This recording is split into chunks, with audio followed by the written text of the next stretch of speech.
be the Mario Manningham show at Mollenkopf Stadium again. Hey, let's get up there and check out those highlights for you, folks. The Raiders ready to go to work, and here we go. Akron, they got the ball. 3rd and 10 at their own 26. Darrell Knight's pass picked off here by Preston Kelson. He's going to bring it back, and guess what's in play now? The Raiders offense, 3 plays later, they're going to make them pay. Roger Matlock to Dan Herron. And here we go. Touchdown Harding. They're up 7-0. 13-0 Harding now in the second quarter.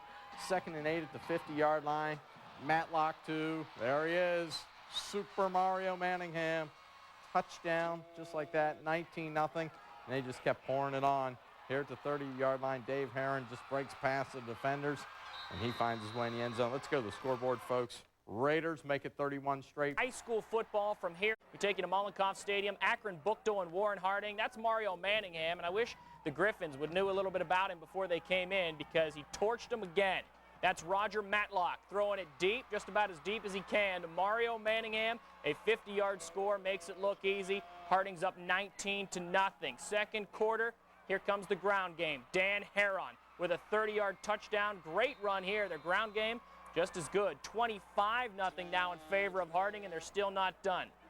Matlock this time, the dump-off pass. Herron's open, and he's going to get in for another 10-yard score, and the Raiders roll over Buchtel today. They are 3-0, 35-0, the final.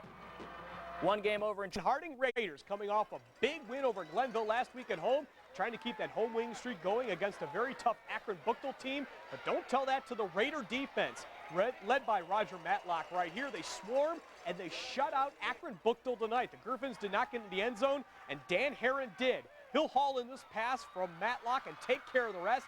Dan Herron scores a touchdown. That makes it 32-0. Warren Harding and then Elena Westover will drill her field goal from 30 yards out. Warren Harding with another impressive win at home. They improved to 3-0 with a 35-0 shellacking of Akron Buchtel tonight. 3 this season. Tonight would be their toughest team on the schedule, though, by far.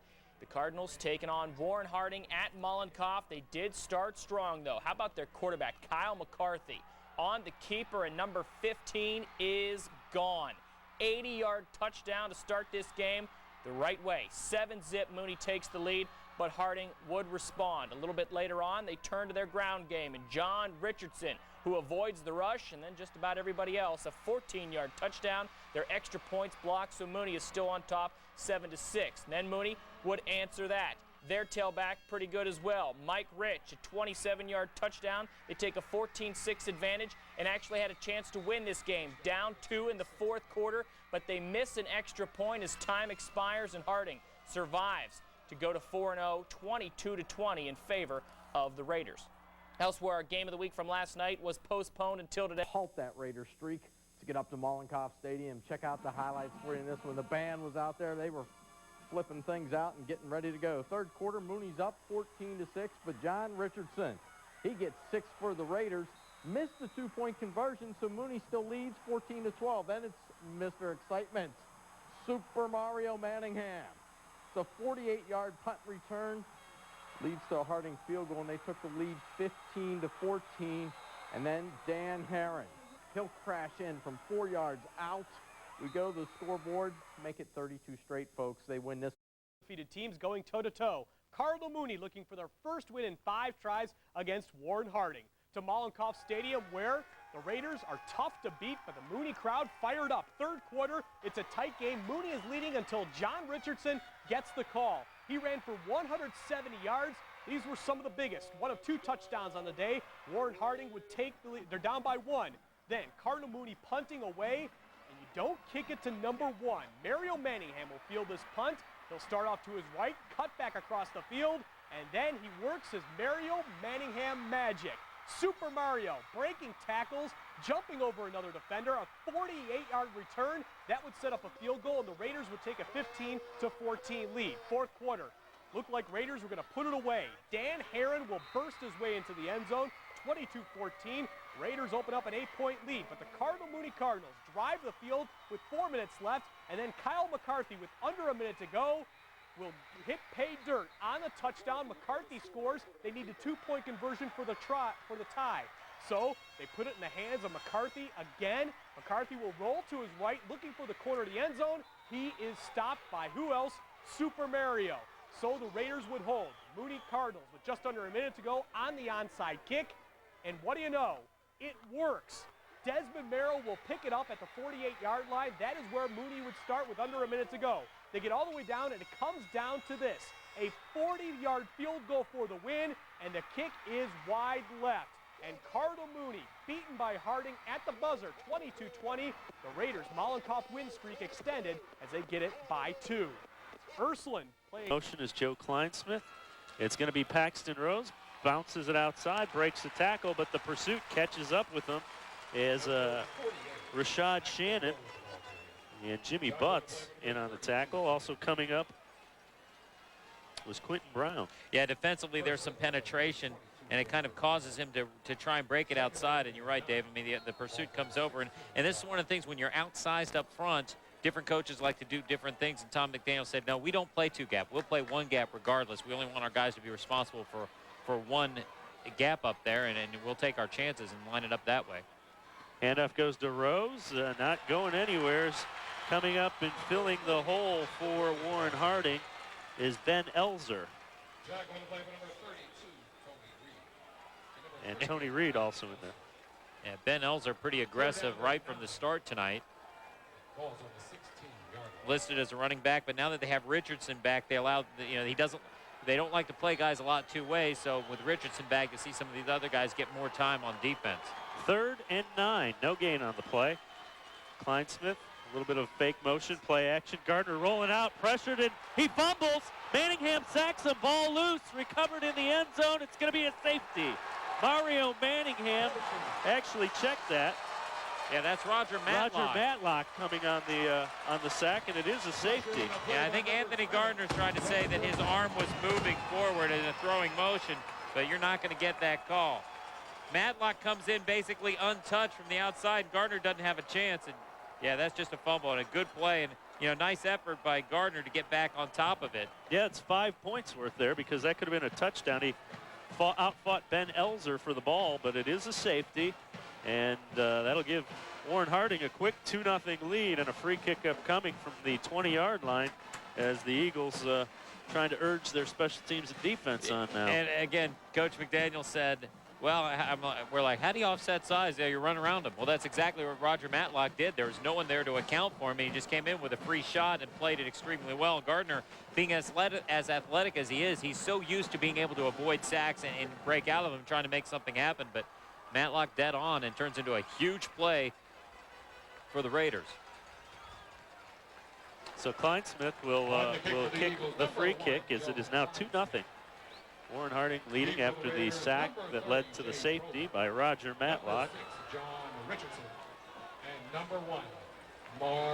Manningham and Richardson are deep,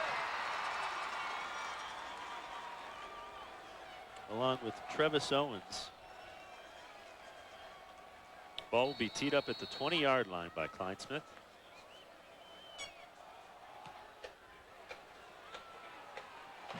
And it's going to be Manningham taking it at the 24, 35, bounces off the pack and goes back 8 yards, but he'll be marked at the 39-yard line. 1st and 10 for the Warren Harding offense. He bounced back and figured he was going to be able to, regain it and go forward again. And I don't think he's used to being hit quite this hard. There's the collision.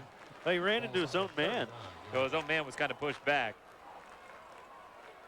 It didn't feel nothing. Richardson will be the deep back. The up back is Rashad Shannon. The quarterback, Roger Matlock, who came up with the big hit that caused the safety. He gives it to Richardson, nothing doing. As in the backfield in a hurry, I believe it was Fred Reeves.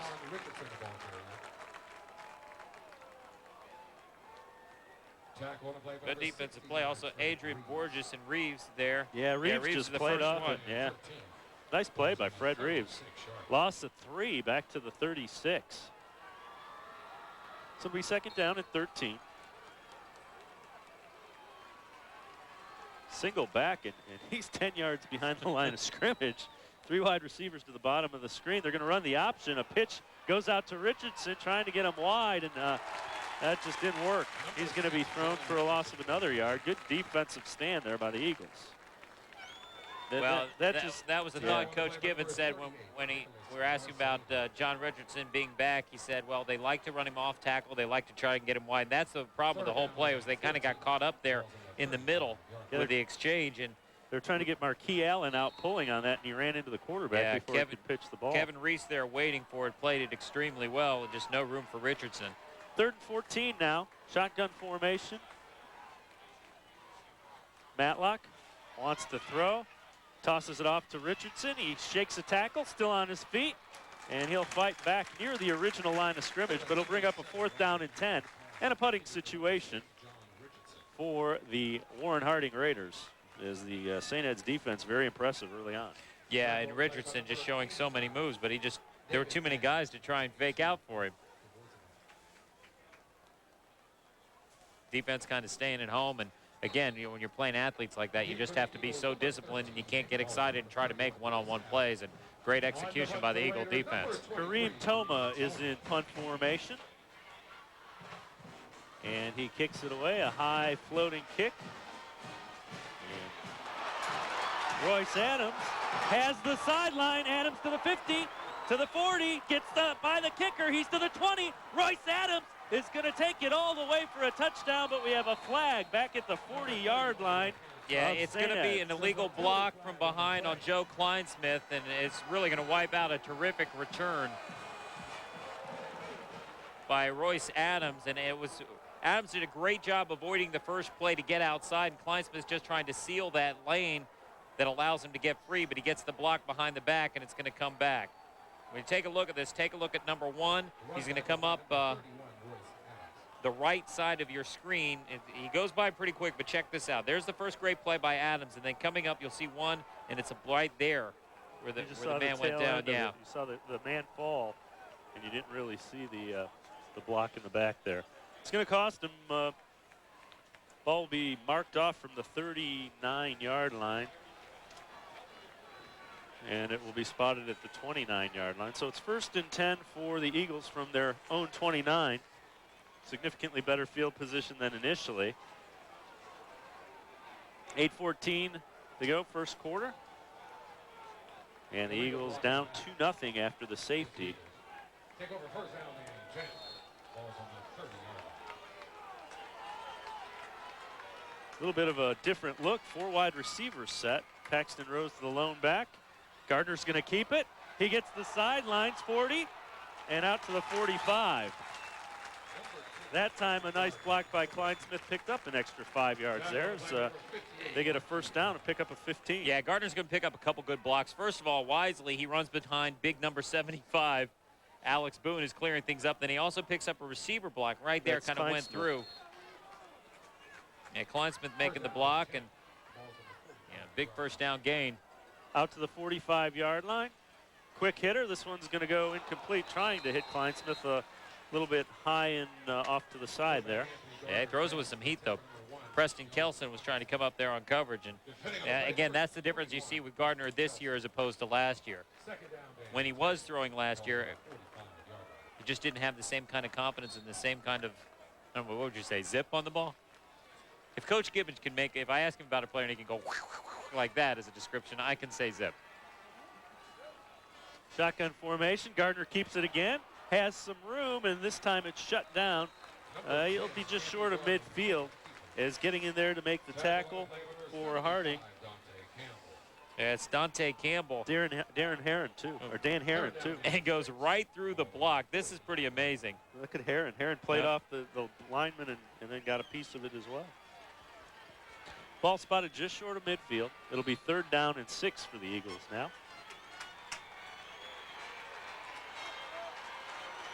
Kyle Scozen split to the bottom of the screen. Inside of him is Ray Casola, but it's going to be Gardner keeping it. Not going to get the first down. Good tackle again, and it's Dan Herron. Yeah, again, since he's not the main focus of the offense now, or at least of the running game, he gets to play more on defense. And that's exactly pretty what much Coach anywhere you McDaniel put him. told. Yeah, Coach McDaniel said he will play a larger role on defense. Well, that's kind of where I got the information from. Well, and it's a good thing. We've called his name quite a bit these first 2 series. 6:53 and counting to go, first quarter, 2-0. The Harding Raiders leading on a safety.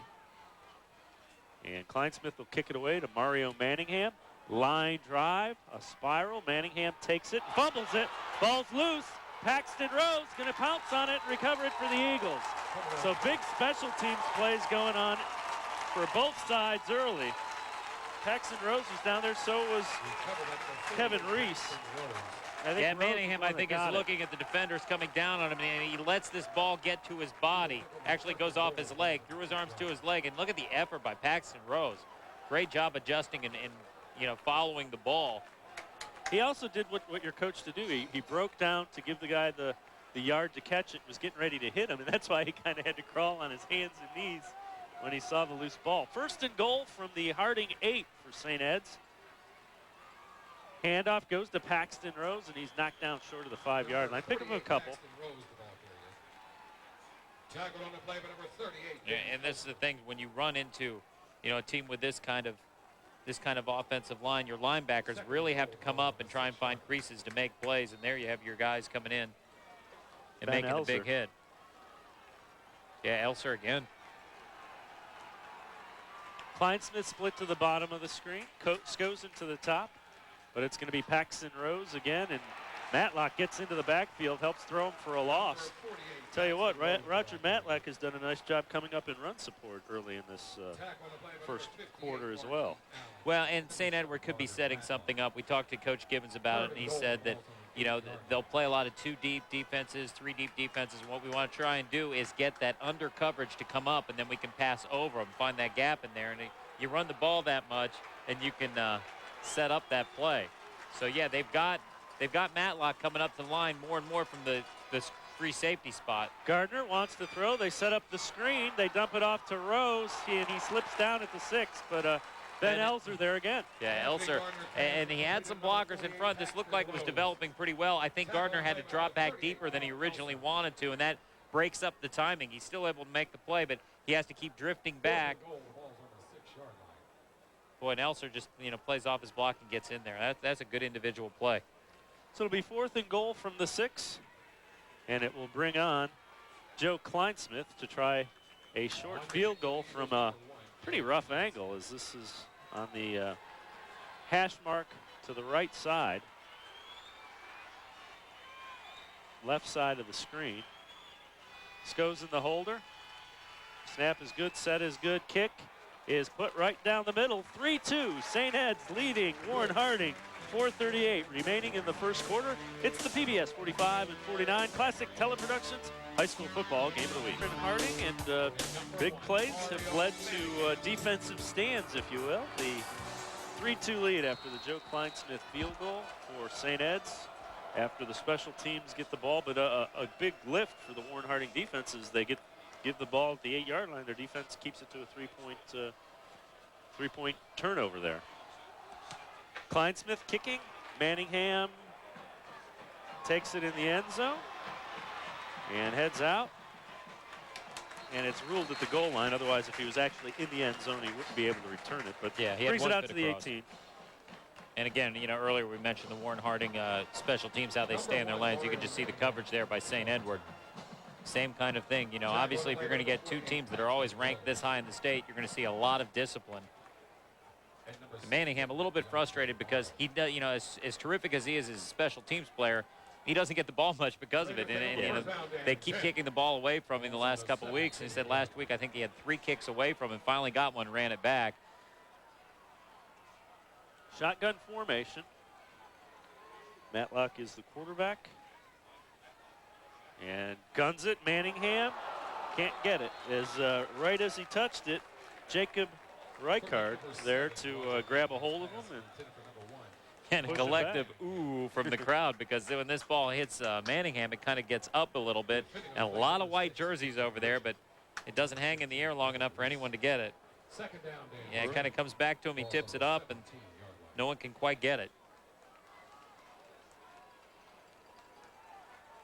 So it'll bring up a second down and 10 from the 17. Shotgun formation for Matlock. 3 wide receivers to the top of the screen. Matlock trying to set up the screen. Richardson has it, drops it. Is it a fumble or incomplete? No, that's incomplete, and it's really almost looked like he went down to dribble it. really a tough break for Richardson because he had some room. They really set up the screen pretty well. You know, he was so anxious to grab it, put it in, and start making moves that it was almost like he threw it to the ground. Yeah, most screen passes you see floated a little bit. Not this one. Throws it on a line, and you see some room there. He never really did have the handle on it. 3rd and 10. Richardson again lining up about 10 yards behind the quarterback, Matlock, who's up under center. 3 wide receivers. They pitch it. Matlock trying to get the corner. Cuts it up, and nothing doing. Royce Adams comes up and finishes him off right about the line of scrimmage. You know, and we saw this earlier on a play, same kind of thing. They have a little trouble with the pulling guard kind of almost running into Matlock and disrupting a little bit of the flow of the play. I'm sure they're going to talk about that on the sideline. It looked like it was Marquis Allen was trying to pull, and it almost looked like he hit Matlock just a little bit. Kareem Toma will come on to kick it away. Nate Oliver is deep along with Royce Adams. 4th and 9 as he picked up a yard there. Nice kick by Toma, high, floating. It's going to be Adams taking it at the 40. He has a wall if he can beat one man, and he does not get. Is flagged down away from the play as well, and Corey Stringer kind of grabbed him from the back of the jersey and pulled him back there. It's going to be another block behind the block from behind.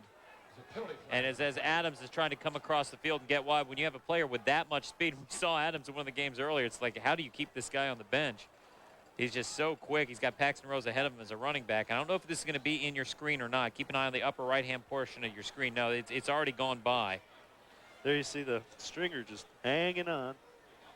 But it's going to be backed up further into St. Ed's territory as after the illegal block is marched off. It'll be spotted at the 33-yard line of the Eagles. When you have a return man with that kind of speed and that kind of moves, he's not scared to cut across the grain and really, take it the other way. You have to encourage it, but it really makes it tough for your blockers, and you just, have to concentrate more on A, finishing off your block, staying with them, and B, if you got the guy cutting back, that's where you're going to pick up penalties like that, and you have to pull yourself out and not make that block. Handoff goes to the fullback, and running for a first down is Greg Miranda as he gets out to the 45-yard line. Yeah, fullbacks aren't supposed to have those kind of moves. The first guy in the line, and boy, has a terrific opening and then able to make some things happen. Finally, Manningham drags him down, but a big first down run for Miranda. Well, the problem is once he gets into the secondary, guys are used to having him run into them because he's usually blocking It's them. like, you're a fullback. You're supposed to come into me. What are you doing running away? This time, split backs behind Gardner. Movement on the line. No flags. Gardner wants to throw. Looking for Kleinsmith and overshoots him incomplete. It'll be 2nd and 10. Yeah, Dan Herron over there in coverage, and that's a tough throw to make. And they can't convert on that one. But still, it's a lot more. It's funny because it's like, yeah, they only finished 2nd in the state last year, but it's really much more enjoyable to watch this offense this year as opposed to that team. Now, whether they'll be successful or not, that's a whole other story. But, they just have a lot more versatility to their offense. They split Alex Spooner, the tight end, actually into a slot type of position, rolling out that way, and that's who gets the ball from Gardner. Spooner gets down into Warren Harding territory at the 46. He's going to be a little bit short of the first down.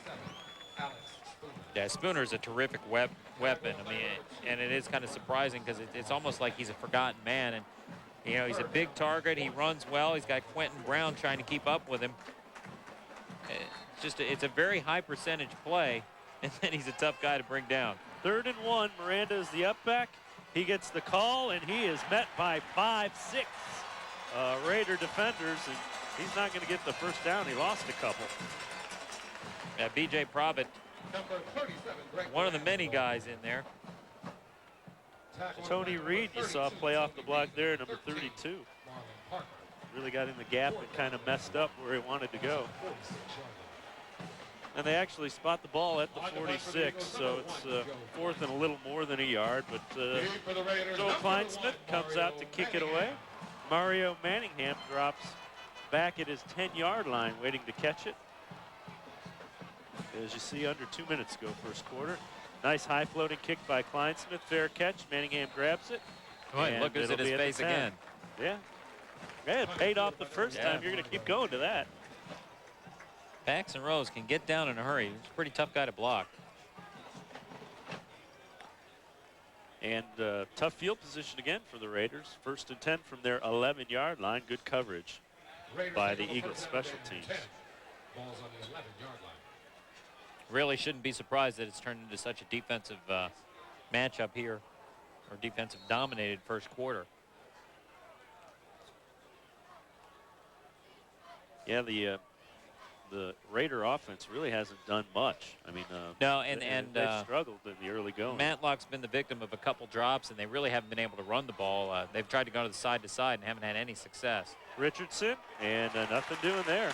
A nice play Number 6, John Richardson. by Tony Arcangellini. Arcangellini played off the blocker and made the play. Yeah, first you get some initial penetration there. But I think it's Dave Nars, or Nab, excuse me. They kind of broke it down, and then there's just nowhere to go, and Arcellini finishes it off.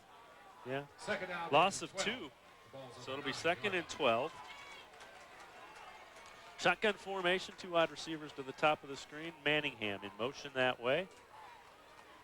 Matlock has time, setting up the screen, incomplete. And they tried to set it up, but Number 6, John Richardson.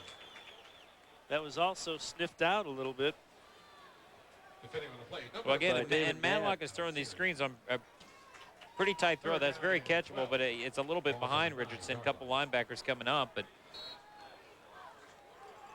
and the offense really hasn't been able to do anything. And it's so often, and you know, obviously the credit goes to that St. Edward defense, because so often after a safety, you know, you get the ball in great field position and march down and score, and St. Edward just squashed any thought of that, and the defense has been dominant since. 3rd and 12, Richardson between tackles, spins free, and then is hit and brought down at the 15 as it's Arcangellini crashing in from the opposite side to make the stop and keep them short of the first down. Yeah, Richardson does a terrific job avoiding this first tackle, spins out of it, and then Arcangellini comes over, and you're not going to spin out of that. Deep for the Eagles, number 31, Royce Adams. You know, every year, whether St. Ed's is off to another one of those rolls, or maybe they weren't as sharp.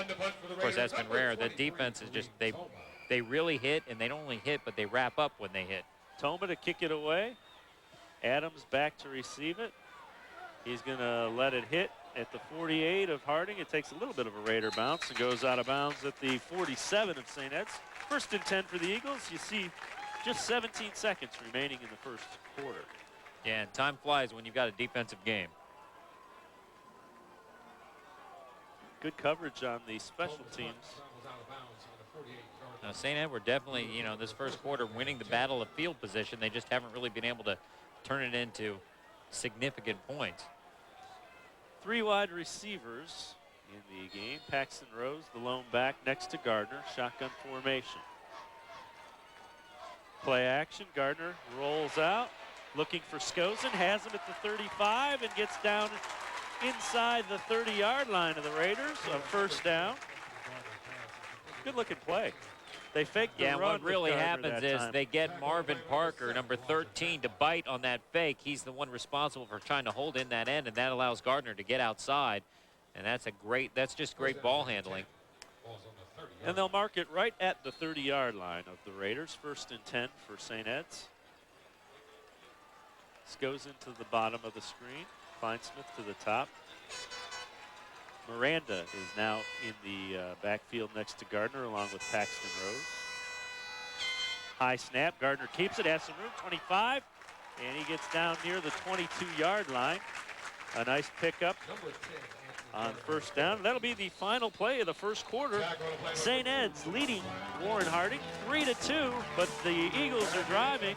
It's the PBS 45 and 49 Classic Teleproductions High School Football Game of the Week from a sold-out Mollenkopf Stadium.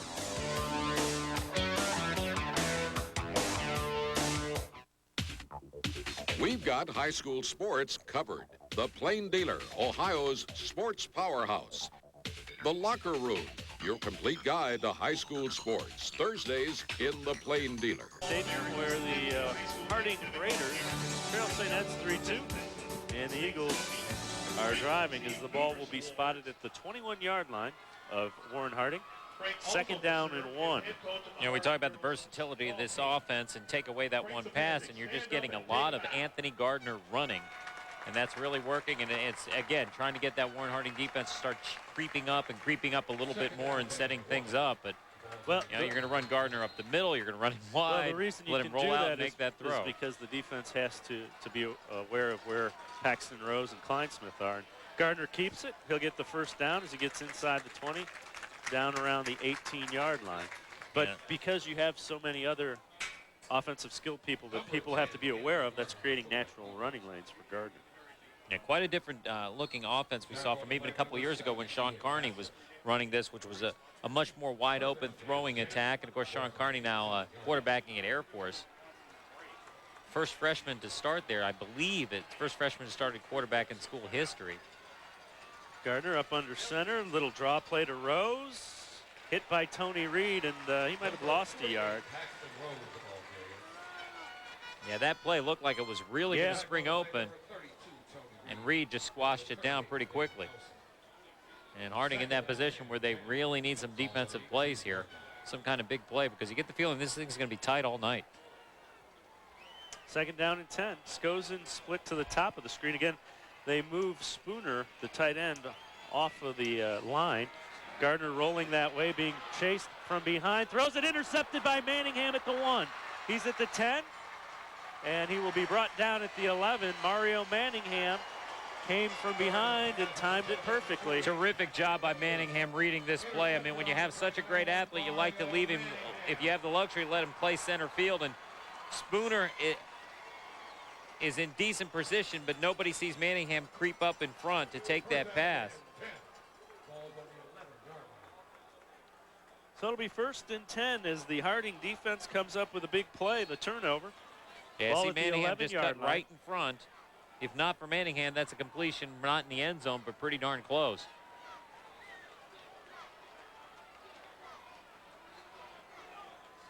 Matlock in the shotgun. Fakes it to Richardson, keeps it, and might have been thrown for a yard loss.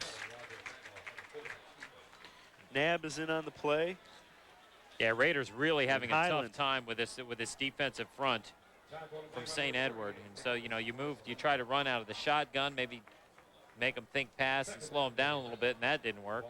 Yeah, they tried to run wide mostly. They tried to go up the middle and really not finding any soft spots so far in the Eagle D. Nick Marcelino was the guy that came from the backside of the play to throw Matlock for a yard loss. Second and 11.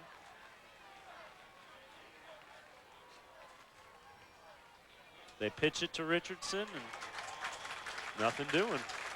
Defense gets good penetration and might have got back to the line of scrimmage. Tackle to play number 38, Nicholas Marcelino. Marcelino again in on the tackle. Third down and 10.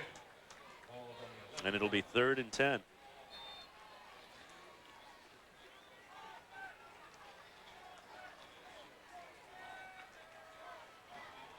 Raiders really need a big play here. Not that it's just they've got to start picking up some first downs because you're not going to keep giving St. Edward a short field and keep them out of the end zone all night. Richardson again. Defense holds him again.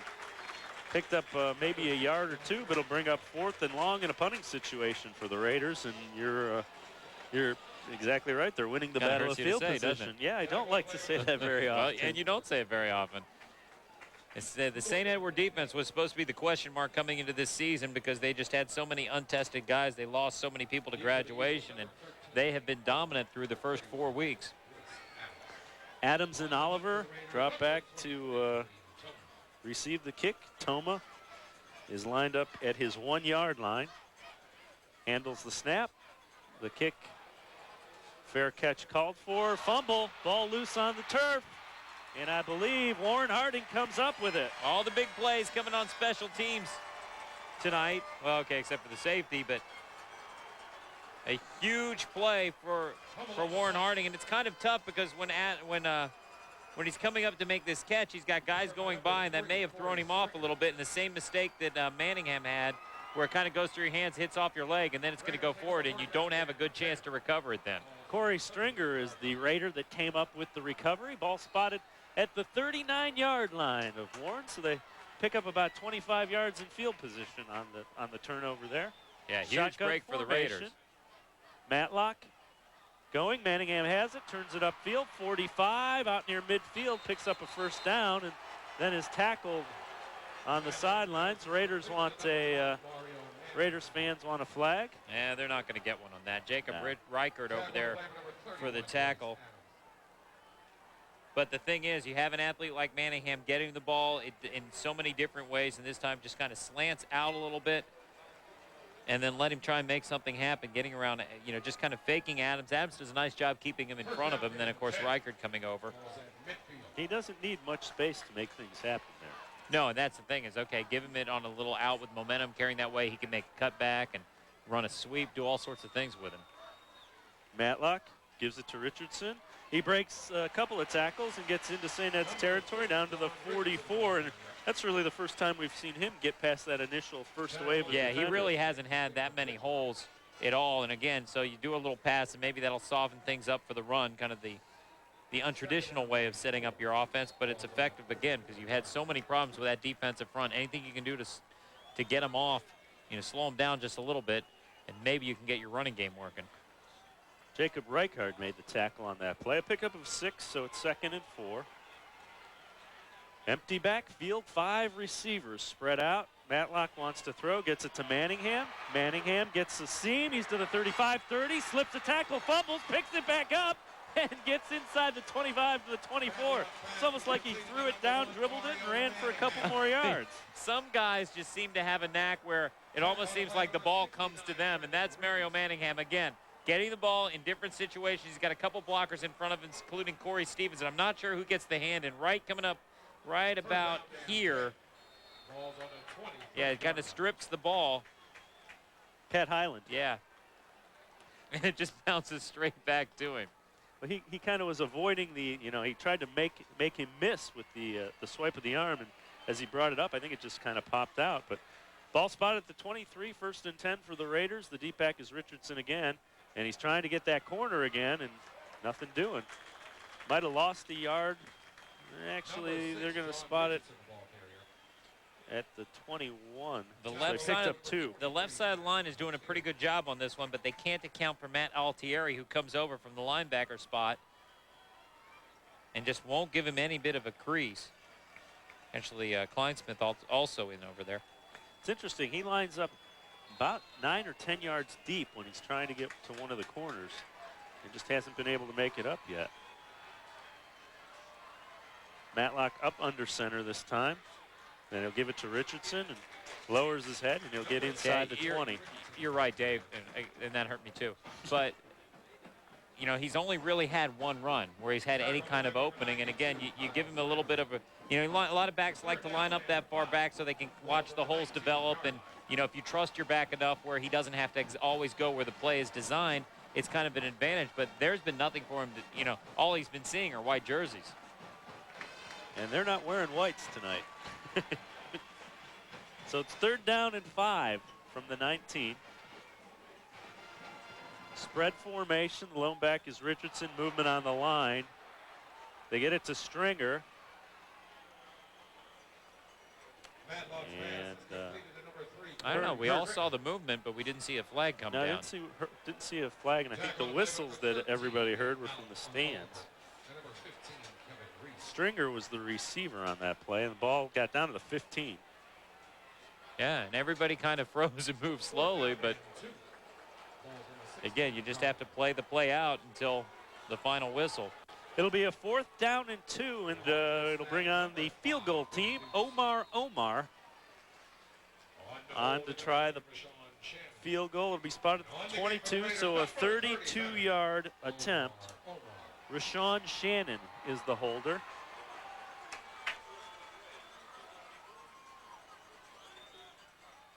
Snap is good, set is good. Omar's kick is going to be good. 5-3. Harding leading St. Ed's in a pitcher's duel with what inning are we in? 6:04 remaining in the first half. It's the PBS 45 and 49 Classic Teleproductions High School Football Game of the Week.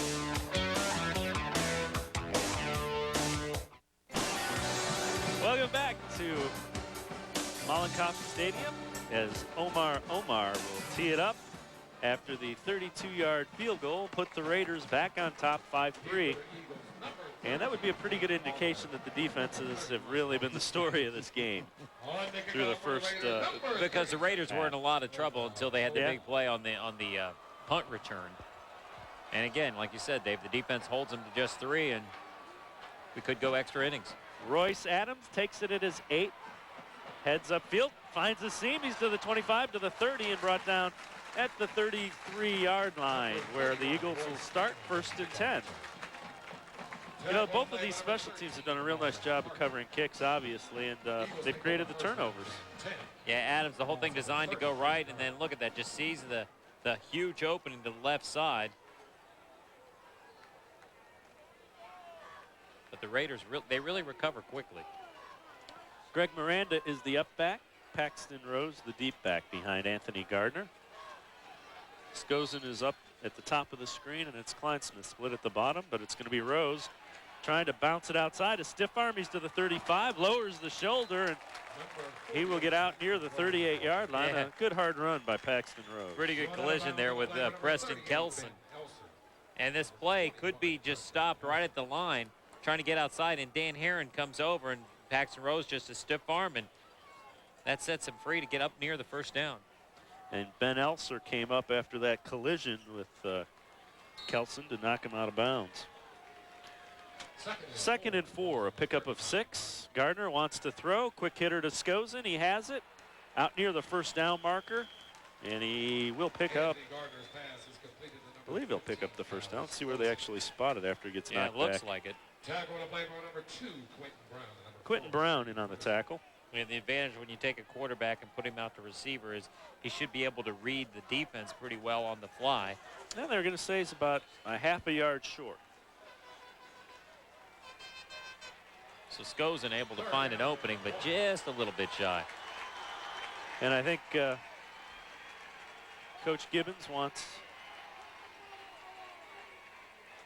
might be asking for a measurement. I don't know.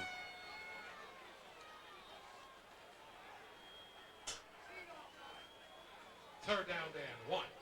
Ball's on a 42-yard line. Yeah, we'll call it 3rd down and 1. Ball from the 42-yard line. And the first back through, Miranda gets the first down, and about 5 more as he gets out to the 47-yard line. Yeah, it's tough enough to stop anyone in short yardage situation. Yeah, Miranda's got to come back over. Looks like he's got a stinger possibly in his right shoulder. Take a look at it, but boy, when you have a big offensive line like that, Matlock there with you'll go for a lot of 3rd and shorts and 4th and shorts right up the middle. So it's a first down from the 47-yard line, and now Miranda, the big fullback, is out of the game. They go to a 4 wide receiver set. Paxton Rose. Gardner fakes it, keeps it, and will be brought down right around midfield. Tony Reed got the initial penetration, made the hit. Yeah, Dante Campbell also in on the tackle. Boy, play looked like it was going to be something there at first, and a nice job recovering and filling that hole.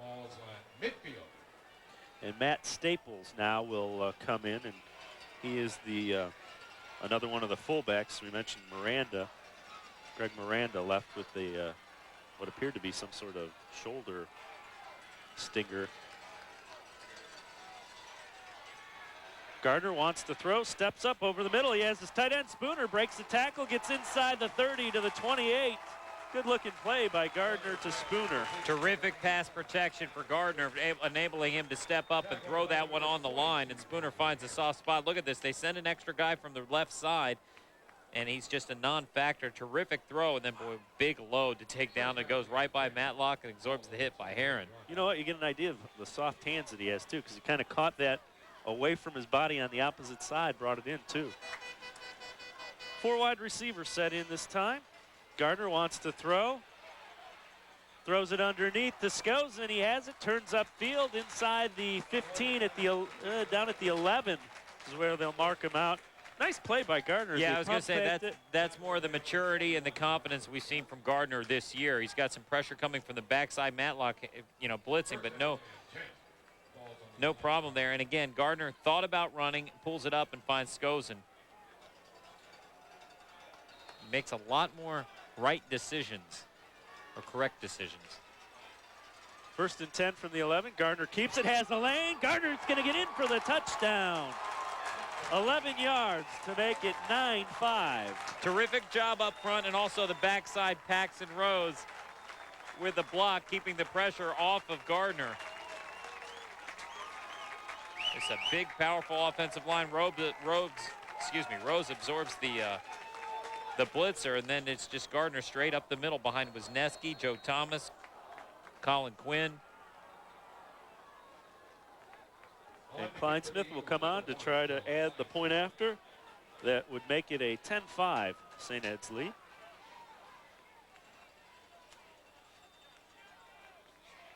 Snap is good, set is good. Kleinsmith's kick is good as well.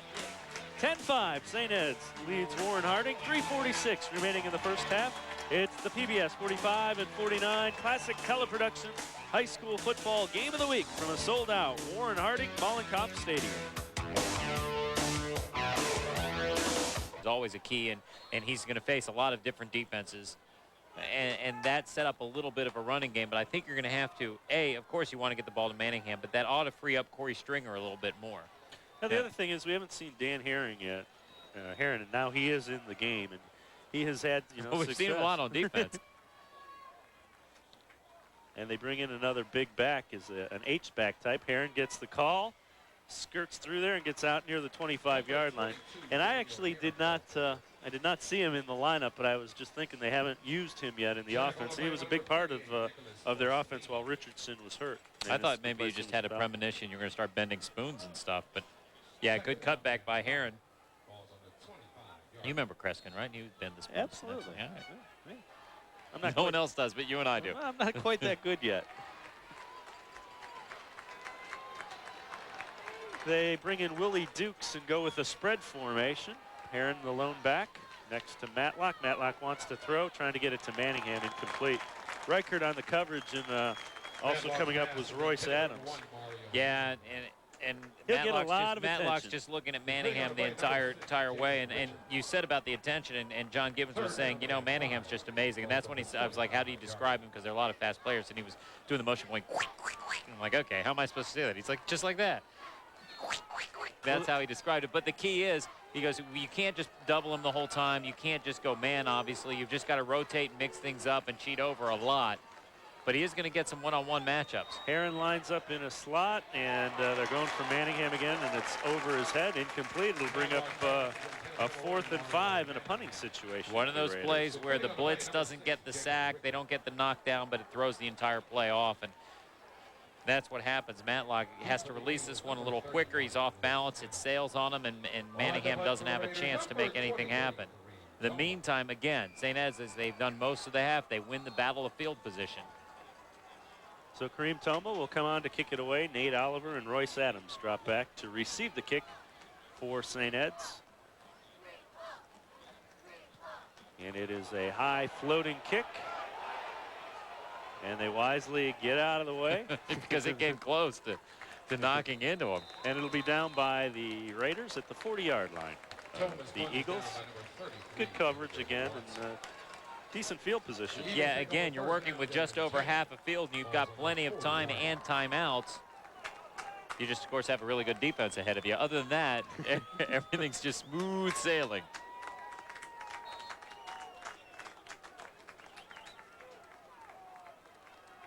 They line up in the shotgun formation. Gardner drops back, keeps it, 45, tries to get outside. He's to the 50, cuts it upfield, and gets to the 46-yard line of the Raiders. A nice run again by Anthony Gardner. It's kind of a game of chicken between the play calling for the offense and the defense, because it's like that they're going to run this quarterback draw. They've been doing it over and over and over, and I think St. Edward is just waiting for them to adjust and bring up a linebacker or a safety to kind of shadow Gardner, and then that should open up something deep. look at how much bigger Boone is than Anthony Gardner. Yeah, but at Gardner's least not he small. helps the man up, but he really only has to use one arm. Gardner keeps it, and he will be chased down from behind. Nice play. Anthony Gardner on the quarterback keeper. Tackle on the play by number 58, Marquis Allen. And it was Marquis Allen. And they've been sending guys from the outside most of this game. A lot it's been Matlock coming up from the safety position. This time it's Marquis Allen just trying to chase him down from behind. And they finally catch him because they had that one play Matlock in the first series. And other than that, Gardner's been running wild. No gain, so it'll be 2nd down and 10. They fake it to Rose. Gardner rolls out, throwing deep for Spooner, and he overshot him. Good call, though. Yeah, terrific play, and Spooner gets behind the defense. You know what? He needed to throw that just a little bit more air under it. Spooner would have been able to get it. He threw it too much on a line. Yeah, Gardner gets a little bit of pressure, lets it go. Yeah, you're right, Dave, because boy, Spooner gets behind the defense. Matlock trying to catch up. That's 6 points. 3rd down and 10. 1:47 remaining in the first half. Kleinsmith comes to the bottom of the screen. Skosen to the top, and they split Spooner inside of Skosen. Gardner wants to throw. They set it up to Kleinsmith. He's to the 40, breaks into the 30. He's to the 25. Kleinsmith to the 20. Kleinsmith gets down inside the 5, and he's brought down from behind. A touchdown saving tackle by Mario Manningham, I believe. Terrific execution. You got Paxton Rose, who splits off to the upper right part of your screen. You're thinking maybe a screen there, and then they flip it off to Kleinsmith. And look at the wall in front of him. Gets a huge block from Troy Gannon right there, 62, just went by on your screen. And that frees him up. There's no one that has a shot until Matlock can chase him down. Ball spotted at the 3-yard line. 1st and goal. Paxton Rose gets the call, breaks the tackle, and dives into the end zone for a touchdown to make it 16-5, St. Ed's. I don't know that he breaks the tackle as much as he just carries the tackle. And you've got a running back with a lot of speed and a lot more power than maybe people expect. He kind of sheds it and carries him in. Great effort by Paxton Rose, just how quickly things can change. It looked like Warren Harding defense had really stopped this team, and that great execution and call to Kleinsmith sets up the points right before half. Kleinsmith will try to add another that would make it a 17-5 lead for St. Ed's. Snap is low, but it's handled, and Kleinsmith boots it through. 17-5. St. Ed's leading Warren Harding with 1:20 remaining in the first half. It's the PBS 45 and 49 Classic Teleproductions High School Football Game of the Week.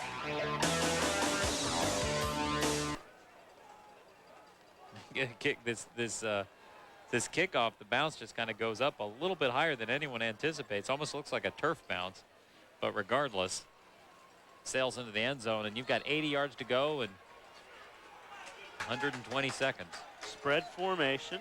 Or no, 80 seconds. Never mind. Don't mind my math. Well, Manningham can cover it quickly if he needs to. Matlock keeps it and meet the defensive line. Interesting here. Have to stop if St. Ed's will take a timeout, and that's exactly what they do. And it is what you need to do. I mean, you do have a nice lead here, but if you can get the ball back, I mean, against a team like this, you want every opportunity to stretch that lead. On the flip side, it gives Warren Harding an opportunity. That's showing a lot of confidence in your defense. And the way they've performed tonight, you can understand why. Loss of a yard on the play, so it's a 2nd down and 11 for the Raiders. And they've got Warren Harding over there. They've got to figure out a way to make things happen. And really the only thing that's worked for him are a couple passes to Manningham. And obviously he's going to draw a lot of attention. You know, maybe if you try and do some kind of swing pass or a flip to Richardson out of the backfield where you can get him into the open field, because there's been nothing open against that defensive front. Now the other thing, look at that on the top of the RV. That would be upper deck seating, I believe. fun. It's just like being at Wrigley, sort of. Or at Indy, there. You did the RVs, but they're not, of course, in the infield. Well, the other thing you might do is you might run a reverse if you think the defense is over pursuing. Pitch comes to Richardson. He gets the corner this time, breaks the tackle, and he gets out near the 30-yard line. Yeah, and I think now you probably see Warren Harding use one of their timeouts. No, they're going to go no huddle. Actually, they're going to mark him just a little bit short of the first down, so it'll be third. Kind of interesting, though, because, you know, obviously you don't have to move the chain, so the clock keeps running. Now they're going to go back and huddle. Just kidding with the no huddle.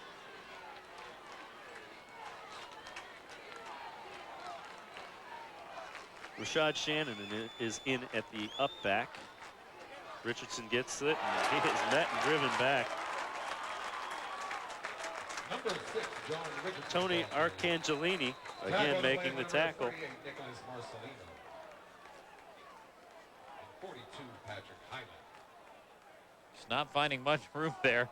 Arcangellini is just a wall there.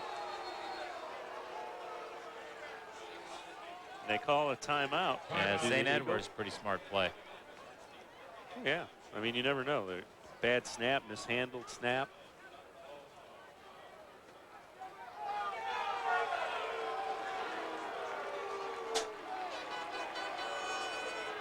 I'm not sure if Tom McDaniels wasn't happy with the spot or... Well, he asked for a measurement. Now they say he got the first down. That's what the commotion is about. And see if you can take a look at this, and certainly forward progress has stopped at that point. There wasn't much forward. Yeah, I mean, the ball is spotted straight on the 30-yard line. Okay, that's a basic physics question. If you run into a brick wall, is there forward progress? And they say it's a first down. So, and obviously Coach Gibbons a little upset because he burned a timeout assuming that it wasn't.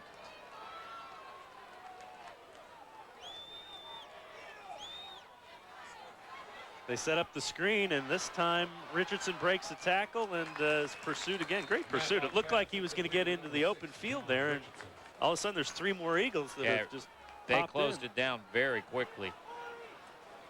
And I think now we're going to get that is going to be the last play of the half. Unless Tom McDaniels wants to take one shot, it doesn't appear that he's going to call a timeout. Just let the clock run out. An interesting first half. 17-5. St. Ed's leading Warren Harding here on the PBS 45 and 49 Classic Teleproductions High School Football Game of the Week. And as we do each week, we take a look at a student from one of the schools. And this week, it is from St. Edward, and it's Ed Wisniewski. You look at his record and it's like he's done a pretty good job adjusting throughout the year, so expect to see some wrinkles here and with Warren Harding. I still wouldn't be surprised to see them set up a reverse to Manningham, because you are getting a lot of pursuit. You know, St. Ed's flies to the ball, and they have a history and a tradition of doing that. And he is just set up to break that type of defense. Yeah, and I really think also that you're going to see more at least attempts going to Corey Stringer with all the attention that's going to go to Manningham and already has. So Kleinsmith tees it up at the 40. He will kick it away. And it is going to be Manningham not doing anything because it goes into the end zone. It'll be a touchback. We've seen a lot of that from Kleinsmith too. Again, just another weapon for St. Edward. The other thing you look at with Warren Harding is, you know, since you're having such a tough time getting any kind of running lanes, a little dump pass out to John Richardson and, you know, try and isolate him one-on-one, which is tough to do with his defense, but get him the ball in an area away from the line where maybe he can make something happen. So Matlock will bring the Raiders up to the 20-yard line. Richardson is again the deep back. The up back is Rashad Shannon. Pitch goes to Richardson, trying to get the corner. Rashad Anderson leading the way, and he'll pick up a few yards. Nice job of the Edward. So it'll be 2nd down and 8. Stringer is split to the top of the screen. Manningham and Willie Dukes to the bottom.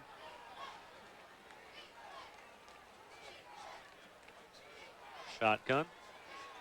They dump it off, and Richardson can't hang on to it. Incomplete. Arcangelino was one of the reasons. And he made sure that Richardson knew it.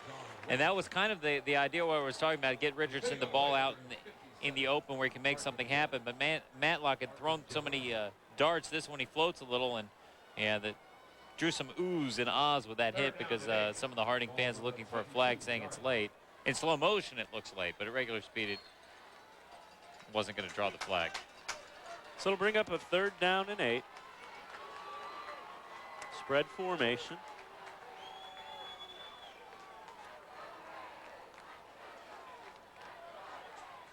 Incomplete. And there's that one was thrown. Flag comes in late, but that one was thrown maybe a little too much gas on it. Yeah, Matlock having a tough time finding a rhythm. I mean, he's been the victim of a couple drops, but he hasn't made too many of these. He hasn't made all of these passes extremely easy to catch against Eds.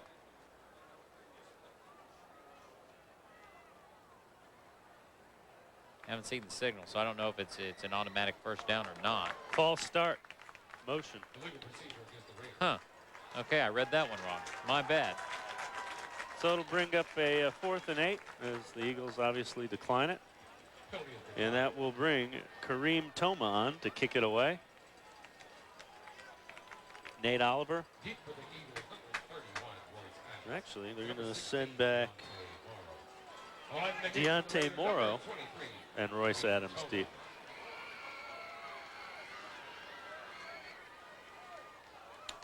And Toma's kick is a little bit of a wobbly one, but it takes a nice Harding bounce and rolls down to the 34-yard line of the Eagles, where St. Ed's will take over with their initial possession of the 2nd half. You saw as that first half continued that St. Edward was able to do more and more whatever they wanted, and a lot of running from Anthony Gardner, which set up other things, but could set a record for quarterback draws in a game if things keep up the way they were earlier. Some of them weren't even draws. They were just kind of round end with them.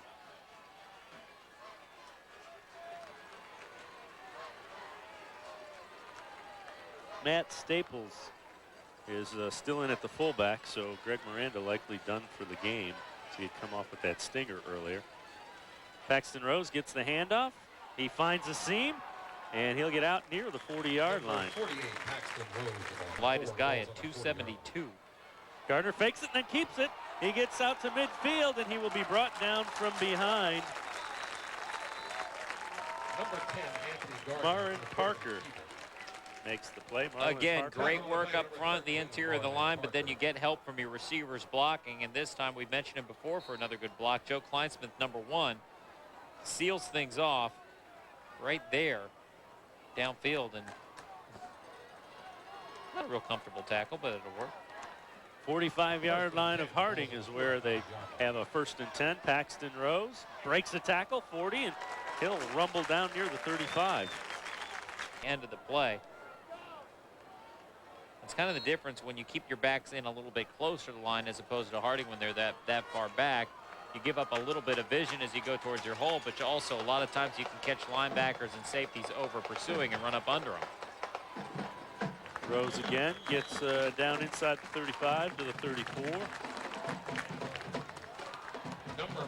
And it will be a 1st down. Yeah, you could just call this offense efficient. 1st down and 10. Yeah, you know, they kind of get into a rhythm here running the ball, and unlike last year, they have so many more offensive weapons where they'll hit, you know, the different passes out and look for Spooner again real soon too. Gardner keeps it, turns it upfield. He'll get inside the 30 and down to the 28-yard line. This play really should not have worked the way it was starting to develop, and the reason it springs open is the block that Paxton Rose makes. We see him so much running the ball, but he makes that one block right in front of you there, sending Matlock out of the way, and that allows Gardner to get outside.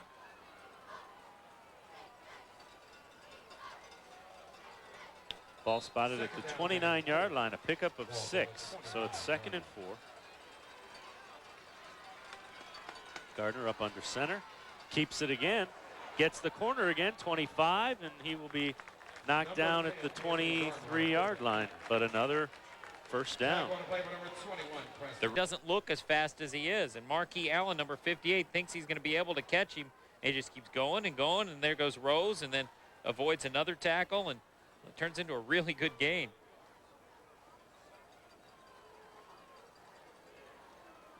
Pickup of 9, so it's 2nd and 1. Ball's on the 13-yard line. From the 13.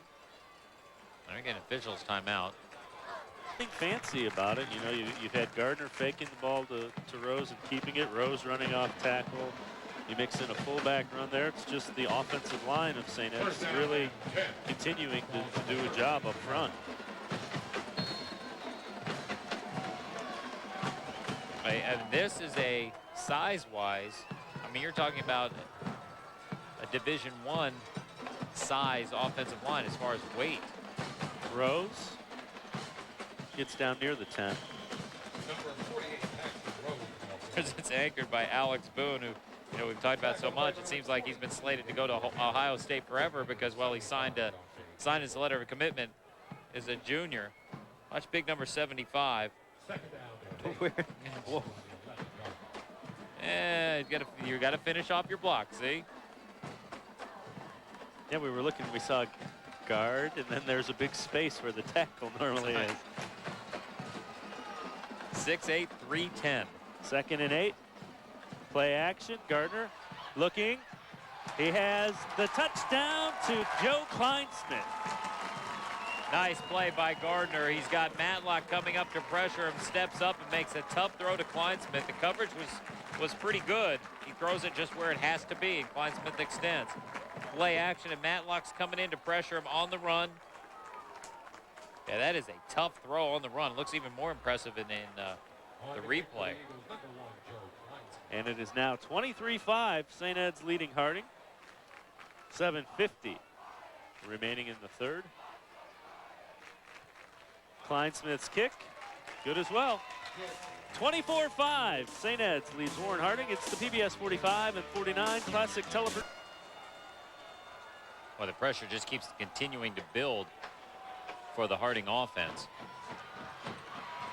Provett takes it on the run, and he'll fight his way across the 30 to the 32. 1st and 10 for Harding. Yeah, I like some of the ideas they came out with, even though it was a 3 and out for their first possession this 3-quarter, but I think it's really going to start to fall on Roger Matlock. He's going to have to make these throws a little bit easier to catch, and because I think at least for a while you've got to get a little bit away from the running game, and again try to dump the ball out to Richardson or Heron, who's back in. Heron is the deep back. Rashad Shannon is the up back. Heron gets the handoff. There's just no room there. He picked up a couple, but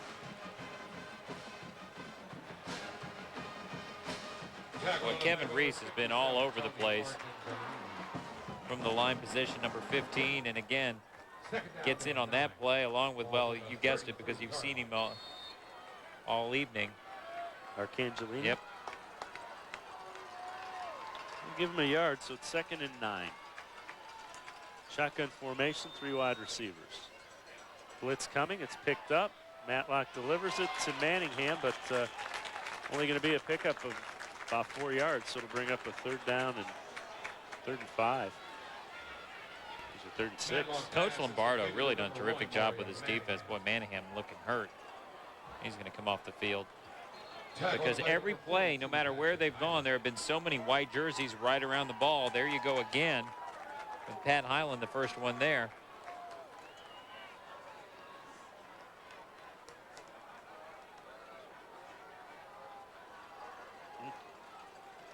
And that is something that Coach McDaniels does not want to see, is Manningham coming off the field. 3 wide receivers set. Shotgun for Matlock. Pressure coming. Matlock steps up, throws it deep for Willie Dukes.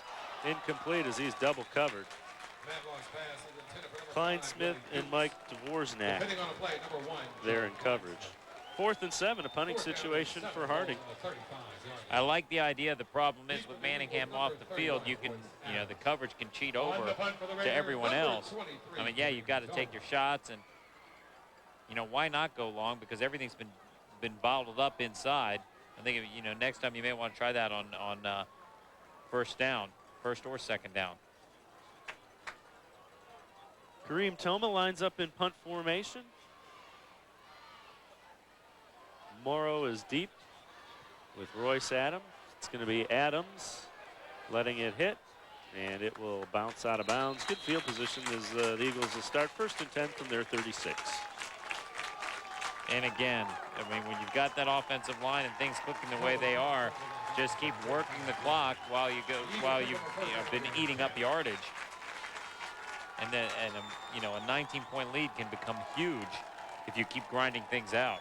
That's pretty big right now. It's real big the way your defense is playing.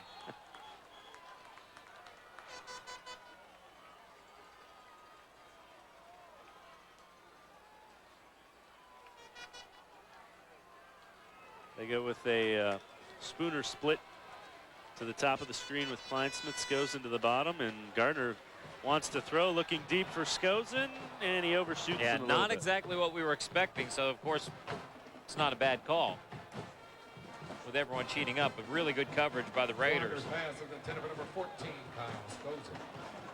Hitting on the play, number 21. They've really only had 2 downfield completions. Everything's been done on the ground and a couple short screens, but check the coverage on Skozen right there with him. 35-yard line.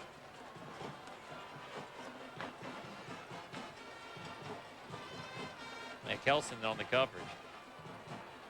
So it'll bring up a 2nd down and 10 for the Eagles.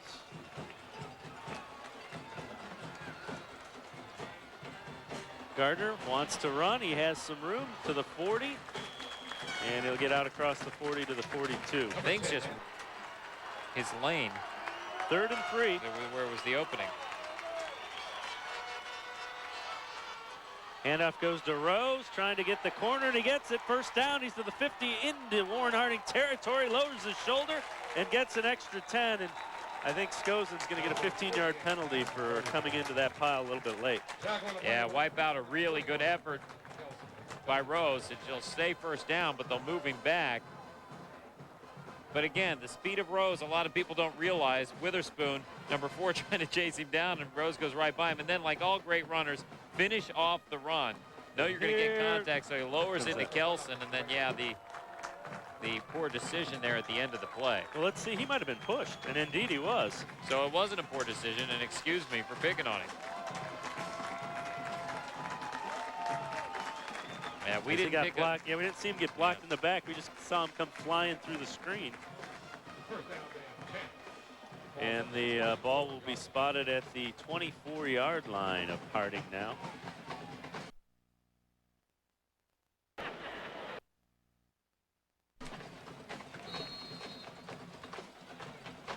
Gardner up under center. Handoff goes to the 1st back through. That's Matt Staples. And he gets a nice gain down near the 16-yard line. Again, you see big number 75 in there, Alex Boone. We talked about, you know, he's committed to Ohio State. You know, 6'8", 310. He's also the U.S. Army All-American Bowl. Selected him to play in that one. You know, Boone will play both tackle positions, too. I mean, he'll be left, he'll be right. I don't think he'll be playing much center. Well, not many quarterbacks can be able to see over him. If it's a sunny day, he probably will block the sun from their eyes. Paxton Rose is the deep back. He gets the call. He lowers his shoulder and gets down near the 10-yard line. Another 1st down for the Eagles offense. And the funny thing is, sometimes when you look at Boone, he's dwarfing the other guys on this line, and you look in the interior of the line, and there's 54 Joe Thomas, who's 6'5", 280, and you're like, hey, he's a 6-footer when he's next to Boone. You know, it's impressive. I mean, we keep talking about the size of these guys, but you look at how well this unit works together and how well they move. I mean, all these guys can pull. They've got really good speed for, you know, their size. Gardner keeps it, slips a tackle, breaks a tackle, gets into the end zone for another touchdown. 30-5. Anthony Gardner with another touchdown run.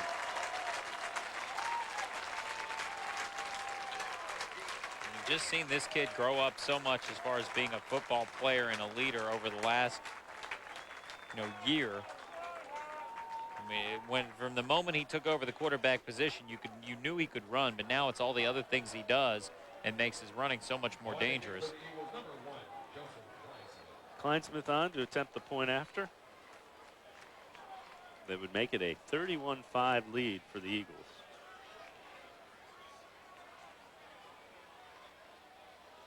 Snap a little low, it's handled, and the kick is right down the middle. 31-5. 1-2 combination, which knocked Roy Jones out. Right hand, crunch. Now the left hook. And it was really the right hand that did the damage. The left hook was just a push on the shoulder to get him to go down. The right hand had already knocked him cold. And his head hit the canvas very hard. That's right. And the head bounced twice against the canvas. And there's your winner. A nicer guy you'll never meet in our sport. 35 years old. That play just did not have a chance to get going because Todd Dvorzak was in the backfield basically as he got the pitch. When you draw it up, you don't picture big 85 being there in the way. And of course, Reese comes over, and he's been in a lot of tackles also. So it'll be 3rd down and 9. Ball on the 27. 3:19 and counting to go, 3rd quarter. Manningham splits to the top of the screen with Willie Dukes. 3 wide receivers to the bottom of the screen as well. An empty backfield. Matlock shotgun. Dumps it off to Richardson, but Jacob Reichard is there and throws him for a loss as the St. Ed's defense has had all the answers here. Yeah, I mean, it's just such a tough night, and you're trying to make something happen in the short side of the field, and there's just no room for Richardson, and just so many white jerseys converging over there. Deep for the Eagles, number 31, Royce Adams. Royce Adams will drop back to receive the punt, along with Deontay Morrow. Number 23, Kareem Toma. Kareem Toma drops back in punt formation as he sets up at his 13-yard line with the ball spotted at the 25. Handles the snap. Kick is a little bit of a floater. Hits at the 45 of St. Ed's, and it'll be down at the 43. Eagles again, good field position. And really, you know, we've kind of said that all night, and I guess, you know, the unstated is their defense is really controlling the battle of field position. No, I think we even said that too. This is a team that's just gotten more dominant as the game has gone on. And it starts with those guys up front. You're getting a good look at them, and they've just had a huge night. 1st and 10 from the 44-yard line. Skozen is split to the top of the screen, but it's going to be Paxton Rose getting the call. He gets near midfield, and he will be thrown down at midfield by Jimmy Butts. Tackled on the play by number 22. You know, we haven't really called Butts' name a whole lot, and he's one of the just outstanding linebackers on this team. And problem is that the runners have been in the secondary most of the night. Those guys have been making the tackles. There's Heron in there as well. Ball's at midfield. Pickup of 6, so it's 2nd and 4.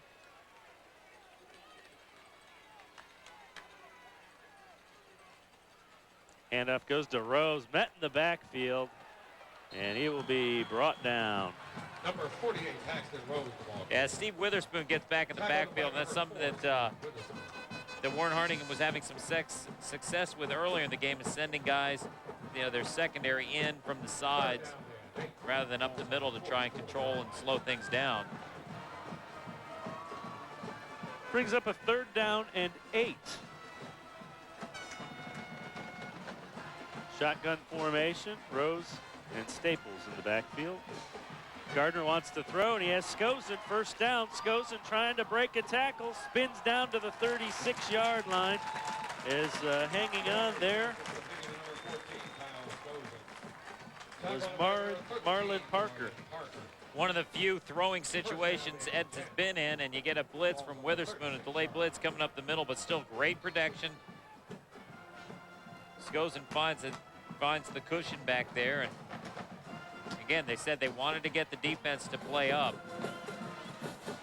Handoff goes to Rose, and he splits it up the middle and gets inside the 30-yard line. Yeah, I mean, stating the obvious, this game has gone exactly the way John Gibbons planned. He said we establish the run, try and get that 2-deep coverage or 3-deep coverage to cheat up a little bit and throw, over that first wave, and that's exactly what you see there. The running game's just been so dominant. Then when you have to throw, Skozen's right there, and you just look at all the room that the running game had created for him on that pass pattern. Handoff goes to Rose again, trying to get outside, cuts it upfield. Rose to the 20, he's to the 10. Rose scores a touchdown, 30 yards to make it 37-5. Terrific work by the tight end, Alex Spooner, that really allows Rose to get to the corner. This may come back. We've got a flag on the play. Spooner there with that clearing block just kind of shoves his man and creates the lane for Rose. And it is coming back. I don't know. Spooner's block, of course, we just caught part of it. Looked pretty clean. I think the hold came somewhere else, but see if you can pick this up. Man, it looks like it's possibly on Staples. Yeah, he just kind of got a fistful of the back of the jersey and turned him a little bit. So it brings the ball back to the 37-yard line. 2nd and 11. It's a spot of the infraction foul. And Adams is back in there. Royce Adams breaks the tackle, and he'll pick up a first down near the 20-yard line. Just such a luxury for the Eagles because Paxton Rose obviously just having a terrific year, and he was very dominant last year in the playoff run. And we saw Adams doing some mop-up duty earlier in the year, and this kid is electric. He's a junior, playing behind Rose, and actually Nate Oliver's behind him, who's another terrific runner. They're a little deep at that position. But the good news is they don't care if they run the ball 40 or 45 times, so there's plenty of carries to share there. Gardner wants to throw. Looking deep in the corner for Spooner, and he's got it, a touchdown. No, incomplete. Had it and was knocked out of his hand at the very end. I'm just really impressed how you adjusted there. Kelson with good coverage. And it looked like he had it. Well, it would have been an amazing catch. Kelson's coming over. It wasn't his man initially. He's coming over to pick this up, close as well, and look at how tough a catch that would have been. He almost able to pull it off. Nice job by Kelson getting in there. 2nd and 10.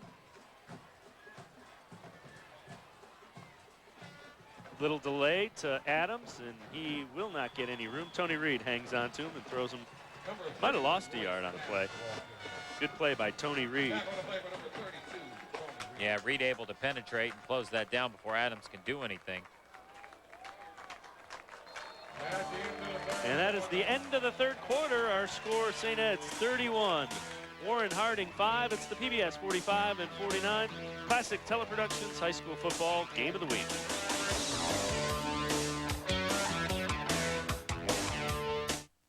U.S. Bank is proud to sponsor the High School Football Game of the Week as our way of giving back to the Northeast Ohio community, which we have been a part of for more than 12 years. U.S. Bank thanks you for your support, and we look forward to helping you reach your financial goals. If you're like me, you love fine arts, and you want to try them all. But how can you learn to paint while you're learning how to cook? Tri-C makes it affordable to find the artist in you. Tri-C is your community college. Take a class.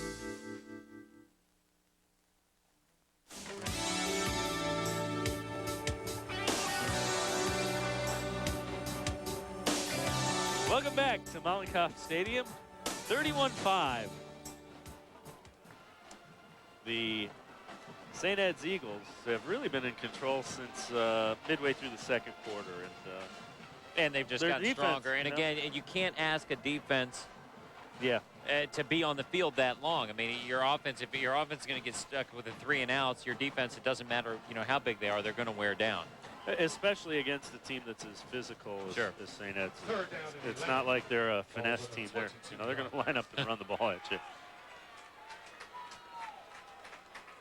3rd and 11 as we start the 4th quarter is what the Eagles offense is faced with. The funny thing is you look at them tonight against such a strong opponent and how they've done controlled so much of the game. You're like, how can they only be 2nd in the state? Yeah, I know. Because they're playing the 4th ranked team in the state.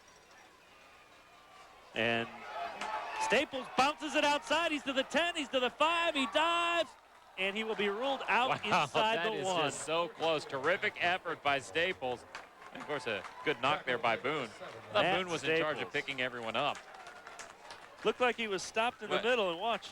Just bounces it outside, but then at the end, it almost looks like he rolls over the defender into the end zone. See if he actually does get in. That's terrific. Matlock hits him, and I think his knee is down before he stretches across. Heck of a play, though, by Matt Staples. First and goal, ball's on the 1 yard. First and goal from the 1. Staples is again the up back. He will get the call and get his touchdown on the next play. 1 yard run. And that'll make it 37-5. Yeah, Staples is a junior, plays behind Greg Miranda, who left the game with the shoulder injury. We don't have word on it yet, but we're hoping it's just a stinger. But boy, Staples, again, 223 pounds of fullback, and he can run well. Joe Kleinsmith will come on to try the point after. That would make it a 38-5 lead. Eagles number 1, Joe Kleinsmith. Skozen's hold is good, and the kick is as good as well. 38-5. St. Ed's leads Warren Harding. It's the PBS 45 and 49 Classic Teleproductions High School Football Game of the Week.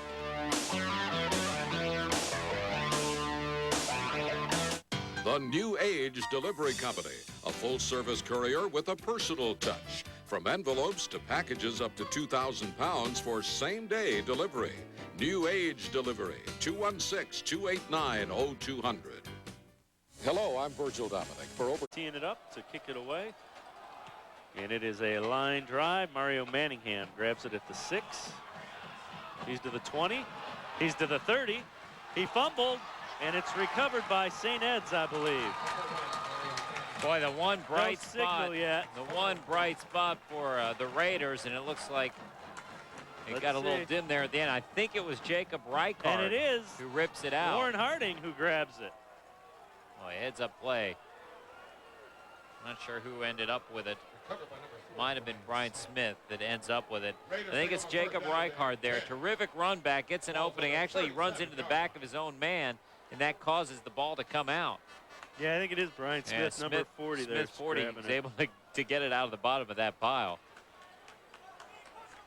But they lost a few yards on this, back to the 37-yard line. Shotgun formation for Matlock.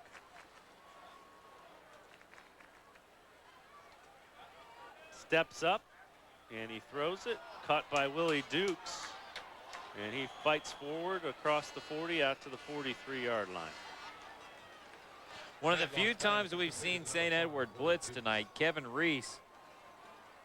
I don't know if it was a blitz or actually maybe just a stunt, but big Kevin Reese was coming in and got taken out of the play and blocked by Richardson, and that allowed Matlock enough time to throw the ball.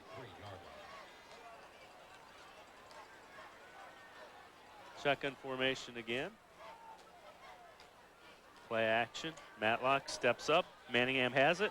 He's into Eagle territory and breaks a tackle and gets to the 43-yard line. Obviously, the situation's changed. This isn't like, earlier in the game, but that's the kind of play you really expect to see Manningham on, kind of that intermediate, deeper route and cutting towards the middle where once he gets the ball, he's really in position to make some room and run with the catch. Run with the ball after the catch. That's what I'm trying to say. Get the ball and run. Fast. Exactly. Shotgun again, play action. Matlock steps up, incomplete. Yeah, tough throw for Matlock. He's got, he's thrown into some coverage and some guys coming into his passing lane. He's trying to get the ball around.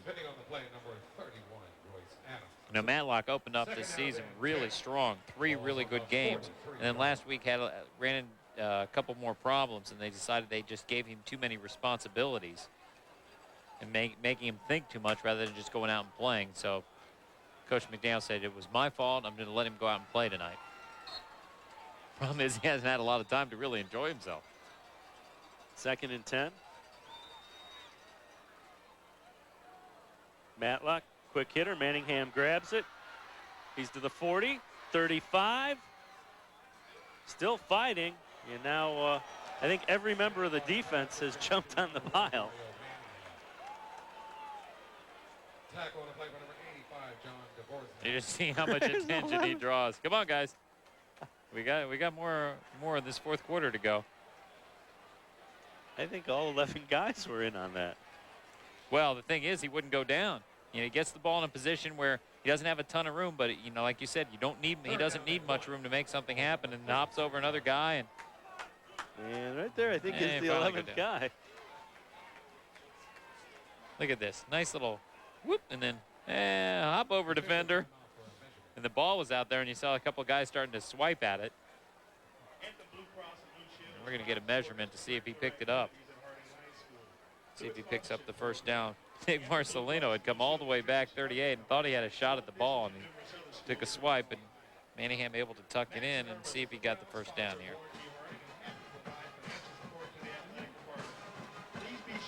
Nope, missed it by that much. I'm sorry, how close were your fingers? Well, no, they just moved the ball. They can't move the ball. What are you guys doing? There we go. It's kind of like you're golfing with the balls and you're just going to kick the ball forward. We got it down.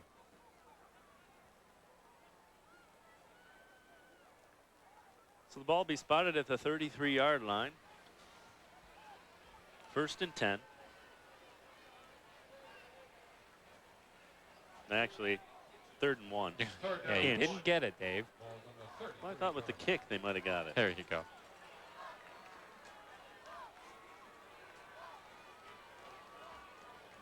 Travis Owens lines up to the bottom of the screen.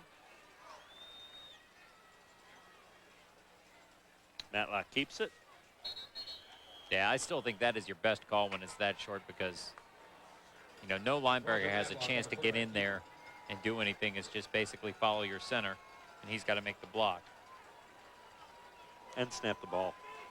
Right, but he knows when it's coming. I mean, it's very high percentage. I figured if I said the center that everyone understood that he was snapping the ball, Dave. Pickup of 2 on the play. It'll be 1st and 10 now. Shotgun formation. Manningham in motion. Play action. Matlock pump fake. Looking for Manningham, and it's going to be intercepted. Good job of playing center field by Mark Dvorak, and he gets the interception. Yeah, I like the idea. You do the little pump fake, but the problem is this stage of the game, there are just so many people expecting it for Manningham. If the ball's a little bit shorter, maybe he can make a play and cut in front of Dvorak and make this catch. But like you said, just a great job of playing center field. Dvorak in the right place, and you know, those kind of things happen when you're down by this kind of margin.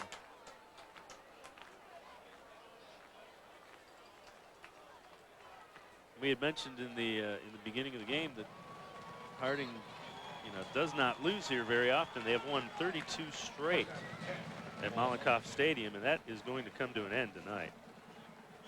Yeah, it looked like it was going to come to an end against Glenville earlier in the year, and Manningham made the game-changing, game-winning interception, running it back for a touchdown. They kept the streak alive. But tonight, this one just not close. I mean, the first quarter was close, but you got into the second quarter, and St. Edward really took control of this game. And you look at him, it's like, you know, up front, that's where it all happens on both sides of the ball. We knew their offensive line would be this dominant. I don't even think that Coach Gibbons' staff knew the defensive line would be this strong this year. Rose gets the handoff, and he is brought down immediately by Ian Vassell.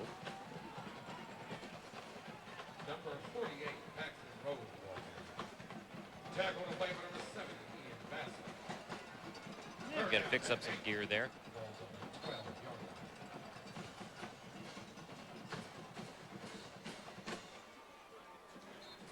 So it's a 3rd down and 8.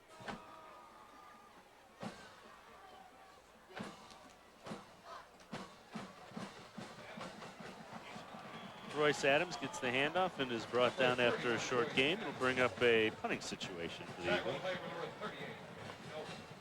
Ben Elser makes the tackle. Yeah, Elser's been on quite a few things, and boy, you know, there's a difference there's a good difference between Rose and Adams.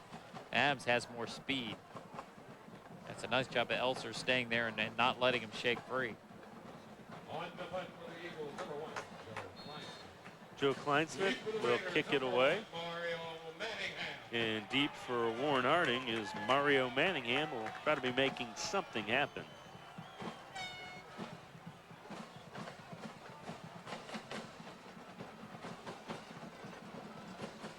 Kleinsmith kicks it away. Manningham lets it hit, and it takes a St. Ed's roll and will be down at the 38-yard line of Harding.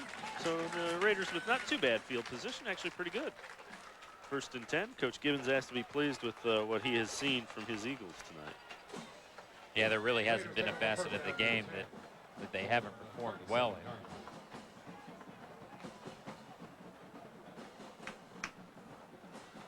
I expect to see him start to get a few more guys into the game and get a little more experience. Guys that maybe don't get to play as much. When you get this kind of a margin this late in the game, he can start substituting a little more freely. Shotgun formation. Blitz coming. They have it tipped, and it's caught by the fullback, Rashad Shannon, but it's going to be a loss of 10, 11, 12 yards, call it. Well, the thing with the screen pass is you've got to get it up and over the defenders. And it looked like it was going okay there for a bit. Let's see who gets their hand on it here. Dvorak. Todd Dvorak. 2nd down and 22. Ball's on the 25-yard line. So it'll be 2nd and 22. Shotgun formation again. Quick hitter to Manningham. Picks up a block. Breaks a tackle. And he gets back 10 of those yards, so it'll be 3rd and 12. This play is going nowhere unless Willie Dukes makes that block on the outside, number 5. There are a lot of white jerseys coming. You have to take care of the outside man, and Dukes, right there, you didn't get to see it, but made the block on, I think, Arcangellini. I haven't said his name in a while. I kind of forgot it. Cangelini, thank you. Arcangellini. I'm here for you. You don't care. Matlock up under center, wants to throw. Looking deep. And pop. Joe Kleinsmith comes up and hits him. As the intended receiver was Rashawn Shannon. Yeah, this is something that this team was known for last year, is the big hitters in the secondary. And this ball gets a lot of air into it, and that leaves your receiver kind of open. And a great job of timing the play and a good clean hit at the shoulder pads, not going for the head from Kleinsmith. Deep for the Eagles, number 31. 4th down and 13. Royce Adams heads deep with Deontay Morrow. And kicking it away will be Toma. Kareem Toma. Snap is good, and Toma hits a high floating kick. And it will roll out of bounds at the 38-yard line. So the Eagles with pretty decent field position. And see as they trot out there, it looks like the offensive line, the starters are coming out, but see if, yeah, I think Gardner is going to stay in another series. But you get a couple fresh jerseys out there that you hadn't seen a whole lot of. Ray Casola is one of them, receiver. Tom Denstedt as well. Believe he may be the tailback. That's going to be Royce Adams at tailback. Denstedt is going to play the tight end position. Adams gets the call, breaks a tackle, gets outside. He's to the 45-50, down at the 45. Number 31, Royce Adams, the ball carrier. And you want to say he's a change of pace from Paxton Rose, but Paxton Rose is a lot quicker than a lot of people give him credit for. Yeah, but Adams is even quicker than that. Rose may be a little bit stronger. I mean, it's tough for an offensive lineman because you want to get in the game when all these other guys are, but it's just so good for the skill players to play behind the number 1 offensive line. Adams bounces it outside again. He's to the 40, 35, 30, and inside the 30, and he stays in bounds. But he picks up another 1st down. So the clock will stop while they spot the ball and move the chains. We mentioned the depth at the running back position, and You know, we don't know if you're going to get to see Nate Oliver play behind him. You just might, but a large show for Royce Adams, who we expect to kind of take things over next year. 1st and 10, the ball's on the 27-yard line. And we do have a change of quarterback now. Frohnapple is in. Brandon Frohnapple gives it to Royce Adams, and he tries to reverse his field, but the defense is right there. I mean, you look at some of the scores of St. Edward this year, and they've had some pretty big margins, which means, you know, Frohnapple gets some experience, obviously Adams, and you're getting in a position if, you know, hey, there's no line. Are they, but you get in a position where if you guys are hungry and they want to stop over and get something to eat during the game, 2nd and 10, the ball's on the you know, 27-yard line. in a worst case scenario, if someone gets hurt, these guys aren't going to come in without the experience. Royce Adams running again. He'll pick up another 1st down as he gets down near the 15-yard line. We'll call it the 16. Number 31, Royce Adams. 1st and 10. Tackle on the play by number 70, Ian Bassel. 1st down and 10, the ball's on the 16-yard line. So another 1st down for the Eagles offense. 38-5, the St. Ed's leading. Royce Adams is again the deep back. He will get the call. Breaks a tackle, cuts it upfield. Adams to the 5, and he will be brought down. Just look at how quickly he accelerates. And when we talk about he's fast, but he accelerates and he's able to just shake tacklers. Gets out of that tackle and then just look at how quickly he gets into 4th gear or 3rd gear, whatever gear you want to talk about.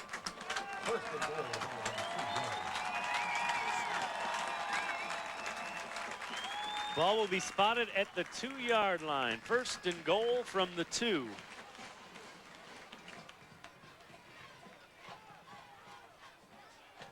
As the defense waiting this time. Number 31, Royce Adams. And Adams will actually be thrown for a loss of a couple.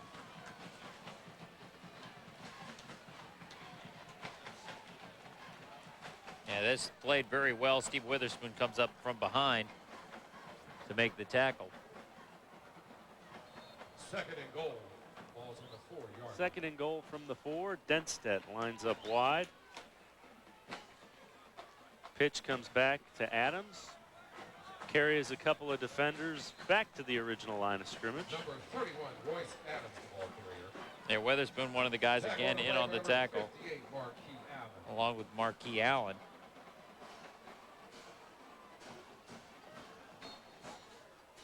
You have all the speed you want, but it's going to be tough to run through 4 dark jerseys.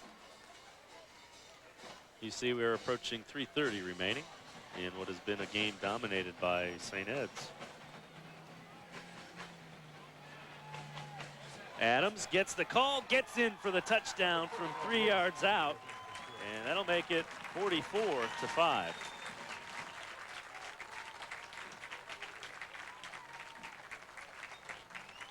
Yeah, you start to run out of adjectives for what they've done up front, and of course the running game that they have here. And we keep saying dominating, but you come up with another word for it. Skozen will be the holder. Kleinsmith will try to add the point after. Snap is good, set is good. Kick right down the middle as well. 45-5. St. Ed's.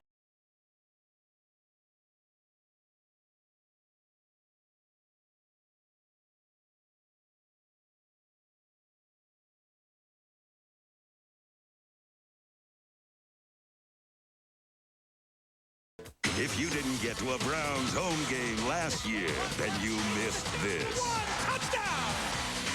800-729-6464. As Earl Little comes up with the interception for the Browns. He gets hit again.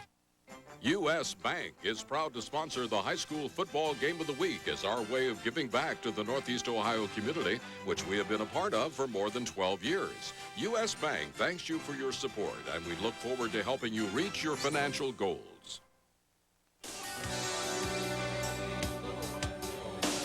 Welcome back to Mollenkoff Stadium. You see just some of the tradition here for Warren Harding football, and we had mentioned this will bring to end a 32-game home winning streak. It will also bring to an end a 24 or 25-game regular season winning streak. Manningham takes the kick, heads upfield, and he gets across the 20 to the 21-yard line. It's just a night where nothing really went right for them.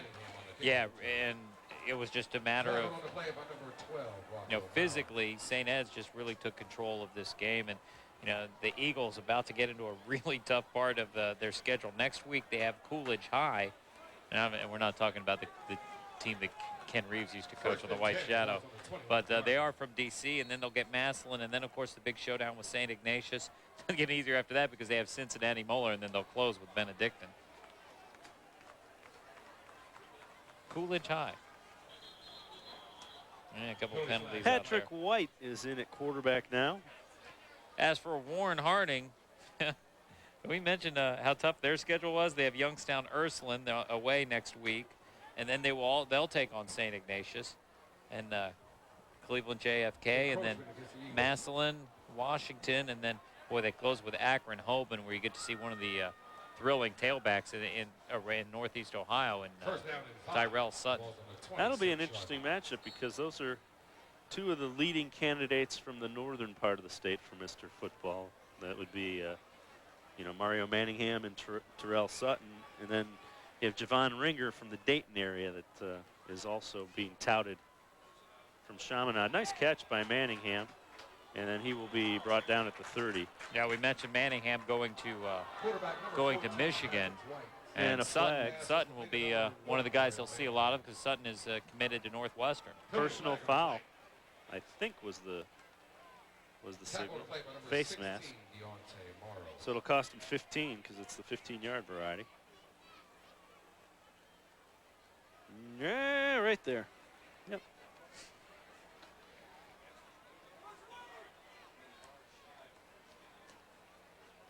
Personal foul, face mask against the Eagles. Going to move the ball out to the 45-yard line for the Raiders. And Patrick White, who had actually alternated at quarterback for, I believe it was just the first game of the year with Matlock. Big, kind of classic-looking quarterback. Over the top delivery, incomplete, and he got hit.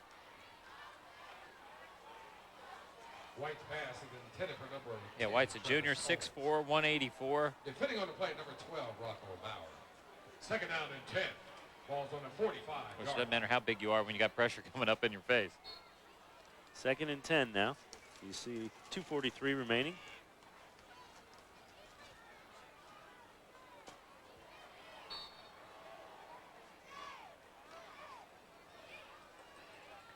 John Richardson is the deep back behind Patrick White. He'll get the handoff. Fumble, ball loose, going to be recovered by nobody. And now Patrick White dove in there. White looks like he got it. A couple Eagles fell on it and seemed to squirt back, and I think White's able to recover it. Good heads-up play by Patrick White. It looked like two of the Eagles were there, and then miraculously the ball was 2 yards behind them. Yeah, Richardson never really gets it cleanly. Recover on the play by number 12, B.J. Clover. And fortunately for White, that one squirts out. Ball's on the 43-yard. Gets back to him. They end up losing 2 yards on the play, so it'll be a third down and 12.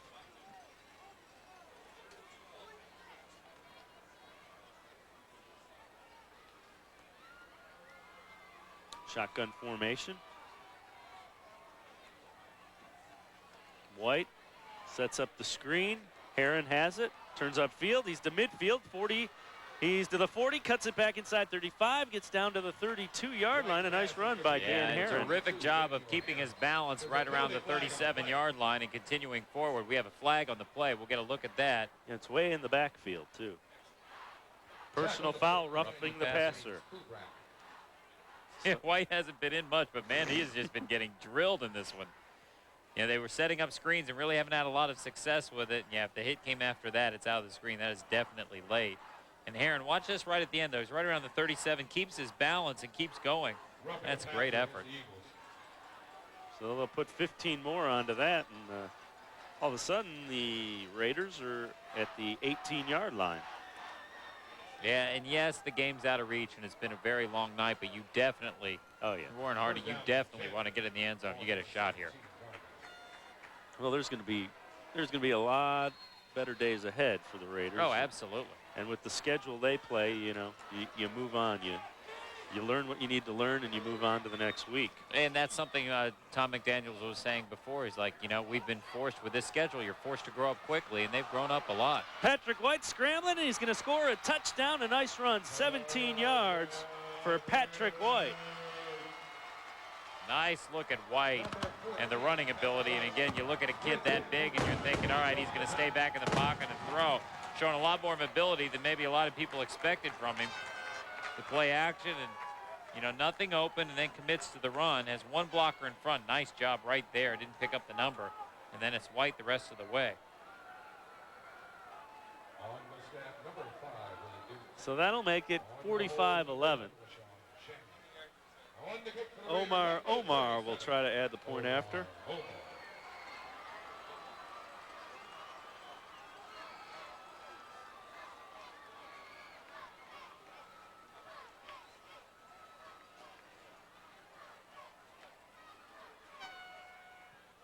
Kick is good.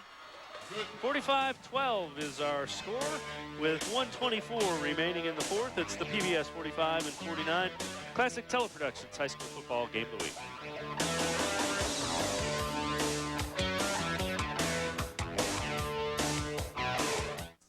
If you're like me, you love fine arts and you want to try them all. But how can you learn to paint while you're learning how to cook? Tri-C makes it affordable to find the artist in you. Tri-C is your community college. Take a class. The New Age Delivery Company, a full-service courier with a personal touch. From envelopes to packages up to 2,000 pounds for same-day delivery. New Age Delivery, 216-289-0200.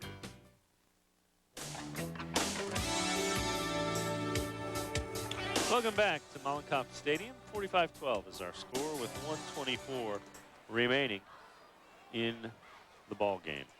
And you take a look at some of the numbers from this one. It really just shows the St. Edward dominance on the ground. I mean, Paxton Rose with 111 yards rushing on 13 carries, and Royce Adams with 78 yards on 11 carries. That's pretty good rushing average. And the other big number is you look at receiving.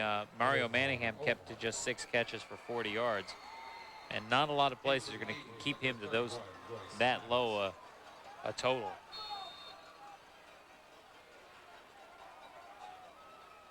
Onside kick.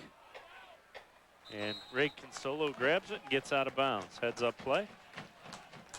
And the Eagles will run the final 1:24 off the clock and head back home with an impressive win. Yeah, and get ready for Coolidge High from Washington. See, I was thinking Carver High, but Coolidge was the player. You don't appreciate classic television, do you? No. I like the show, though. It was a great show.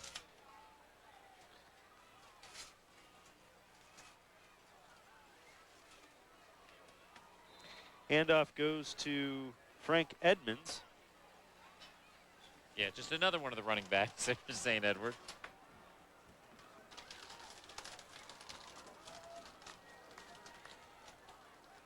Edmonds a sophomore. Number 32, Frank Edmonds, the ball carrier. Tackle on the play. Yeah, so it's got to seem like forever before he's going to get to carry the ball for this team. Frohnapple gives it to the fullback.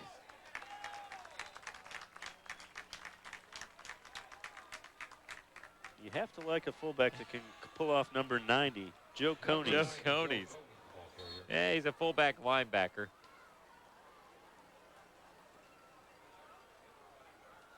Tackle on the play by number 36, Lazarus for Frank. First and 10, ball's on the 45-yard line. Edmonds again is the deep back behind Frohnapple, but it's going to be handed off to Mike Mewini. And I think we may have to run one more play. No, that Number 30 might go winning the ball. should pretty much do it with 10 seconds left. Wrapping up a very impressive, yeah, keep winding the clock. And they wrap up a very impressive performance by the number 2 team in the state. Final score, St. Ed's 45, Warren Harding 12. For Bill Baranke, this is Dave Bacon. We'll see you again next week on the PBS 45.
Stanball Stadium, where the Irish had the home field advantage for this one. Third quarter, Irish leading it 15-0, but the Raiders are on the march. John Richardson will try the right side. Good idea, as he will barrel his way into the end zone, 23 yards out. On the touchdown, Raiders right back in it at 15-7. Fourth quarter, they cap off a 76-yard drive. Richardson with the touch and the 2 were tied up at 15. But then the Ursuline Irish go to number 4, Alex Allen, the senior. 26 yards on a big pickup deep as he gets into the Raiders secondary. Then Alex Allen will cap off the drive from point-blank range. Alex Allen is into the end zone, 22-15. The Irish have a lead, and from there, it was all green and gold. Over a span of a minute and a half, the Irish would score 3 times. The biggest play right here, Jerome Jones with an interception return for a touchdown from 30 yards out, and just like that, Irish pulling away from Harding. But the Irish D not done yet. JoJo Underwood comes up with the interception, and the Irish are back in business, and they would put it away with who else? Number 4, Alex Allen, had over 200 yards rushing, and that's well over his average for the season. As he will go into the end zone, Ursuline Irish with a huge win, 37-22. They blow out Warren Harding and get some revenge for the last 3 years of frustration. I mean, we played a good game, you know. I mean, they played good too. First half, we didn't really play, you know, I mean, we played good, but, you know, they was getting in, they was hyped. But, you know, as we kept going, we kept chopping wood, and eventually it broke open, and we won. You know, hey, I'm just excited. I really don't know what to say. I'm just excited. Well, basically, we practiced at practice, and I just came out and did what I had to do. We called out, knew exactly what it was, and I just did what I did at practice. The SVC means so much to the, you know, the Ursuline school and area, and we, you know, we want to get it done come Mooney. Up to Trumbull County. Warren Harding taking on Massillon. Rick Shep is back in the valley, and this is Quentin Pollock to Jermaine Moncrief. This is good for 11 yards to the 21-yard line. 4 plays later, Pollock to Wayne Gates. It's a 3-yard touchdown. The extra point is missed, so it's 6-0 Massillon. Roger Matlock to Mario Manningham, 6 yards. However, the Raiders are forced to punt. Tigers. Pollock picked off here by John Richardson. He returns it 25 yards into Massillon's territory at the 31. Dan Herron, 17 yards on this play. That would take it down to the Tigers' 10-yard line. Sets up Omar, who comes in and boots the 25-yard field goal. And how about the Raiders? They come back in this one. It took 2 overtimes, but they win it. As we go to the scoreboard, the final in this one tonight, 15-12 in double. And now, Warren Harding playing host to Massillon. This is always a great rivalry tonight at Mollenkopf Stadium. Quentin Pavlik would go to Wayne Gates, and the Tigers get in for the score. They go on top 6-0. But the Raiders would come back, and they would do it on the foot of Omar. Oh, my.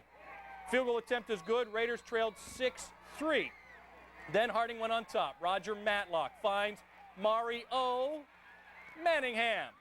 Nice grab. You don't find too many better than that. Raiders led 9-6, but the Tigers would tie it. So we're even at 9. Harding trying to march towards what would be the game-winning score. Matlock again to Manningham. Gain of 13 yards. The two hook up again. This time for an 11-yard pickup and a first down. And with just 2 seconds left in regulation, it's Omar. Oh my. He missed that when they went to overtime, but don't worry, the Raiders rally in double OT. Harding gets the win tonight over Massillon by a final of 15-12. They are probably headed to the playoffs now. On to college football. YSU was hoping to end its three. Joe Smith, Keith Van Horn, Michael Redd, Desmond Mason, and Eric Strickland. So both clubs going small. Michael Redd went glass on his runner. And the only rebounders out there are Z and LeBron, so it's going to have to be a joint effort by the Cavaliers to control the boards. Rogauskas against 6'10" Joe Smith. Z with that baseline fadeaway. Cavaliers start 0 for 2 to begin the fourth quarter.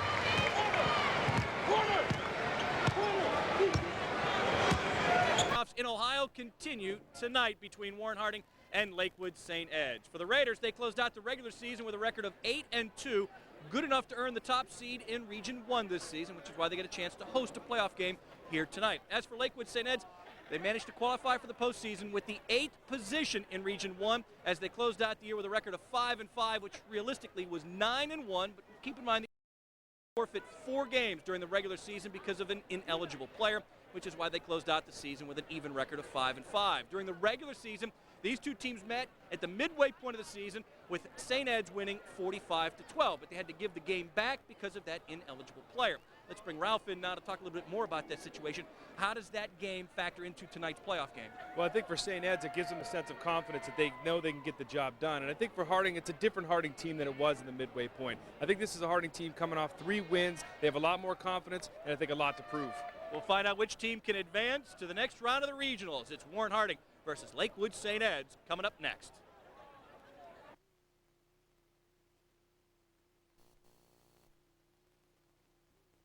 The Fox 1762 High School Football Game of the Week is brought to you by the Associated School Employees Credit. 54 points a game. In the meantime, St. Ed's averaging nearly 40 points a game and yielding just 12 per contest. Joe Kleinsmith will tee it up for Eds. This will be the 6th meeting in the last 4 years between these two teams. 4 times in the playoffs and once in each of the past 2 seasons during the regular campaign. Manningham will get his hands on the ball first from the 5. He's got a gap and that's trouble. He's got to get by Kleinsmith and he could go. He does his job, but is caught from behind and fumbled. The ball is loose, and Eds may have recovered. Manningham was hit from behind by the Eagles' Mark Dvorsnak. That jarred the ball loose, and Eds thinks they've got the ball. And they do.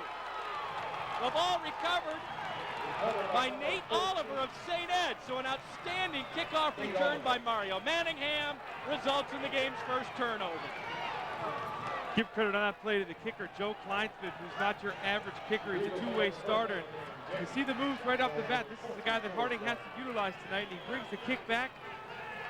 And you're going to see Kleinsmith, the only guy coming up here in the picture that he has to be. Kleinsmith takes the good angle to hold him up. And really, Kleinsmith's job is not so much to make the tackle, but for wait for help to come from the backside, and there it comes right there. Chris Gilman is the guy that causes that fumble. So Eds comes out offensively, and they will begin on the 24-yard line.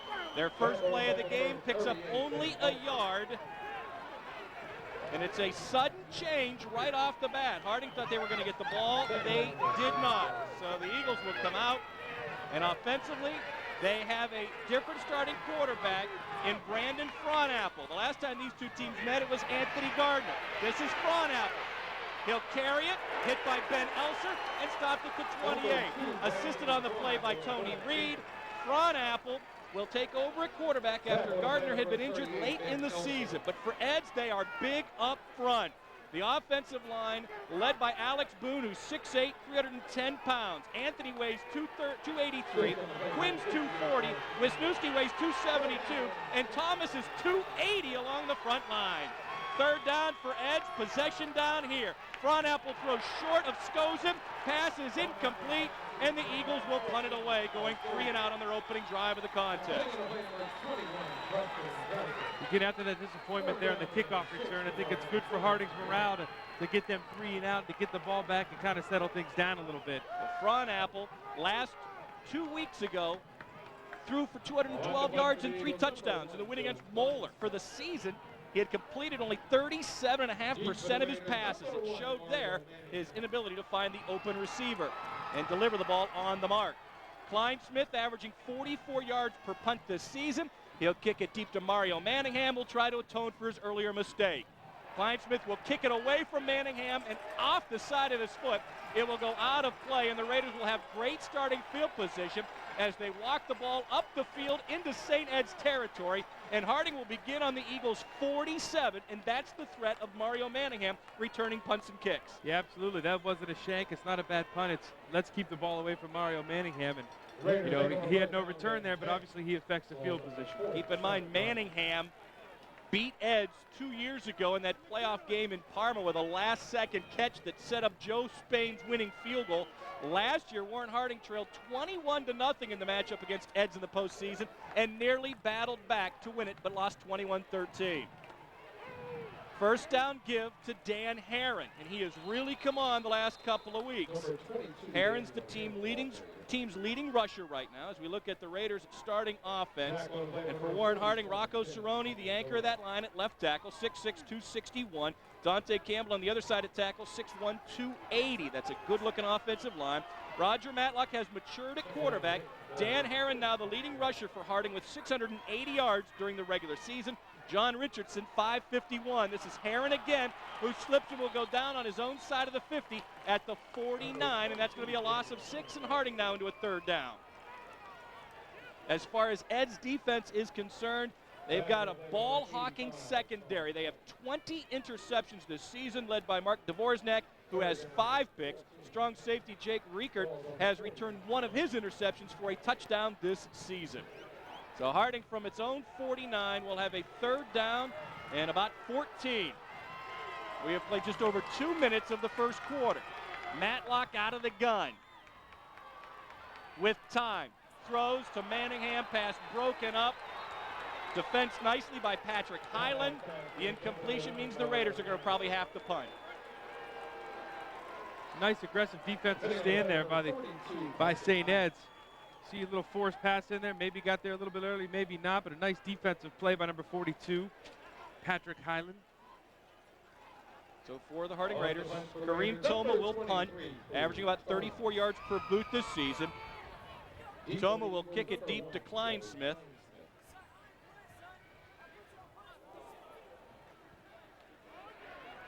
Toma hangs one up there, which Klein Smith will let go. And the ball will roll to the Ed's 15-yard line. A little over 9 minutes still remaining here in the first quarter, and each team now goes 3 and out on its opening offensive series. I think if both of these teams realize the big game intensity that's necessary for a game like this, they both have long histories in the playoffs and against each other, and you know it's just going to be a battle to see who makes that first mistake, I think. So Eds will begin on the 15. Out of the true eye, they give to Paxton Rose. Hit by Ben Elser, assisted by Roger Matlock. Rose carries the ball out close to the 18-yard line. Rose crossed the 1,000-yard rushing mark last week with a 224-yard effort against Benedictine. Coming into tonight's game, Rose had gained 1,017 yards. He leads the team with 18 touchdowns, 17 of those on the ground. This is what he'll be running up against all night long. That Harding defense at times has had problems stopping the run. But Ben Elser and Marquis Allen are very good, along with the other 2 linebackers in Sidney Glover and David Harsh. Preston Kelson leads the Raiders with 2 picks this season. And Fronapple tries to go up top and overthrows his intended receiver, Raymond Casola.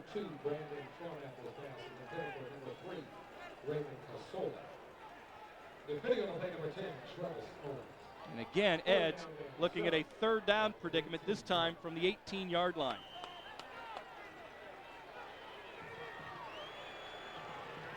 They failed to convert the last time they looked at a third down. Fronapple out of the gun. Throws nowhere near his intended receiver, Alex Spooner. And the incompletion will bring up another punting situation. And right away, whether it's Frohnapple having problems with his early game pressure, but he does not resemble the quarterback, Anthony Gardner, who led Eds to the win here at Mollenkoff in Week 5. No, definitely a big difference between the two. Frohnapple maybe looks a little nervous. That one looks like it come off the side of his hand a little bit, a little wounded duck. And you know, you look at the crowd, you look at the number of people here. This is a big play atmosphere, and to throw a guy in there that hasn't started all year, or at least hasn't started that much, definitely the pressure's on him. Klein Smith will punt again. His last effort went for just 18 yards.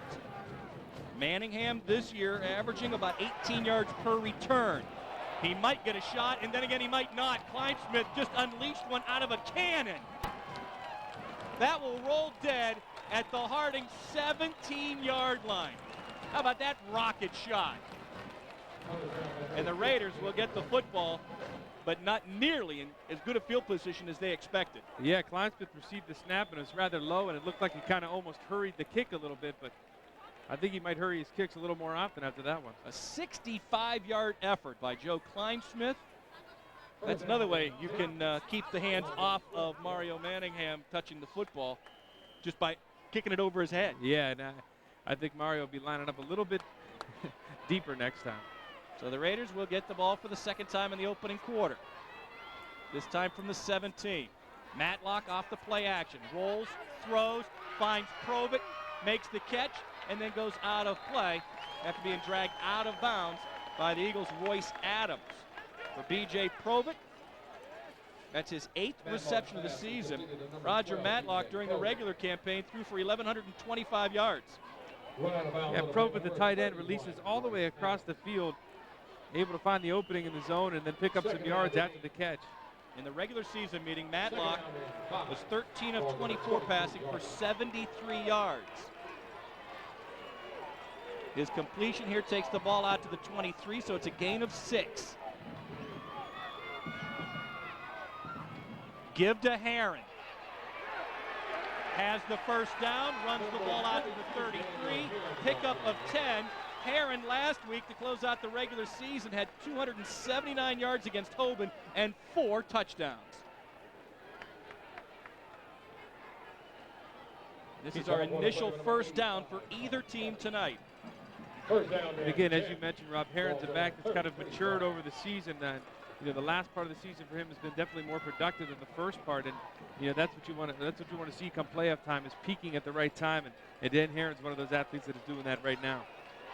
So the Raiders with 4 fresh downs to work with from the 33. Play action, Matlock in trouble. Trying to get away from Dvorak. Does so. Has a first down. And more. Up to midfield, and a great impromptu run by Roger Matlock, who had been averaging about a yard a carry this season. Yeah, you got to give credit to Roger Matlock on that one. That's a design play to go to the right, and it's a rollout. You're going to see he comes around that corner, and he's going to find the right defensive end, number 85, John Dvorak, right there. And so it's a busted play. Matlock figures he'll pick up what he could get. You see Dvorak following this play the entire time and just unable to catch the speedy Matlock.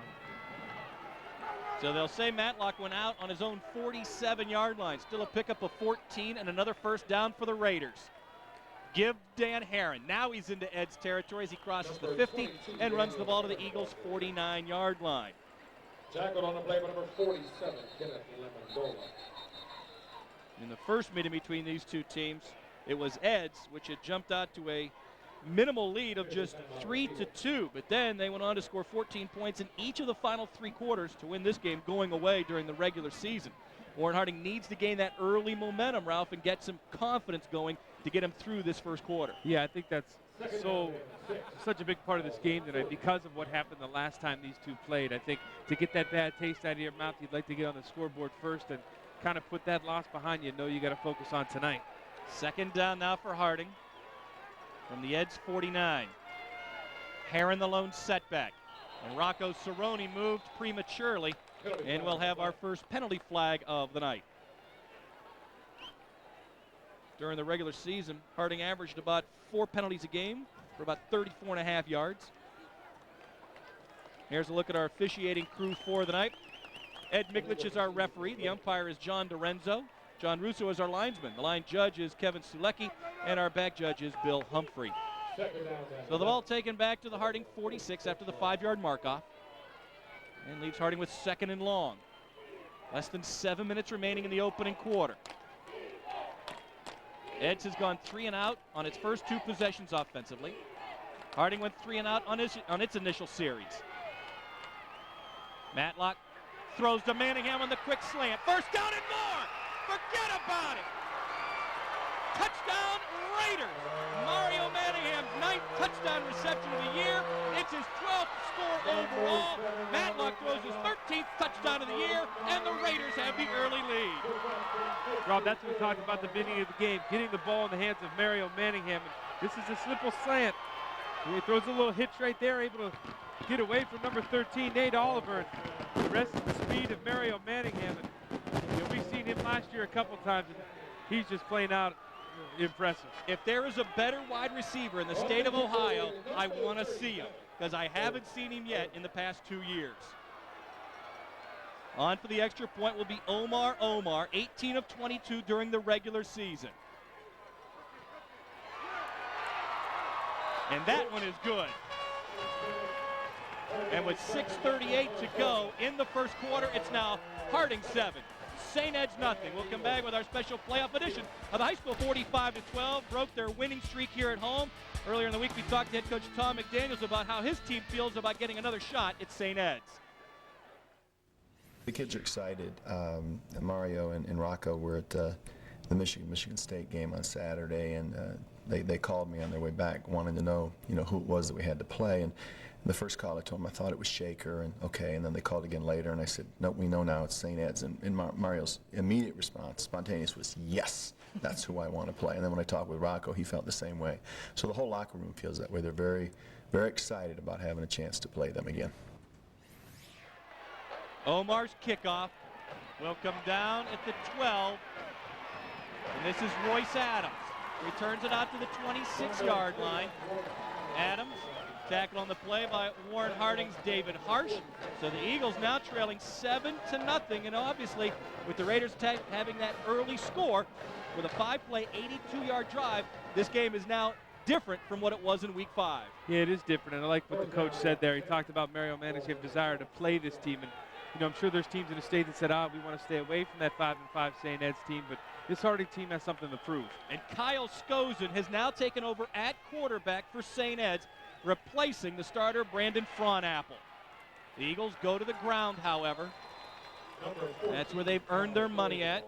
It's Skozen keeping it himself, and during the regular season, he was not used very much as a running back, primarily a receiver. Skozen's 3rd on the team in receptions. But because of the injury to Anthony Gardner, head coach John Gibbons realized he's got to do something else, but Fronapple just was not getting it done on the first 2 drives. We'll see if Skozen can produce better results for St. Ed's on this series. They'll run him again. Hit immediately by Sidney Glover, dropped at the 30, and so far Ed's quarterback problems continue because with Skozen in there, it appears all they want to do is run him. Yeah, and the thing that's odd to me is Kyle Skozen, like you mentioned, is not a running back. Only comes into this game with 2 rushes all year, and now you put him in a quarterback and expect him to run the ball. It just doesn't make any sense. It would probably make more sense to put a running back there and give him some blockers out front, but we'll see what they do with this. Glover gets the stop. That was a solid open field tackle, and it's 3rd down again for Edge. 0 of 2 already in the game. The fake to Paxton Rose. Skozen keeps it and gets only a yard.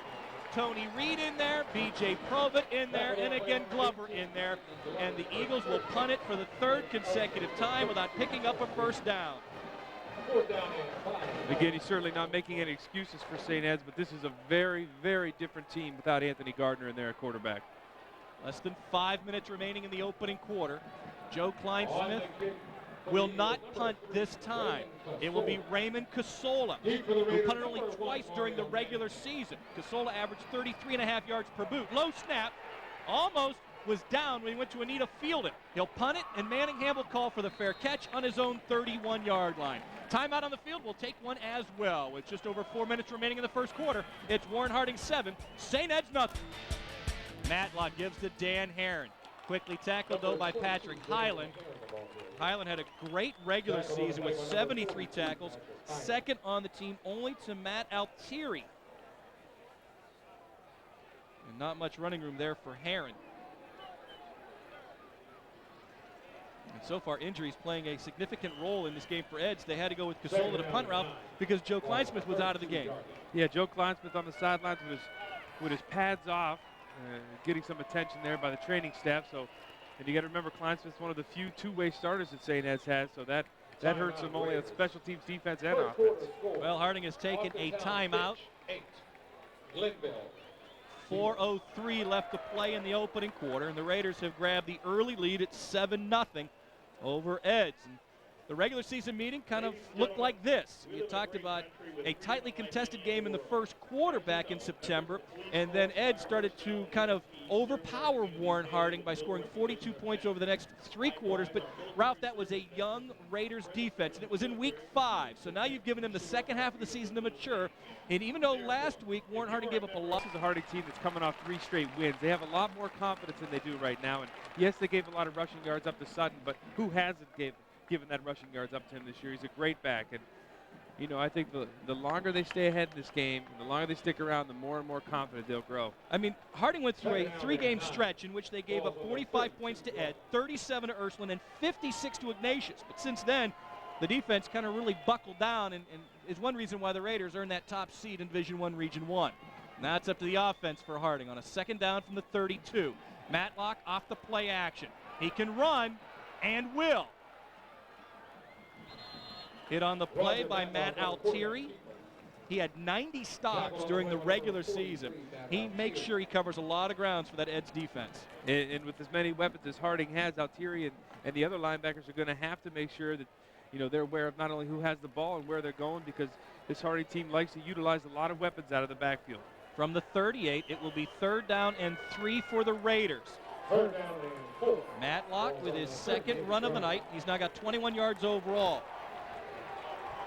Harding looking to convert its first 3rd down opportunity of the game.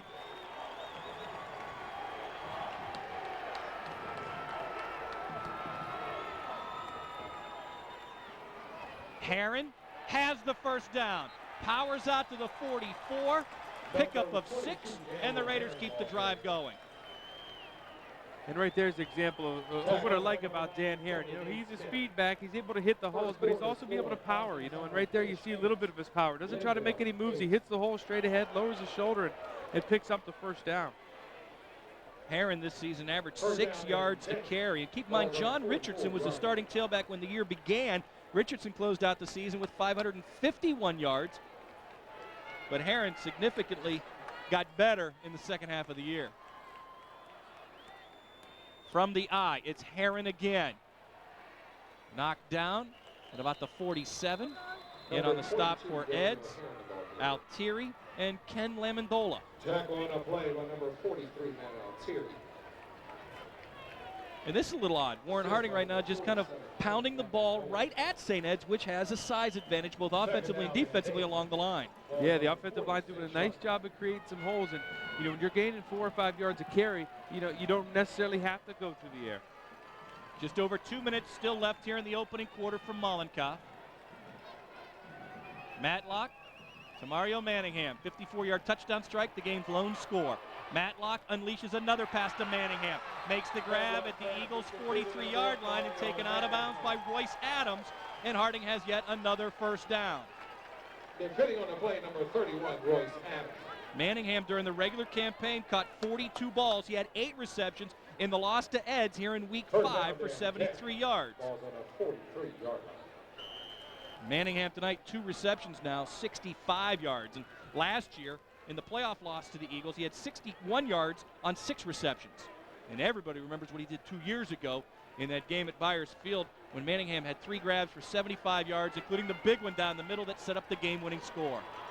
From the 43, tossed to Dan Herron. Slips momentarily. and goes down just shy of the 41. Number 22, Daniel. A little over a minute remaining in the opening quarter. Tackle on the play by number 13, Nate. That's about the third or fourth time tonight that number 85, John Dvorak, that defensive end, is going to come up and just disrupt that play and force Heron to cut it back inside to the defense. And that Dvorak, he's 6'2", 200, and very athletic, and you've seen that so far tonight. But let's put into perspective the importance of this first quarter for Harding. Eds in the regular season outscored its opposition 140 to 36 in the opening quarter. And tonight, after averaging 14 points per game in the first quarter, they've been shut out. Pass by Matlock, batted into the air by Patrick Highland, and it's incomplete. And it'll be third down for Warren Harding. Nice athletic play made by the captain, Patrick Highland. The linebacker comes in on the blitz. And again, it's one of the things that St. Ed's has to decide tonight. How much are we going to blitz? Are we going to be able to sacrifice the short passes and give up some of those and try to tackle? But right there it works. Third down and about 9 from the Eagles' 41. Matlock for Harding in the gun. Manningham at the bottom of your screen. Snap gets away from Matlock. It is still loose, and now he'll pounce on it at the 50. But Harding will let an opportunity go by the boards, and now will have to relinquish possession. Yeah, absolutely. I think they do let an opportunity go by the board. They had the momentum. They had good field position there, and just kind of seemed like they stalled out over the last 3 or 4 plays. And unfortunate this one isn't recovered at the 50. At least hopefully they'll be able to pin St. Ed's down in that territory. But they sputtered a little bit there for a while. Kareem Toma to punt again. Less than a minute remaining in the opening quarter. His first punt covered 36 yards. He'll kick it to Kyle Skozen, who's been averaging about 18 yards per punt return this season. Skozen makes the fair catch, with Dan Heron beating down on him. And the grab at the 17-yard line, so St. Ed's will start there. They've had problems with starting field position so far, Ralph.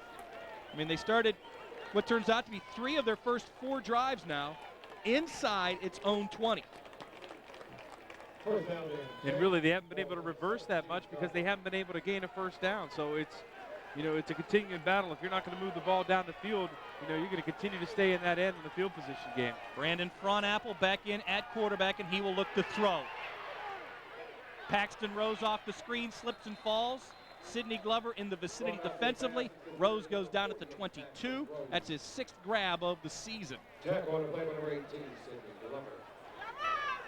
For the first time here, the first play that we see this Ed's offense operate like they like to. A little slip screen to the right, and Paxton Rose able to get out of the backfield, clear to the sideline, and slips down there short of the first down. But you saw in that play the pressure that Harding could bring.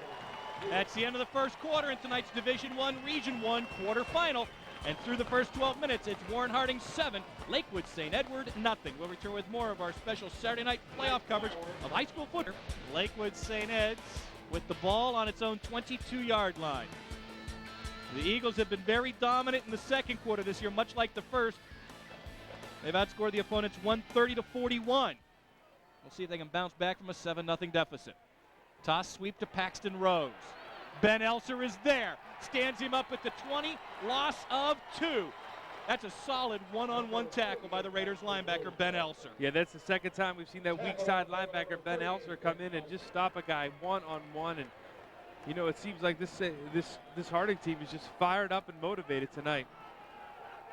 Last year in this matchup between these two teams, Paxton Rose carried the ball only 1 time in the playoff game for just 11 yards.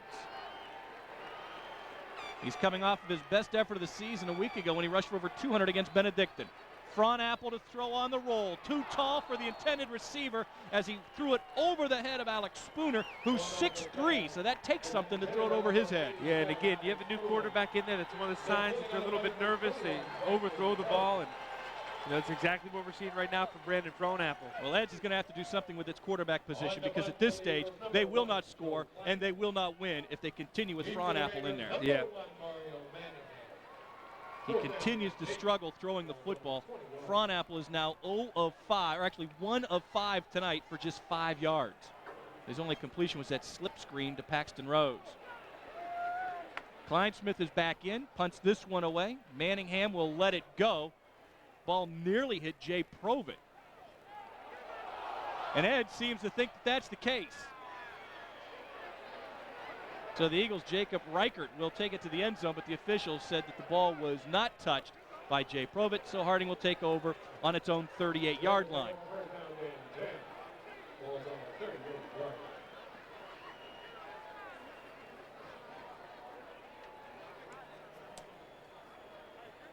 So the officials rule that the ball was not touched, and that's a good call. And the Raiders get good starting field position here. Harding has struggled in the second quarter this year. They've been outscored 88-62 in this period. But they've got a 7-0 lead tonight. Herron, the deep back, to the 40-yard line. Highland in on the stop along with Altieri. Tackle on the play with number 43, Matt Altieri. And the thing that Harding has tonight that St. Ed's usually has but doesn't is the fact that you're not sure if they're going to run or pass. You know, they have the weapons through the air, especially Mario Manningham, obviously, but they also have the steady run game, and they're not one-dimensional, whereas tonight St. Ed's has really become a one-dimensional team, and Harding is able to focus and capitalize on that. Butts and Herron in the eye. After the gain of 2, it is now second down for the Raiders from the 40. Matlock up top. Manningham, can he run under it? No, he cannot. Royce Adams was giving chase. Pass is incomplete. And Harding looking at a third down now. About 10.5 minutes remaining here in the second quarter. I like the play call. 2nd and 8. You might as well take a shot. You've had some success through the air, and you know this is the guy you want to throw to. He could outrun mostly anybody, and you know, you take your shots. Don't just pass on passing downs. Don't become predictable, and I think that's what Harding showed right there. Now that's the best thing. If you're going to throw it, make sure you throw it deep and over everyone's head and just say, go get it. Yeah, because how many times have we seen Mario Manningham run under some of those balls? From the 40, third down for Harding. Herron picks up the blitz. Matlock throws into double coverage. Manningham well covered on the play. The incompletion will force Harding to punt. Manningham double covered that time. Brought a linebacker, Tony Archigalili, and also the cornerback, Royce Adams. And Matlock does a good thing. Just kind of throws this thing out of bounds and continue to play that field possession game. It's been a punting derby so far in the first half. Out of 8 possessions, this will be the 7th punt of the night. For Kareem Toma, this will be his 3rd effort. Kyle Skozen back deep. Pressure on Toma. Kleinsmith nearly got it. Skozen will back off, and the ball will be downed on the Ed's 32-yard line by Preston Kelson. So the Eagles will get the football with 10-10 left in the second quarter. And that's the second time tonight Kleinsmith's been awfully close. You see Kareem right there. It bobbles the snap, and well, Kleinsmith really laid out there. Well, last year when these two teams met in the playoffs, one of the turning points in the game is when Edge blocked a punt in the second quarter and returned it for the game's first touchdown. Number 48, Paxton Rose, the ball carrier. So Rose with the carry, not much yardage. Now keep in mind, following tonight's game, after the short carry by Rose, penalty flags fly on this series.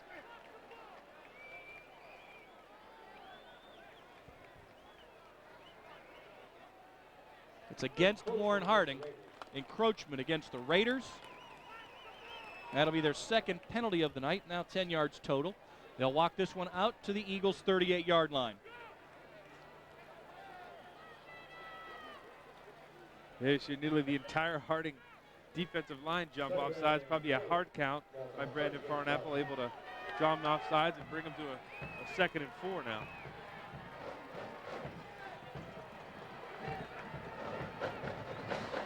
Out of the eye, and right now Royce Adams is the tailback, and he'll take the handoff.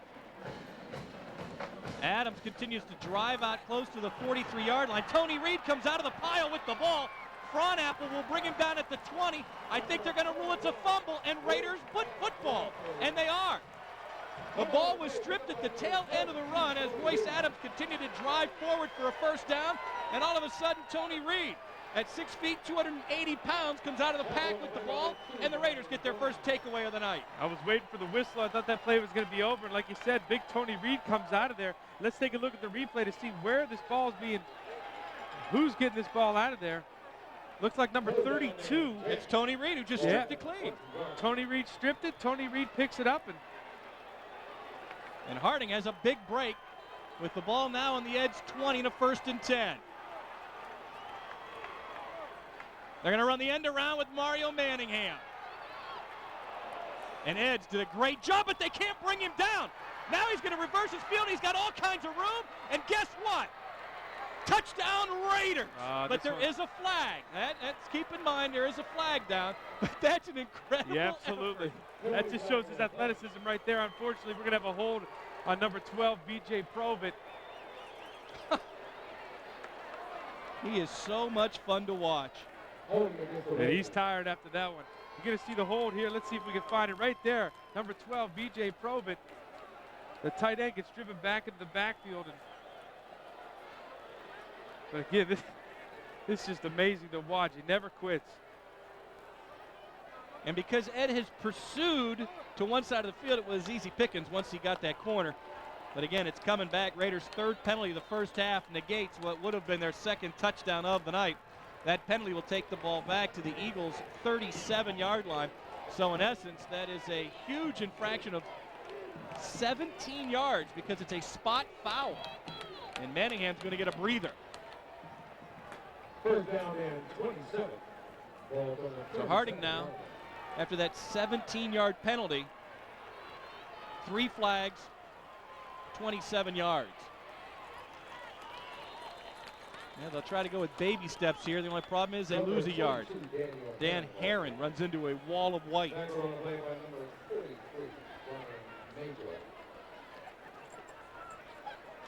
And again, you could argue that without that hold, would it have been a touchdown? And you could argue either way, but those are the kind of opportunities I think that Harding really can't let slip by tonight against this good St. Ed's team. And let's give Herron credit on the play actually for a pickup of 2 to the 35. Second down and long. They'll set up the screen to Herron. Cerrone with a good block.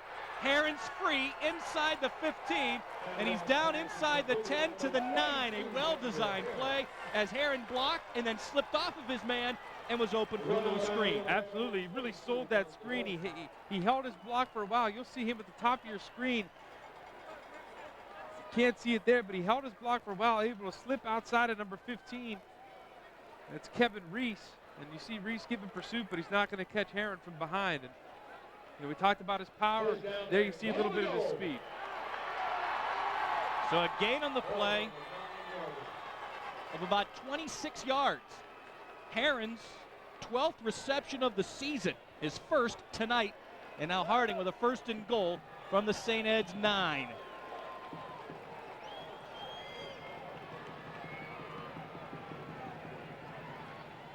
Give to Herron. Drives to the 3-yard line. Less than 8 minutes remaining in the second quarter. Harding threatened to go up by 2 touchdowns. And again, although they've had some big big plays here today through the air, give credit to that offensive line because they're really giving a good push up front. Pushing this defensive line, which is a big defensive line of St. Ed's back, and able to Herron and other of the backs to pick up some good yardage. Herron drives to the goal line. Just short. 3rd and goal. Herron had 9 rushing touchdowns during the regular season. That included 4 last week in the win at Hoban.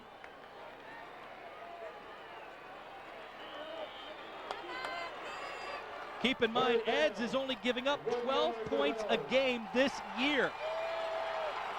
Raiders threatening to eclipse that in the first half.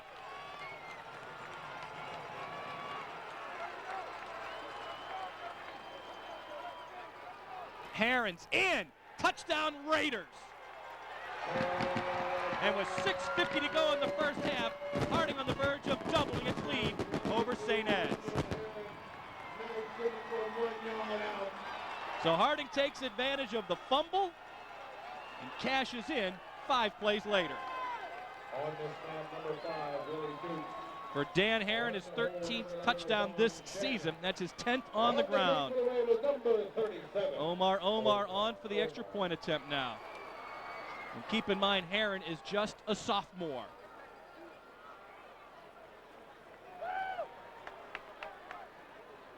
Out of the hold of Rashawn Shannon.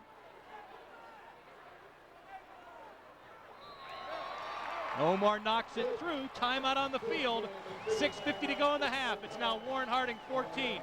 Lakewood St. Edward nothing. We'll have more of our special Saturday edition of the playoffs here on Fox 1762. 12-yarder right into your living room, folks. 21-14, but here comes St. Ed's. They answer the bell again. This time it's Paxton Rose, an 8-yard touchdown, 21 off. After Manningham intercepted the pass, they go back to work. It's Matlock to Manningham, good for 29 yards. Leads to an Omar field goal, 24-21.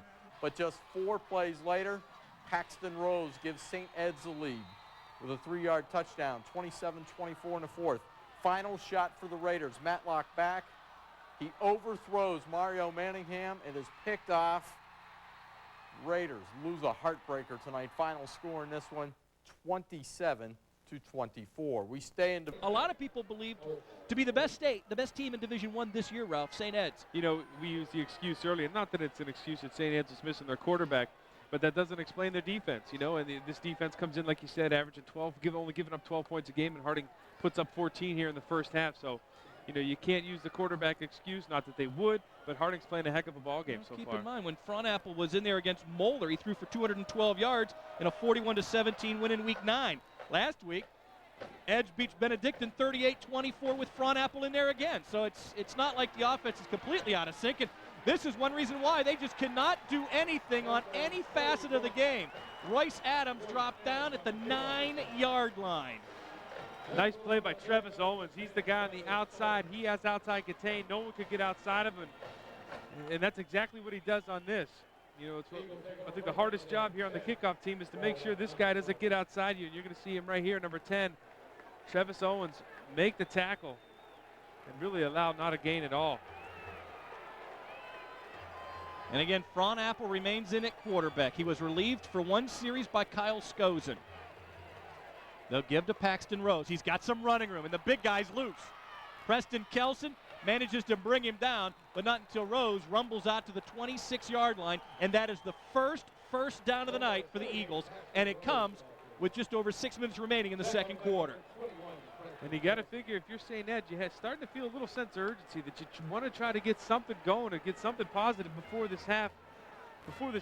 And really, that's for the first time tonight you see a big hole created on that offensive line. And they got some big boys up there on St. Ed's, and that's what they're going to need to do. Rose again, this time hit immediately, this time by Marquis Allen.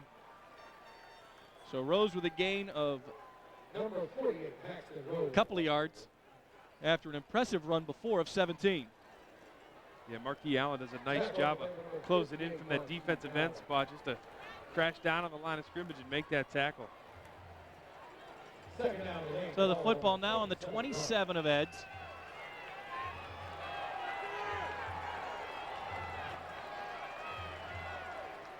Different setback. It's Nate Oliver. And he has problems hanging on to the ball. And I tell you what, that's the second time number 75, Alex Boone, and he's a big boy. There's some stuff after the play that these fans aren't too happy about. Oliver just really never got a handle on the football and made sure that he secured it once he saw where it was at. He falls ahead to close to the 28-yard line. It's a negligible gain, if any. But again, it's third down for the Eagles. And they are 0 for 3 so far tonight on third down. Oliver runs, hit by Glover, pounded from behind on the play by Marquis Allen, and Nate Oliver did not get the first down. You know, you talk about stops and you talk about tackles. What a great stop by Sidney Glover. You're going to see him come right up here, the middle linebacker, number 18. There he is on the screen, and he just stops the forward progress right there. Well, that's going to be the problem in the game, is Ed's inability to convert on third down. They were 0 for 3 on possession downs in the first quarter. Now they're 0 for 2 here in the second quarter. And Ed's has to punt again. In for the Eagles, Joe Kleinsmith.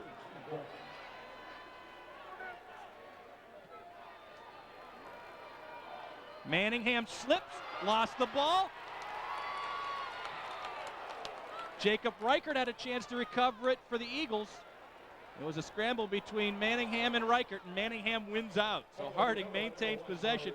And you see that time, when Manningham slipped, trying to grab the punt is what cost him his concentration and his handle on the ball. Yeah, and he tries to make that catch with the defender right in his face. Probably would have been better off to either fair catch that thing or to get away from it. But you see this ball come out right here, and Jacob Reichert's right there, and it's who knows how many times that ball changes hands before the referees see it. And Reichert's the one that comes up with the ball out of that pile, but referees saw it differently. They might have saw the first possession there, and Harding very fortunate to maintain that. Raiders will begin from just shy of its own 39 with 4.5 minutes remaining in the second quarter.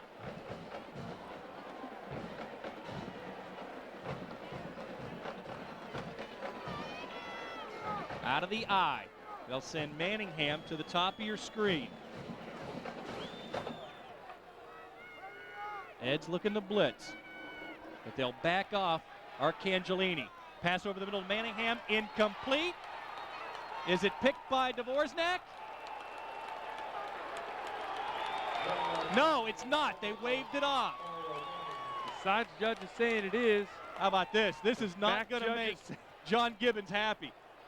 The back judge looked as if he wanted to rule it an interception. We'll see right here if this ball hits the... There's the tip. It's hard to tell from that replay. Mark Dvorak thought he had the pick. It would have been his 6th of the year. See if we can get a better look at it here. Dvorak is right there. Now does it? Yes, it touches the ground. Right there, touch the ground. Good camera work, guys. You see the ball hit the ground. Watch it again. Here's the ball. And it hits the ground right there. Nice camera work, guys. And really a nice job by the officials to be able to communicate there to make the right call in a game such as this. So the ball returns to the 39. Matlock off the play action. Rolls, throws complete to Manningham. Gets a block by Provitt and then goes down at the 47. It'll be a pickup of 8. It'll bring up 3rd and short now for Harding. By number 47, Kenneth Amendola. Raiders will need about 2 yards here. I've been impressed with the way Matlock has worked this offense. Young during the early portion of the season. He has grown into this role as being Harding's quarterback, and we've seen him really sell some plays, and he's done a good job of delivering the ball tonight. And I think he's doing a nice job of just managing it. They're not asking him to control the game. They're not asking him to make huge plays. They're asking him to make consistent plays, and then when you have that opening, you're able to get it up top to a guy like Mario Manningham. Matlock 5 of 10 passing, 104 yards and a touchdown tonight. 3rd and short. They'll go to the ground. It's Herron, but he won't get the first down. Gets it back to the line of scrimmage and no more as the Raiders run into the teeth of the Eds defense. And that's what people have come to expect out of the Eagles defense, is just that solid play between the tackles where they don't give you a gap to run through. Right, that defensive line, we talked about their size earlier. And, you know, it's kind of like they knew this play was coming. They get penetration by both of their linebackers. And that defensive line does a nice job of not letting those offensive linemen get down on the linebackers. And let's think back to that last punt. It was almost blocked by Joe Kleinsmith, so we'll keep an eye out on this one. Ken Lamendola got the tackle for Edge, which has forced Warren Harding to punt. Toma gets this one away. Fair catch made by Joe Kleinsmith on his own 14-yard line. So we've got a timeout with 2:38 to go in the second quarter. It's Harding 14, St. Edward nothing. You're watching a special playoff edition of the high school football game of the week on Fox 1762. Throw. Looks for Kleinsmith, got him. Tackled by Roger Matlock, out close to midfield. They'll spot Kleinsmith down just shy of his own 49. For Kleinsmith, it's his 21st grab of the year and only the second pass completed tonight by Brandon Fronapple. Fronapple, we've been talking about his inefficiency tonight. That time does a really nice job of selling the fake, good play fake, and he's able to get outside the pocket, avoid the rush, and really throw it to a wide open receiver. And Edge with a no-huddle offense now. But it doesn't slow down the Harding defense.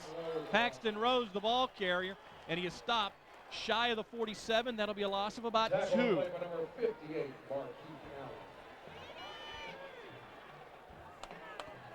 So the longest gain of the night was that pass by Fronapple, which covered 36 yards, and then it's followed by an immediate loss of 2. Just over 2 minutes remaining here in the second quarter. Ed still has all 3 of its timeouts remaining, and they trail by 2 scores. Out of the gun. They'll swing the ball back to Spooner. And the big tight end's got a lot of room to run, and he could go the distance and will. Touchdown, St. Edward. And give Fronapple credit for selling the look at Paxton Rose and coming back to his left as Fronapple throws his 4th touchdown strike of the year. And for the big guy, Alex Spooner, it's his 4th touchdown reception of the season. And again, Brandon Fronapple looks to his right. That whole Harding defense kind of slides over to the left side and comes back to his big tight end. Alex Spooner, man, once he catches this ball, there's nobody on that side. Spooner led the team in the regular season with 22 receptions. Kleinsmith on for the PAT. He hit 43 of 49 during the regular campaign. He'll kick it out of the hold of Kyle Skozen. And Eds is right back in the game. Kleinsmith knocks it through. And now with 1:40 left in the half, St. Edward has cut its deficit in half. And now we'll see how Harding responds. Again, give credit to St. Ed's there. They didn't come out and try the same thing they've been doing all game. They changed things up. They went to a couple screens, a couple play action fakes, and that's what got them that touchdown. So they're not satisfied with just coming out here and doing the same old, same old. They're willing to change things up and make adjustments, and I think that's what you need to do to keep advancing in these playoffs. There's a good look at head coach Tom McDaniels of Warren Harding.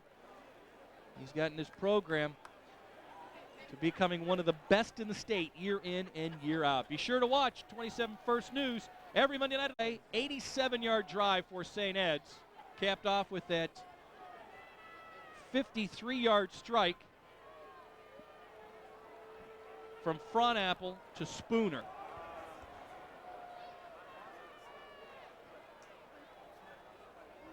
Now they're waiting for a football before Joe Kleinsmith can get play started once again. Now for Harding, he's still got 1:40 left. And the Raiders have 2 timeouts remaining, plenty of time. And when you've got a guy like Mario Manningham who could take it the distance in any play, there's a lot of time for Harding to try and answer. Yeah, and remember the last time Ed's kicked off, it was Manningham that ran it almost all the way back for a touchdown until he had that fumble about with 20 yards left to go. So be interested to see where they kick this one. Obviously, probably looking to kick it to the left side. That's what they'll do. And the Raiders will just jump on it at the 22-yard line. Patrick White, backup quarterback, grabs the football for Harding.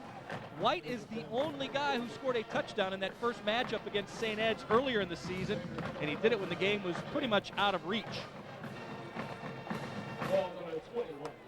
So Harding will begin just shy of the 22. There's a good look at both sidelines.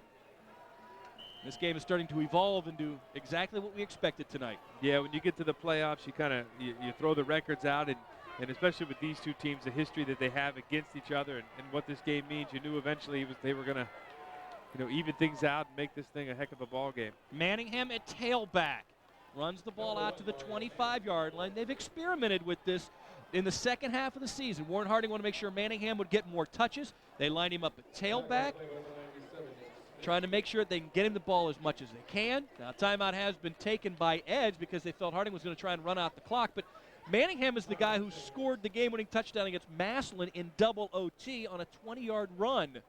So they've tried to get him the ball more, and they've figured out ways to do it. Yeah, heck, that makes sense when you have a guy of his caliber obviously orally committed to Michigan, and you have a Big Ten type player like him, you need to find ways to get him the ball. And when you're not a really pass-oriented team like Harding, you know, get him on a sweep, get him on some screens, and anyway, get him the ball.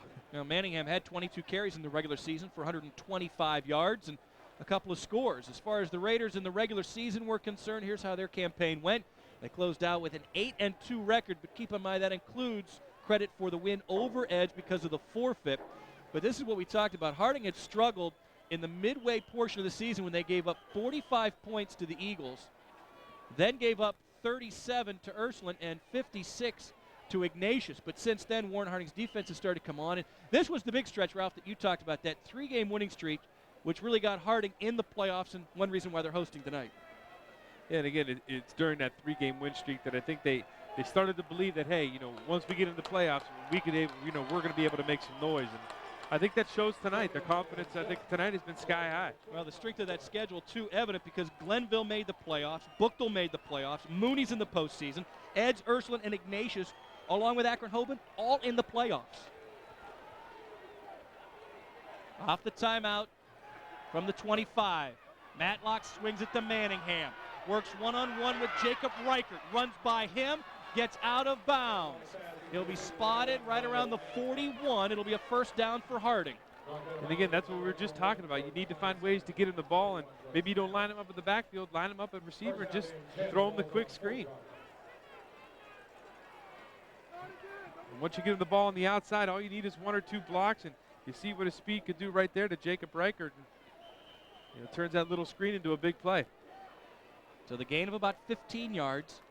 Manningham now with 4 receptions tonight for 88 yards. And Matlock is now thrown for 119 this evening. He'll go back to the air. Fires, has Probit. Yanked to the ground immediately by Matt Altieri. Gain out to the 46. That's a gain of 6. Well, Harding says if you're going to take a timeout because you don't want us to run out the clock, we're going to come down and try and score.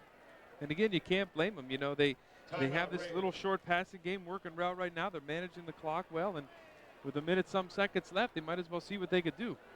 1:09 remaining in the half, and the Raiders have used a timeout. Harding now has 1 remaining here in the second quarter. Well, the winner of this game tonight, which is the top seed versus the 8 seed, will move on to the regional semifinals and will play either the 4th or the 5th seed out of Division I, Region 1, and that would be Fitch and Glenville. So again, the winner of this game will move on to the next round and match up against Fitch and Glenville. A lot of people already, Ralph, and obviously you can't look ahead. We still got plenty of football left, but they would love to see this kind of a matchup next week in the regional semis. And at last, listen, Fitch and Glenville were tied at 8. Yeah, you know, we wouldn't mind seeing that kind of matchup. Former Still Valley rivals and haven't played in the playoffs since, 1990. And definitely would draw a big crowd and a lot of interest around the state. And again, there's a lot of football left to play for both teams in the opening round of the postseason. Well, as far as St. Ed's is concerned, now this record a little deceiving. There you see the games that they had to forfeit because of an ineligible player. They beat St. X 23-17. Blanked Lakewood 62-0. Then buried Central Howard 61-6 and beat Harding 45-12. But those games, according to the state, all counted as losses. But those last 2 wins over Moeller and Benedictine were huge, and one reason why Ed's is in the postseason. From the 46, pass short to Manningham and incomplete. That'll bring up 3rd down. It only took 3 seconds to run. So Harding, which has not done very well on 3rd downs, much like Ed's tonight, will face one here. Raiders just 1 of 5 so far tonight when facing a possession down. Yeah, it looked like Matlock kind of hurried that one out of there a little bit, and unable to make the connection. But I think Harding has to be concerned here. If they have to punt, they don't want to leave Ed too much time on the clock because it seems like that Ed's offense is just starting to click. From the 46.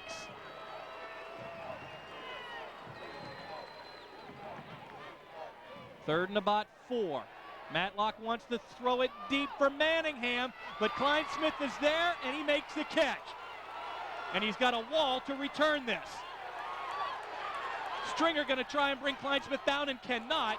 The tackle finally made by the Raiders' Dan Herron, but for Joe Kleinsmith, That's his second interception of the season. His first one, he returned for a touchdown. And now the Eagles will start from the Harding 44 with a chance to tie. Looked like Matlock didn't see the safety. Joe Kleinsmith, safety's kind of always shading that way. And, you know, Mario Manningham had his guy beat, Royce Adams beat by a few steps. But Kleinsmith, the safety, able to float over that way and make the interception and then get a really good return and now put St. Ed's in a position to do something here. Eagles take the snap. So Ed's will drop. Fronapple will look. Preston Kelson nearly picked it as Kyle Scozen was the intended receiver. 2 timeouts remaining for the Eagles. They'll try to capitalize on Roger Matlock's 8th interception of the year. And again, it's that sudden change, which we saw at the outset of the game when Harding fumbled the opening kickoff, and the Raiders' defense responded by holding Eds off the board. And again, you could think of a swing of emotion. If Ed's able to get this ball in the end zone before half, really swings that tide of emotion back to Eds and makes this thing a whole new ball game in the second half. So the ball returns to the 44. Fronapple with a delay. Gives the ball to Greg Miranda. And Miranda powers his way out of bounds. Ben Elser took a ride. And they'll spot the ball at the Raiders' 34-yard line. And it is very close to a first down, but it will be short. Right, just a simple drop play to Miranda. Most of the Harding defensive backs and linebackers had dropped in coverage anticipating the pass and finds themselves a little short of a first down. For Miranda, he had 152 yards rushing in the regular season and 3 touchdowns. Less than a minute remaining, down to 37 seconds left in the half. 3rd and very short. The ball just shy of the Raiders' 34. Fronapple will keep it. He took an early dive, really, and nearly missed his line. But he got enough, and that'll keep the drive going for the Eagles. They're kind of surprised. They call a timeout after that. The clock would have stopped with the first down, but must not have had a play call, so they'll use one of their timeouts. And the clock stops with 34. Seen a 2-touchdown lead squandered in the second half of the second quarter. Yeah, in a matter of 2 possessions, that 14-point lead would have been gone. Fronapple rolls, throws, Kelson picked it off. Of the year. Now we'll see if he can return it.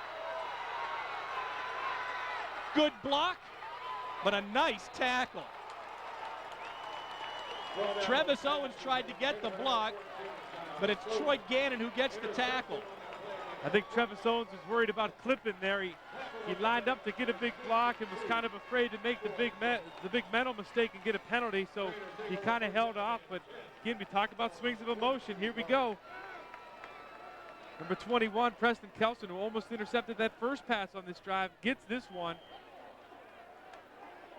And then gets a good return, and I think we'll see right here Harding just kind of satisfied with sitting on it and going to halftime with that 7-point lead. There you see number 10, Trevis Owens kind of backing off that block. That allowed Gannon to make the tackle, but still Harding will begin from the 24, and they'll just take a knee and head into the locker room. And that's what we talked about. What would the emotion be like heading into the locker room? Harding has to feel very good about itself, Ralph. They turn away Edge, which was threatening to tie, and now Harding goes into the locker room on top at the break. So after the first 2 quarters from Mollenkopf, it is Warren Harding 14, Lakewood St. Edward 7. When we come back, we will have our Sparkle Market Band of the Week. We'll also look back the first 2 quarters with our Arby's halftime statistics. All that Mario Manningham, who then did the rest. This was a 54-yard pitch and catch. Manningham turned it into the touchdown, and it would turn out to be his 12th of the year, and that capped off a 5-play, 82-yard drive. And that's how the first quarter ended, with Harding on top 7. Being in control of this game, and obviously we have 2 more quarters to see what happens. So the second half kickoff, grabbed by the Eagles' Nate Oliver. And Oliver returns it fairly well out to his own 31-yard line, and that's where Eds will put it in play, 1st and 10. We'll find out if the Eagles can continue their success offensively that they enjoyed in the latter stages of the second quarter. Yeah, they made some adjustments there in the second quarter, putting Fronapple into play-action positions where he's able to get out of the pocket and make some plays. We'll see if that continues here. Give to Paxton Rose. chopped down on the play by Harding's Adam Huffman. Rose rumbles out to about the 32-yard line. Minimal gain on the play. They'll move it closer to the 33, so a pickup of nearly 2. And again, Rose, a big guy, not your typical tailback, but he's been averaging 7.5 yards a carry this season. Yeah, you look at the size of him, obviously a bigger back, a power back, and once he gets into secondary, there's not many secondary people going to bring him down. Fronapple off the fake. Overthrows his intended receiver, Spooner, but a flag is down, and we'll have interference on the play against Warren Harding's Roger Matlock. Matlock probably would have been better off not touching him at all because it looked like that thing was over his head, but Matlock grabs him around the waist, and referees see that, and they're going to call it every time. Well, that'll be the Raiders' 4th penalty of the night. And watch it again to see just how close it really was. But there you see Matlock. Yeah, you see Matlock grab him just before the ball is delivered to Alex Spooner. And that's a 15-yard mark-off. It'll take the ball out just shy of the St. Ed's 48-yard line, and it will give the Eagles their initial first down of the second half because of the penalty.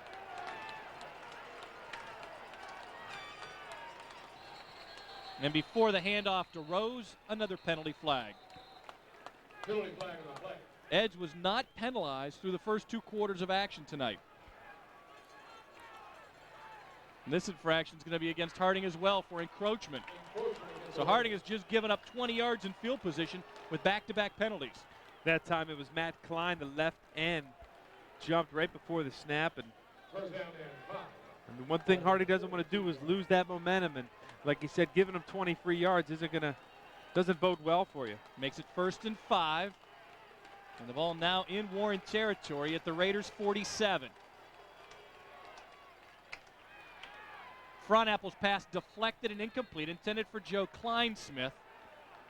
And that'll leave Eds with a 2nd down.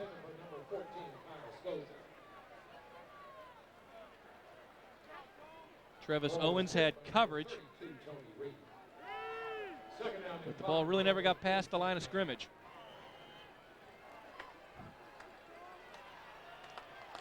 So the incompletion brings up 2nd down for the Eagles. Opening drive of the 3rd quarter. Frontapple pumps, looks deep, got Kleinsmith, and he's in. Touchdown, St. Edward. He beat Travis Owens for the score, and for Kleinsmith, he's come up with a couple of big plays tonight. That's his 4th touchdown reception, and for Frontapple, his 2nd touchdown pass. He shakes off some early struggles and now has 5 touchdown strikes this year. You're right, that's what I was going to mention. Brandon Frontapple really seems a lot more comfortable in that pocket now than he did in that first half. He was overthrowing a lot of receivers, looked a little bit shaky back there, but in that late 2nd quarter, now into this 3rd quarter, he looks a lot more stable, and obviously the results are showing off for St. Ed's. 47-yard touchdown pass. Kleinsmith now for the PAT. He scored 99 points during the regular season. And all by himself, Joe Kleinsmith has tied the game with 11 minutes and 9 seconds left to play in the 3rd quarter. We are back to even. It is Harding 14 and St. Edward 14, and all of a sudden now the Eagles are a little more confident than they were halfway through the 2nd quarter when they trailed by 2 scores. Yeah, and I think right away now Harding is going to have to get something together to get that confidence back, because now that this thing is even on the scoreboard, you got to wonder about the state and the emotion of both teams now. Here's a good look at what St. Ed's is discussing offensively. And they made the proper adjustments there.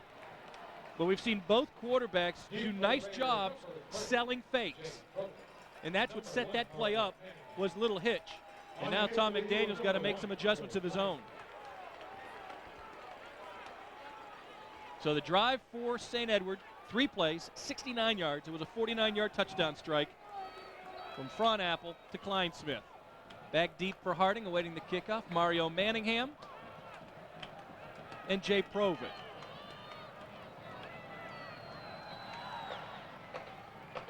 They'll kick it to Provitt from about the 3.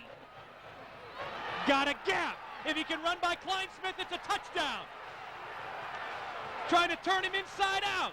Kleinsmith makes the tackle, but Jay Provitt makes St. Ed's pay for kicking away from Mario Manningham. The problem is there is a flag down, and we'll find out how much of this will be wiped out because of the infraction. The thing that impresses me on that play by Jay Provitt is no moves, just straight bullet right up the middle. Well, the flag may go against St. Edward.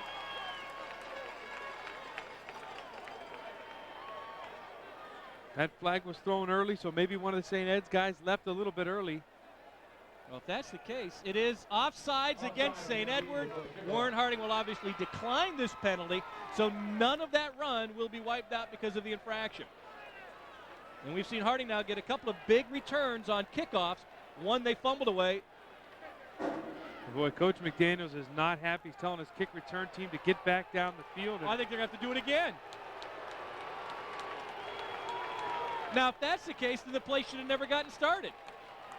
Yeah, why don't you blow that play dead right at the beginning?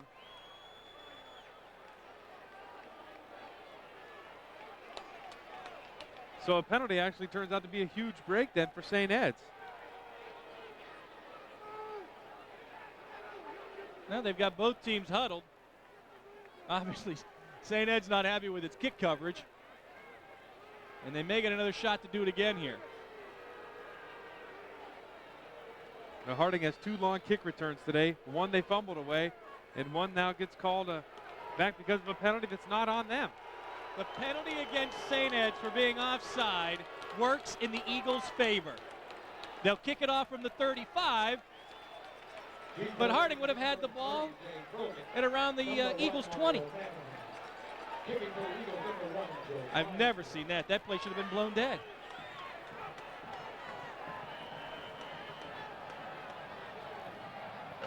And now they're just going to squib it to an up back, and it'll be Ben Elser who will fall on it at the 34-yard line. So the penalty benefits Lakewood St. Edward dramatically.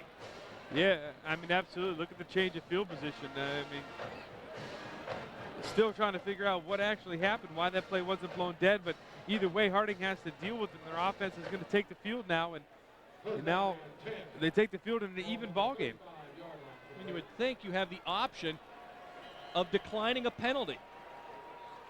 I mean, yeah, absolutely. If it's a dead ball foul. But here's the return by Jay Provitt. And again, Warren Harding will now take over from the 34. They go to Dan Herron, who has running room right up the middle out to the 42-yard line.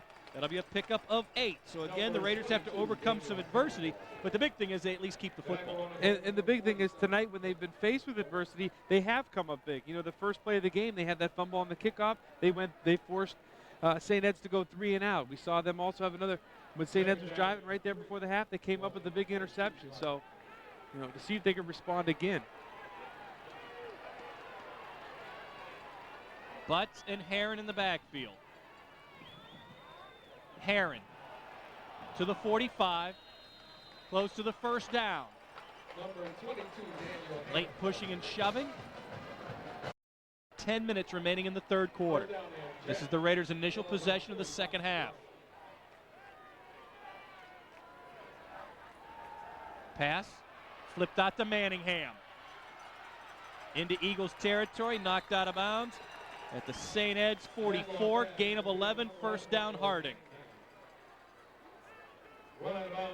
Again, we talked in the first half about getting the ball in Mario's hands, and here we see it, just a quick rocket screen to the left and get your 2 other receivers out in front of you to block, and you pick up 11 yards. And you know, that not only boosts the confidence of your quarterback, if you're Roger Matlock, gets that offense starting to go in a little bit. So Harding has moved into Ed's territory.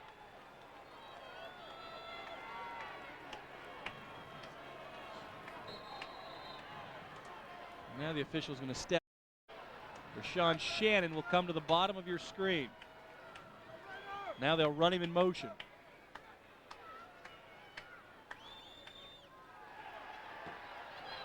Matlock does a good job to get away from Dvorak. Flag is down, however. And we're probably going to have a hold here. Looked like number 75, Dante Campbell, And again, I think these referees are going to have to do something here, Rob. There's been a lot of pushing and shoving after these plays, and I think they're going to need to take control of this game. But right at the top of your screen, right here, you're going to see the hold. That's 75, Dante Campbell. And without that hold, that's probably a sack. So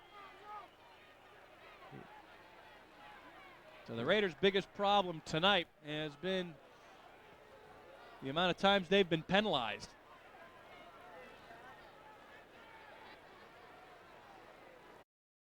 over to the Harding sidelines and giving them the old get-back warning. Now head coach Tom McDaniel has to tell his whole team to get back.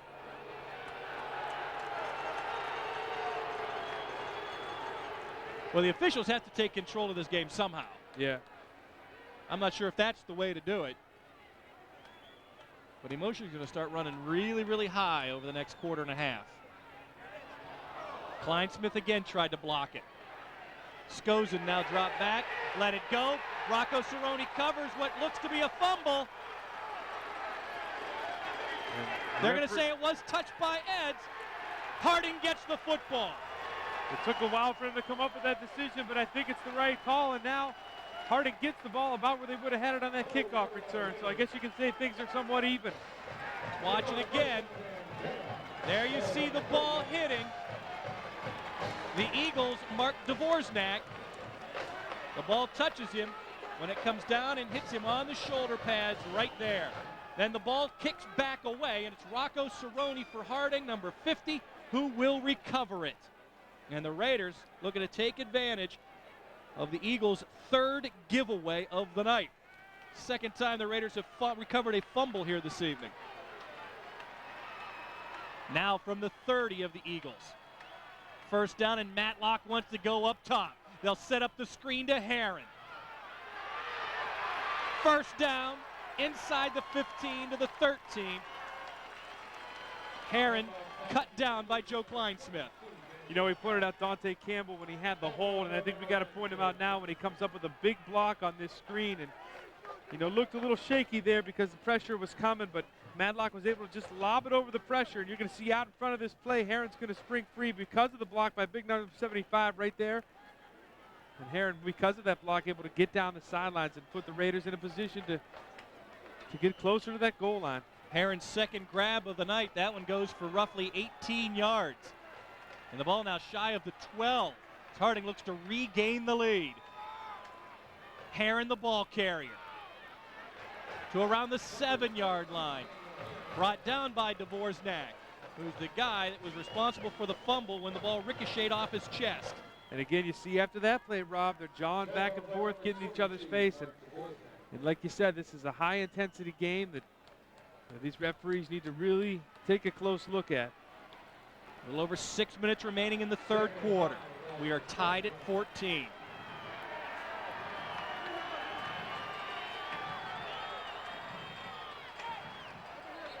Yep, movement on the line for Warren Harding, and it looked like Cerrone.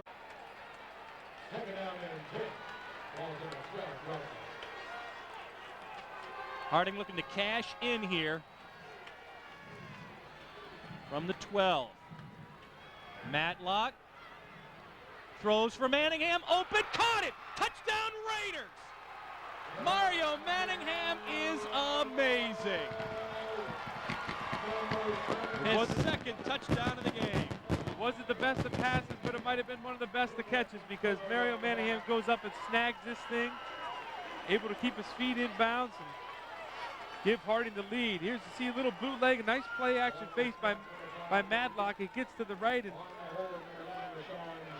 a little bit high, but Mario Manningham gets up there and gets it right before Royce Adams able to come over and make contact. And the problem is he had a lot of time to go up and make that catch. Playoff edition of the high school football game of the week here on Fox 1762.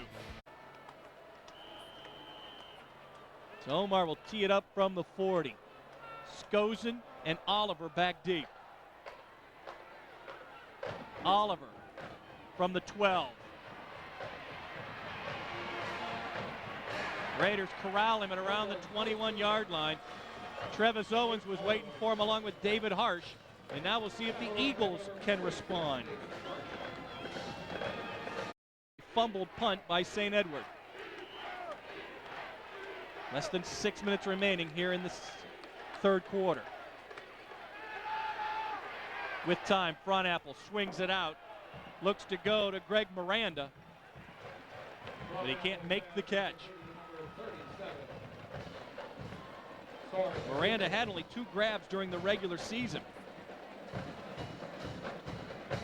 And you see the pass by Front Apple, just kind of sidearmed it out there, and Miranda kind of slipped as he tried to make the grab. Yeah, that's almost his style. It looks like Brandon Front Apple, even when he's not under pressure, he's more of a sidearm passer. Yeah, it was funny. He was looking downfield, and it was like the ball come out of the side of his body, and it just didn't get to Miranda cleanly. Now they'll go to Paxton Rose. The only thing is the Raiders were there. Sidney Glover comes up. A sophomore makes a huge tackle, which results in the loss of a yard. And you talk about this defense of Harding, how good it is. And when you're able to start a sophomore at middle linebacker in this scheme, you know he must be pretty talented. And Sidney Glover tonight has come up big a couple times against the run and comes up big against number 48 right there. Well, Paxton Rose came in averaging 102 yards a game on the ground. He has 22 yards rushing on 10 carries tonight. And Eds will line up in the gun with 3rd and long. Rose blocks Elser. Front Apple throws. Pass picked off by Preston Kelson. His second INT of the night. They were going for Joe Kleinsmith, and he was well covered. And the ball returned to the Eds' 39-yard line. The 4th turnover committed by Lakewood St. Edward tonight. It's the 2nd time Front Apple has been picked. Yeah, Front Apple, I think, got a little excited on that last touchdown pass, thinking he wanted to do it again, and he really let that thing go into coverage, and he threw it right to Preston Kelson. And again, there you see that sidearm delivery, nice spiral, but he throws it into double coverage. And Kelson now with 4 interceptions on the season. That leads the Raiders. And Eds came in only a +2 in the turnover ratio this season. They're a -2 tonight. Now can Harding capitalize on yet another turnover? They'll give to Herron. He'll run to the 35-yard line before the pile is pushed back. That's a gain of about 4. But Harding's last 2 possessions now have started inside the Eagles' 40-yard line. And really, that's kind of been a common theme throughout this game. They definitely had the advantage on field possession. About 4.5 minutes left in the third quarter. Harding leading by 7.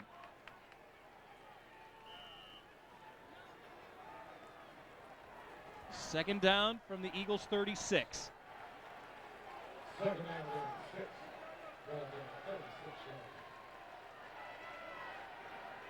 Fake to Herron.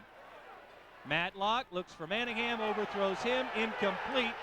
Fans want an interference call against Royce Adams, but they're not going to get it. And that ball was well over the head of Mario Manningham.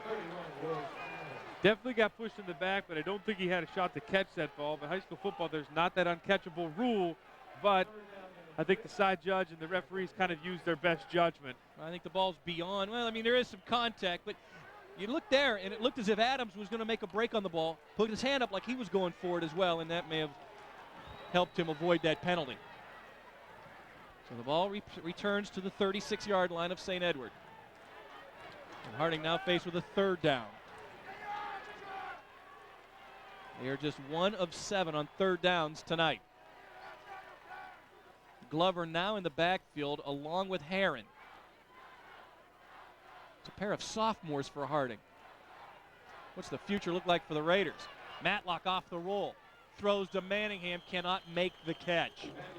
So the Eagles have done it a very nice job defensively. Yeah, they did do a nice job right there. Coming off that interception, they knew there was a big momentum swing, and they knew they needed to come out and get a defensive stop, and they get it.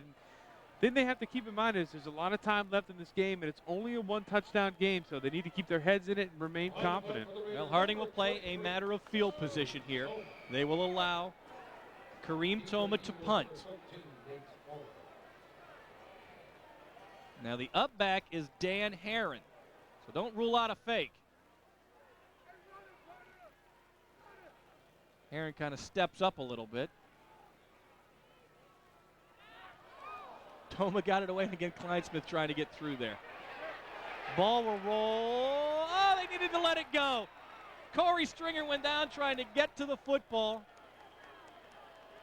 and it wound up in the end zone for a touchback. And I'm not so certain that that ball wasn't going to stop at about the half-yard line. It looked like it was about to stop when Stringer dove on it. It looked like he tried to bat it out, but it's going to come out to the 20. So with 3:57 to go in the third quarter, St. Ed's will get it back. But watch how close it comes to being on the half-yard line. Corey Stringer comes up. Now, if he lets it go, does it stop at the half-yard line? He touches it, and the ball's on the goal line, and it's an automatic touchback, so it will come out to the 20, and the Eagles will start offensively from that spot. So Ed's will start out of the gun. Fronapple throws, finds Spooner. Tackled at the 28-yard line by Roger Matlock.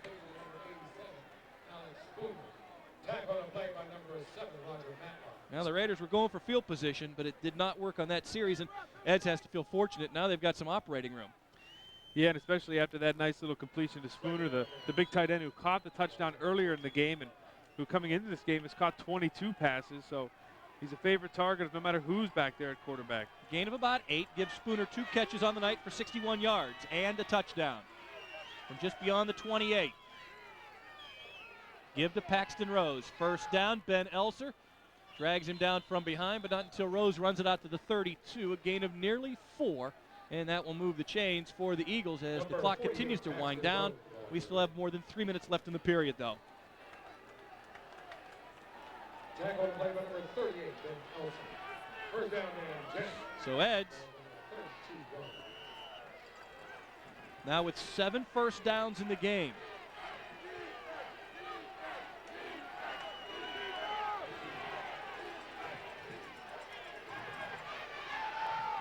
Pass by Fronapple, complete to Skozen. Up to midfield and taken out of bounds in Raider territory at the 49. Gain of about 19 yards and another first down for St. Ed's.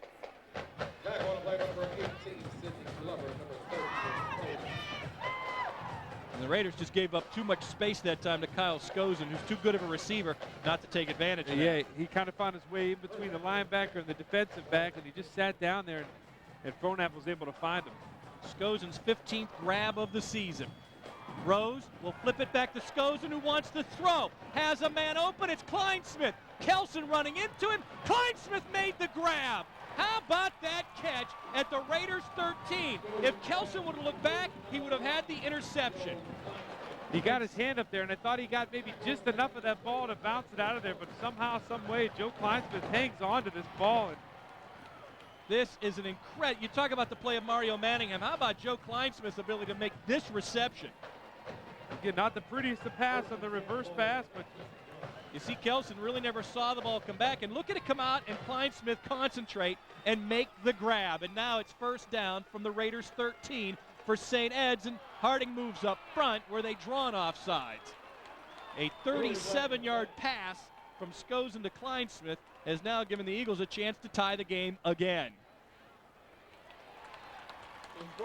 And the penalty against Warren for encroachment. That'll move it 5 yards closer inside the 10 to the 8. And Harding now with 9 penalties in the game for 70 yards. First down there, 5. Walter 8 yards.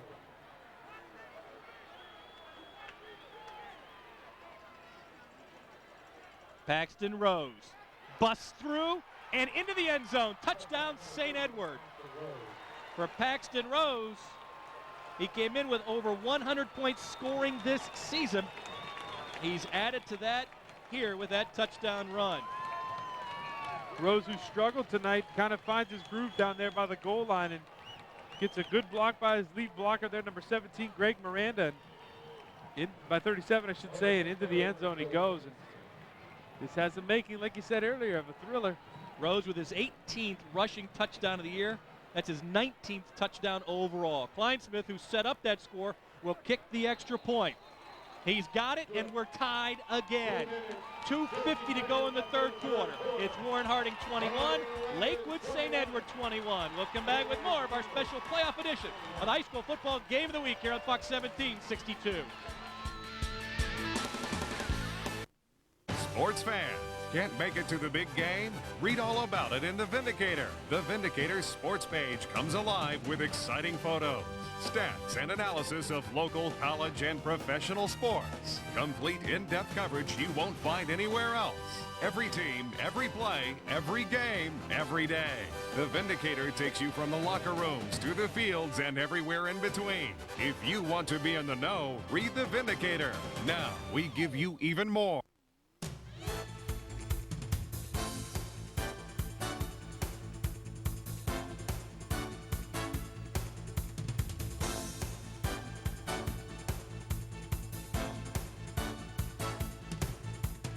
It's no accident. When every minute matters, Forum Health is here when you need us most.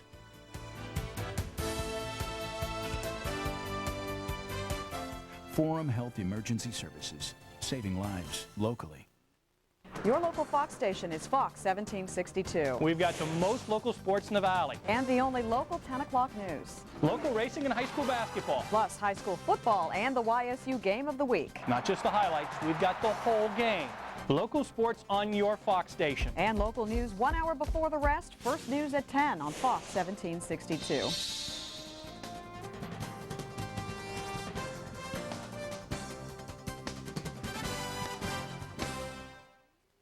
Join Fox 1762 and your family at Magic of an Angel's Christmas and help Easter Seals assist those with disabilities. 100% of the money raised stays here in the Valley, and there are many ways you can help.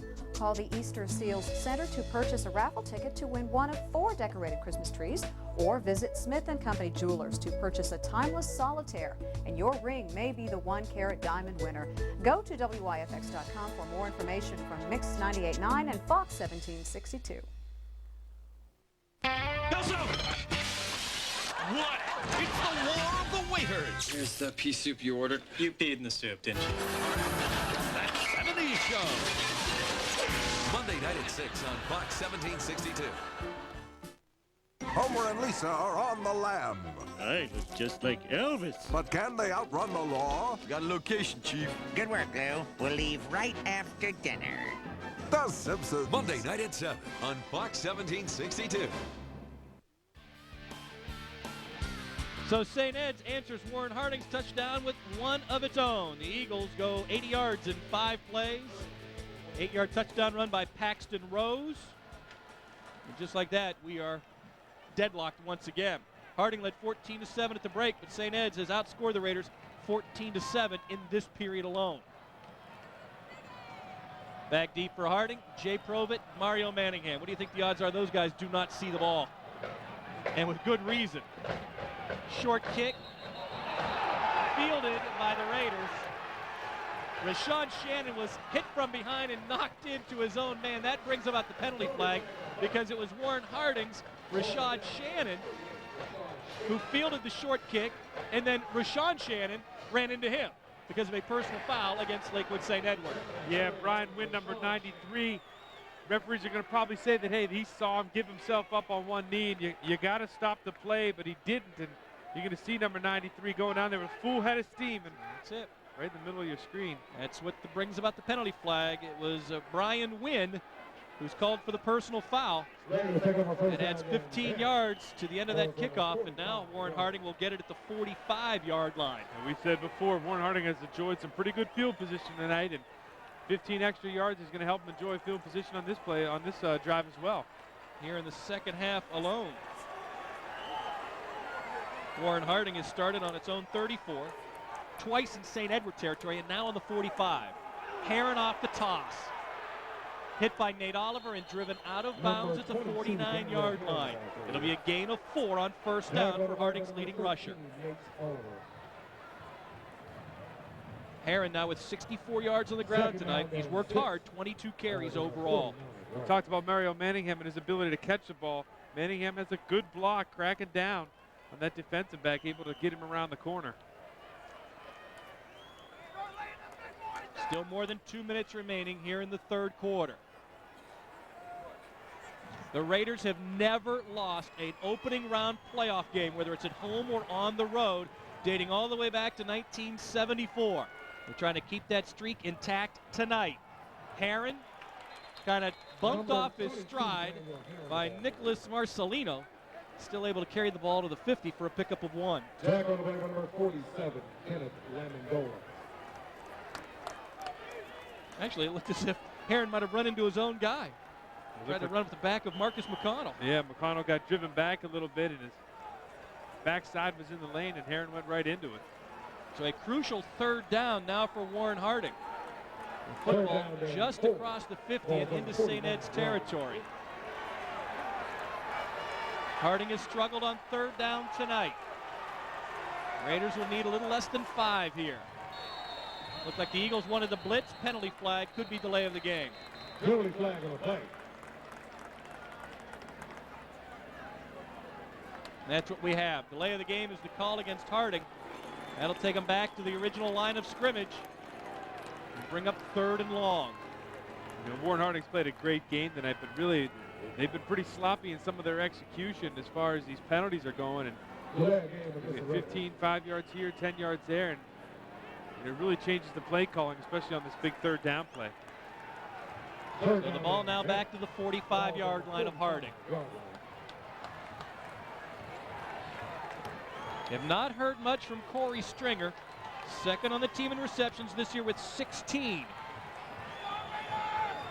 He's at the top of your screen. Matlock, though, going to roll the way of Manningham. Throws for him. Catch made, but Manningham able to elude a couple of guys before going out of bounds at around the 49. It'll be a gain of just 4 and short of the 1st down. 4th out of bounds on the play by number 13. And Harding's going to have to punt.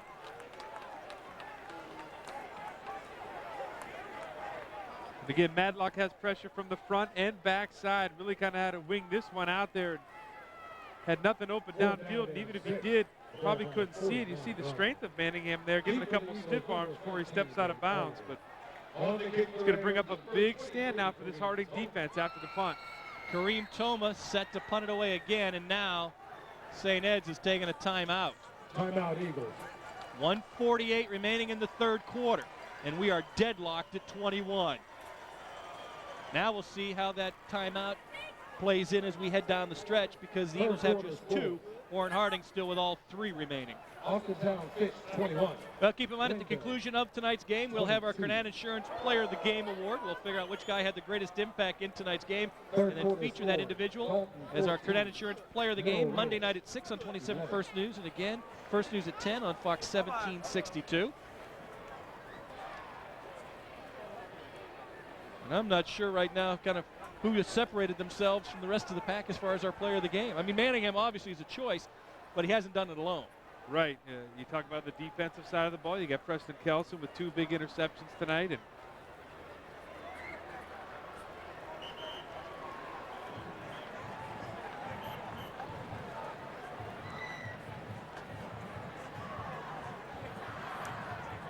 you wonder if St. Ed's maybe took that timeout maybe to set up a return, or possibly the block. They've been close all night with Joe Kleinsmith. And I wonder if they didn't have enough guys on the field. No, they did. Did they? Yeah. Okay.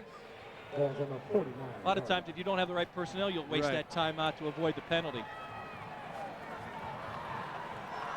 So Toma's that last effort went into the end zone, and there's not much pressure, and he gets off a dandy. Now will it stay in the field of play? Yes, it will. And Harding will down the ball at the 4. A huge punt by Kareem Toma, and that's the field position that Harding wanted to put Eds in the possession prior.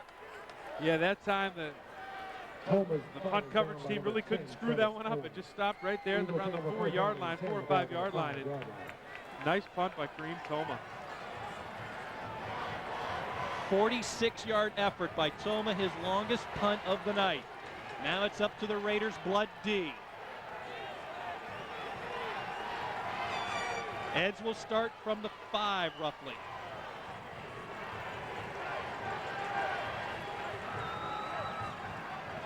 Paxton Rose. Fumbled the football. Still loose. Alex Spooner recovers for Eds at the 10-yard line, and the Eagles dodge a huge bullet. Absolutely. A turnover right there would have been so costly. Alex Spooner, the big tight end, able to jump on that ball. and it results in a gain of 5 yards for the Eagles. But watch the ball squirt loose. Sidney Glover again with a big play.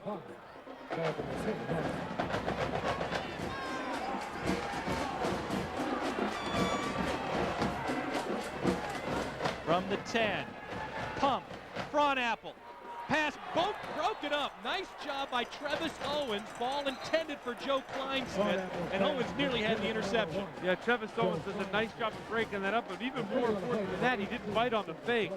You know, that's a little hitch go route.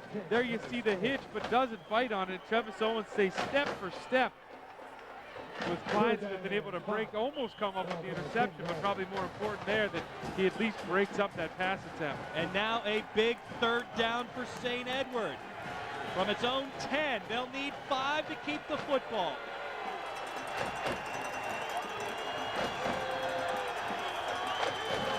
They'll roll Frauenapple out. Lofts it up. Kleinsmith couldn't make the catch because Manningham picked it off. How about that play by Mario Manningham? Mario Manningham's not the usual free safety. He's in there probably to prevent the long ball, and he comes over one-handed and intercepts that ball. The third interception registered tonight by Warren Harding.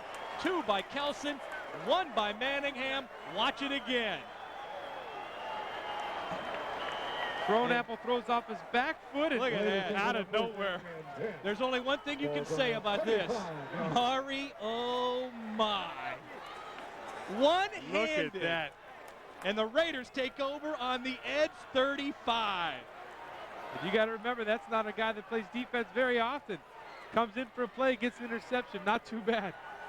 Now they'll try and set up a screen. Matlock giving up a lot of room. He'll throw complete to Corey Stringer, who's then tackled right around the 32-yard line. A short gain of only 3, but that could have been problems for Harding because Eds did a great job defensively. Yeah, absolutely. They smelled that screen out pretty early, and they dropped back in their coverage to make sure that he couldn't get it. Again, give credit to Roger Matlock for not forcing that in. He's able to roll back to his right after that screen's not there to his left, and find an open B.J. Provitt. Excuse me, Corey Stringer. For Stringer, his 17th grab of the year. That may have been our final play of the third quarter. Get ready for a great ride over the final 12 minutes from Mollenkopf. We're through 3 in the Division I regional quarterfinal, and it's all even. Harding 21, St. Edward 21. We'll return with more of our playoff coverage here on Fox 1762. 30 years, 15,000 graduates, knowledge, skills, experience. It's power for your future. I'm Rick Rathburn of TDDS Technical Institute. Since 1973, helping people enter the transportation industry has been our business. Placing them in secure jobs has been our goal. We've succeeded, and with truck driver or diesel technician training, so will you. It's power for your future. Knowledge, skills, experience. Get it at TDDS. Find out how today. Call 1-800-475-TDDS. We're Option Care, leading the search for better home health care. We're searching and seeking, each day is a quest, discovering new ways to give you our best. We're Option Care, leading the search for better home health care. If you're tired of getting the runaround when applying for an auto loan, why not visit your hometown credit union, ASECU, the Associated School Employees Credit Union, serving Mahoning County school employees and YSU employees, offers some of the best auto loan rates in the area. And because their offices are right here in Mahoning County, your loans are processed quickly. No waiting for calls from an out-of-town decision maker. Visit the ASECU offices in Austintown, Boardman, or on the YSU campus. You'll see why it's the best place to save and the only place to borrow. Never pay for an incoming call again. From anybody, anywhere, anytime. With Nextel, the only national wireless provider and the only coast-to-coast walkie-talkie. Next Communications invites you to visit their new location and get 3 for free. As an authorized Nextel representative, Next Communications has a plan to fit everyone's calling needs. And if you drive over 5 miles to shop here, you'll get a $10 gas card with any new activation. Next Communications, Route 224 and California Avenue, next to the Southern Park Mall in Boardman. Watch Fox 1762 weeknights from 6 to 8 for your chance to win a night at the movies from Columbiana Cinema, including 2 tickets, popcorn, and drinks, plus 2 combo meals from Arby's. I want details, and I want them right now. This is so cool. Call when you see the winning phone number tonight from 6 to 8 during That 70s Show, The Simpsons, and Seinfeld. That 70s Show and The Simpsons. Now that's just funny. Watch to win weeknights from 6 to 8 on Fox 1762. Well, as we get set for the fourth quarter, we are even at 21. Harding has possession of the ball, looking at 2nd down and 7 from the St. Edward 32. The Raiders' possession set up by Mario Manningham's interception. Earlier in the year, he picked off a pass against Cleveland Glenville, returned it for a touchdown, which gave the Raiders the win in week 2 of the regular season. Matlock will go for Manningham on the fade. Got it! Gets by Royce Adams, tackled by Nate Oliver and Tony Arcangellina, and it's 1st and goal to go for the Raiders. You know, if you're going to cover Mario Manningham one-on-one, you better expect a fade route. That's exactly what St. Ed's got right here. Single coverage. Royce Adams out there. Matlock does a nice job of just dropping it in his lap. You know, you really can't say enough about the player Roger Matlock at quarterback. Early in the year, a little maligned because of his, newness to the position. But boy, he's got the Raiders on the doorstep right now. 1st and goal for Harding from the St. Edward 3. He fumbled the snap from center. Ball still loose. 2nd down. Raiders recover. They are able to avoid disaster. We've seen both teams now dodge the bullet. Just as the replays, Roger Matlock, for his maturity, kind of pulls out of there a little bit early. I'm going to stop talking good things about him. Fortunately able to recover, and you gain a yard out of it. So now it's 2nd and goal from the 2. Keep in mind, Herron's already got 1 touchdown on the ground tonight. Ball's on the 2-yard line. Herron could be the money back here for Harding. He scored the Raiders' 2nd touchdown of the game. Herron and Butts in the backfield. Raiders looking to regain the lead again. Give to Herron. Stuck hard. Huge tackle by Patrick Highland. That's a big-time hit. That sure is. Patrick Highland is the captain of that defense. And boy, he meets Herron head on. We've seen some good hits this year, but that was exact form tackling right there. That hurt me. And Harding will take a timeout. 10:34 to go in the game. It's all even at 21. And it's 3rd and goal for the Raiders. It's a good timeout, I'd imagine, because you cannot squander this opportunity. Yeah, this opportunity is absolutely essential, I think, for Harding to come away. Not so much with 3. I think they need the touchdown route here to kind of get that momentum and, to put the pressure really squarely on the shoulders of Brandon Frohnapple, a relatively inexperienced quarterback for St. Ed's. And you come out here and obviously you kick the field goal on 4th down to take the lead, but this play right here, I know Coach McDaniels is putting a lot of thought into to say, hey, we need this touchdown. What can we do? Well, here's the thing. Harding has never trailed tonight. If you get the field goal to go up 24-21, Eds has shown the ability to score touchdowns.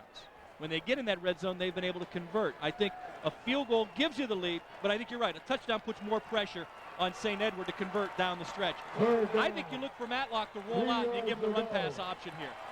I'd like to see that more on a 2nd down, right, to give more options. But now 3rd down, you really got a lot of pressure now put on the shoulders of him, number 7, Roger Matlock. Manningham will come to the right of the formation.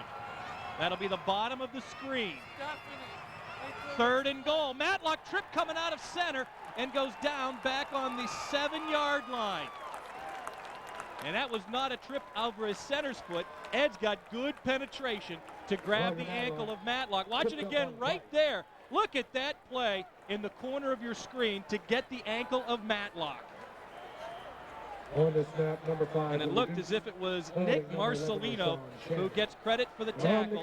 And Matlock will be knocked down on the 7, and now it's up to Omar to knock through the field goal to put Harding back on top.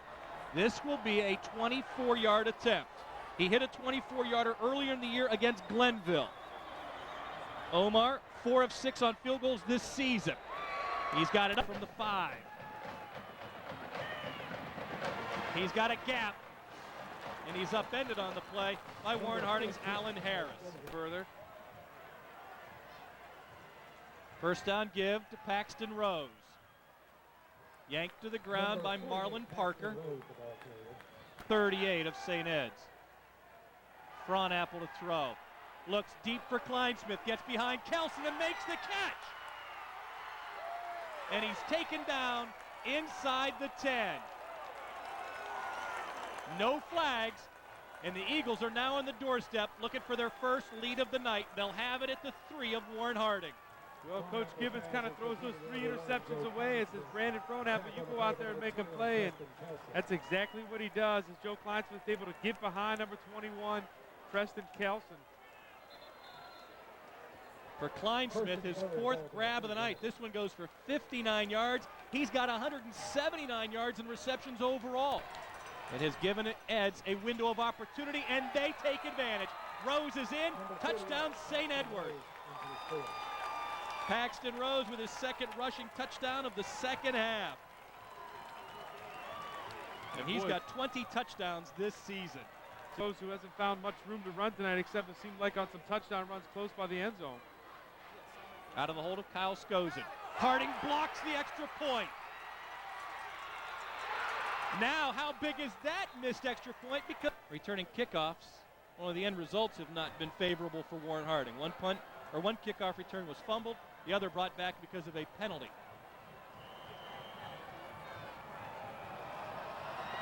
Kleinsmith will send it down, and it'll be Provitt from the 16.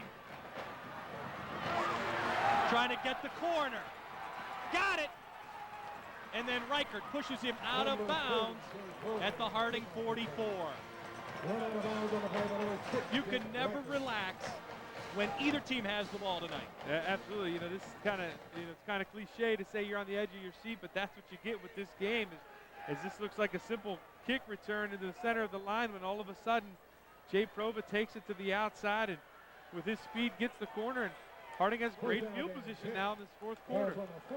From the 44-yard line, it'll be 1st and 10 for the Raiders attack.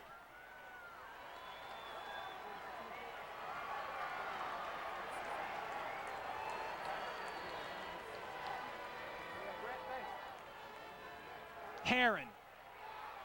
Yanked to the ground at the 49-yard line by Matt 49. Manningham in motion. Herron again. Good second effort. Runs the ball into Ed's territory to the Eagles' 49, but it leaves the Raiders 3 yards shy of the first down. Matlock wants to throw. Pressure. Delivers to Manningham. Good move in the middle. First down, Harding. Runs the ball to the Ed's 40. Pickup of nearly 10. Good play call to get the ball to your main playmaker. Absolutely, and he finds his way right behind the linebacker, able to catch that ball. And again, talked right there, delivers a strike right where it needed to be. Manningham exhausted, but you'll see the pressure on Matlock by Patrick Highland. And then the ability for Manningham just to work himself free. Yeah, it seems like that first guy never is able to make that tackle. It seems like he always has one move ready for the first defender. Manningham now with 9 receptions in the game for 154 yards. Toss to Herron. Butts with a good kick-out block. And Herron runs the ball to the Ed's 37. Matlock wants to throw on 2nd down. Highland beating down on him. Pass intended for Provitt, and it's short of the mark. Even if he caught it, it wouldn't have gained anything. Incompletion will bring up 3rd down. On the plays, looking for Mario Manningham, running a little out to the sideline, but the pressure in his face and the defense coming up didn't allow him to throw it when he wanted to. And then he had to throw it off his back foot to a receiver that really wasn't open. On 3rd down from the St. Ed's 37. Out of the gun. Bobbles the snap, swings it to Herron. To the 35-yard line, 5 yards short of the first down. Do you go for it? I think you have to. Yeah, I think you're in the position of the field where You know, if you punt it, most likely it's going to go into the end zone, and what do you gain? 10 yards. So I think you take your chances. 5:40 left in the game. So the swing pass to Herron is his third reception of the night.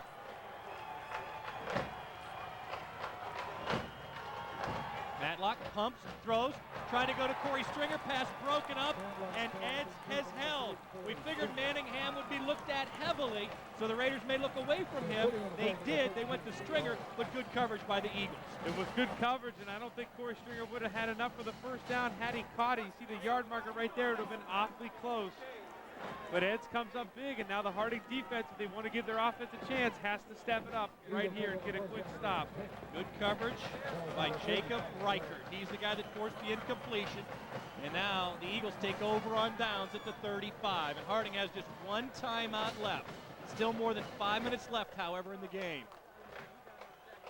Paxton Rose caught from behind. Nice tackle by the Raiders. Marquis Allen. And they've got to make sure that Paxton Rose doesn't start to get loose here in the late going. Yeah, he's eye. Front apple to Rose after he nearly had a problem in the backfield hanging on to the ball. But again, a minimal gain as the Raiders stop Rose at the 37. You know, I know we've mentioned tonight a couple times, but I've been so impressed by the play of number 18, Sidney Glover, who gets into the bottom of this play. And again, we talked about it before. He's a sophomore middle linebacker for a program like Warren Harding. And he shows how much he deserves on plays like that. Well, a big third down now for St. Edward. From their own 37, the Eagles facing 3rd and long. Kleinsmith, almost the equivalent of a Manningham as far as a go-to guy in the passing game. They'll set up the screen to Paxton Rose. Elser's there. Also B.J. Provitt. The Raiders will force St. Ed's to punt. 3 and out, and the Eagles could ill afford that. Yeah, Harding does a nice job on defense, not only getting the 3 and out, but really when you look at the clock, not much time has passed. They still have that one timeout, so they're going to give their offense a chance to win this ball game. 3:40 left on the clock now. Harding has a timeout remaining. Kleinsmith will punt. Manningham is deep. This will be the 9th punt of the night by the Eagles.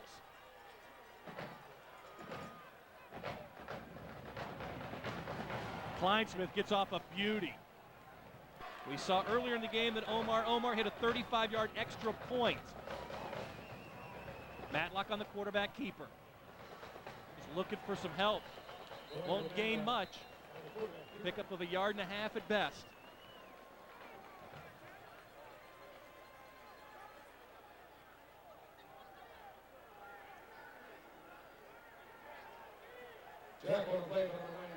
Well, I would think the Raiders have to get to at least the 20-yard line of Eds. Now less than 3 minutes remaining. Matlock given time, throws the Stringer, makes the catch out at the 32. Should be a first down for Harding. Tackled on the play by Mark Dvorak. And Stringer, who's been relatively quiet tonight, comes up with a big first down. Not only picks up 11 yards, but also stops the clock. And you know, Harding, after that first run by Matlock, seemed like they were taking their time there for a little bit. Didn't have that sense of urgency, but now you see him up on the line, waiting for the whistle to blow. Now the key here, too, is going to be pass protection. Ed's only rushing 3, drop snap, but Matlock has time. Throws, nobody there, almost intercepted. I don't know what Matlock was thinking. He looked to throw it to Corey Stringer, who never saw the ball. Yeah, it's like he was in between a run and a pass and just lobbed it up in the air. And he was also close to going across the line of scrimmage. Matlock, who has made great decisions throughout most of the night, makes a poor choice here to throw. Yeah, as you look at that replay, probably been a better choice to tuck it and run and gain 3 or 4 yards. But and Ken Lamendola had a chance to end the game. From the 31, 2nd down and 10 for Harding. Again, they need to get the ball to about the Ed's 20 for a shot at a field goal.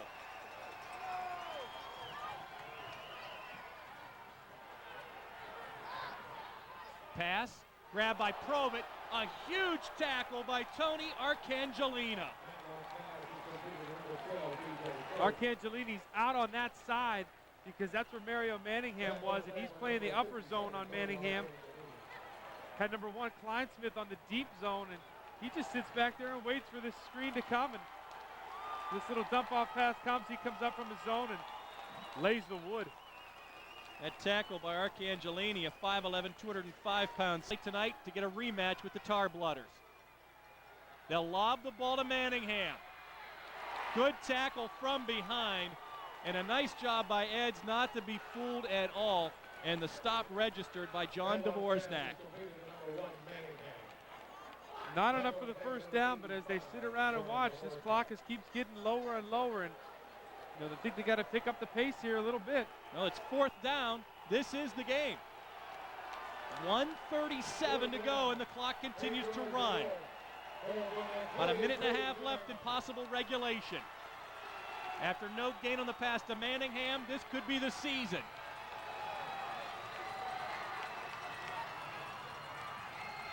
They give Matlock time. He looks to run. Can he have the room? He dives! And he's got the first down. What a heads-up play by Matlock to tuck it under instead of risking a pass. He gets the ball out to the 42 for a gain of 9. And he had nobody down the field. Matlock looks downfield. He looks both ways, looking Mario Manningham's way. Nothing there. And you'll see towards the end of this run, he knows where that first down marker is, gets it, kneels down, and now this Harding offense has a new life now, at least 4 more downs. Here's high drama in anybody's game at Mollenkopf tonight. Give to Heron up to the 45-yard line. They tried to catch the Eagles napping.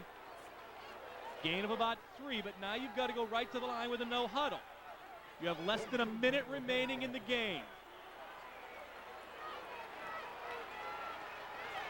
Harding with no timeouts. Matlock will get it to Manningham. Makes the catch, gets out of bounds. He's out at the 47. Short gain, 3rd down. Still, it stops the clock. And they will drop Nate Oliver 15 yards back from the line of scrimmage. 3rd down from the Raiders' 47. Again, out of timeouts. Matlock will roll away from Dvorak. Throw, pass, caught. Nice grab, Rashawn Shannon. 1st down, clock will stop as they move the chains. 32 seconds left in the game. Harding now with the ball on the edge, 38-yard line. They've got to get it to at least the 20 to have a shot for a field goal. Again, Rashawn Shannon, haven't heard much from him today, comes up with a big catch. They'll spike the ball. They'll waste the down to save the clock. You know, it's got to be a small window of opportunity. Well, now you've got a flag, if I'm not mistaken. Yes, you do, for delay of the game. Yeah, the Raiders treated that almost like it was a timeout. Yeah, they spent a lot of 43. Costs Harding 5 yards for delay. Manningham, the marked man, in motion. Matlock going to let it fly, looks for Manningham, and that's going to be intercepted. Dvorak gets the pick, and Eds is going to come away. Mark Dvorak, who led this team with interceptions this season, comes up with his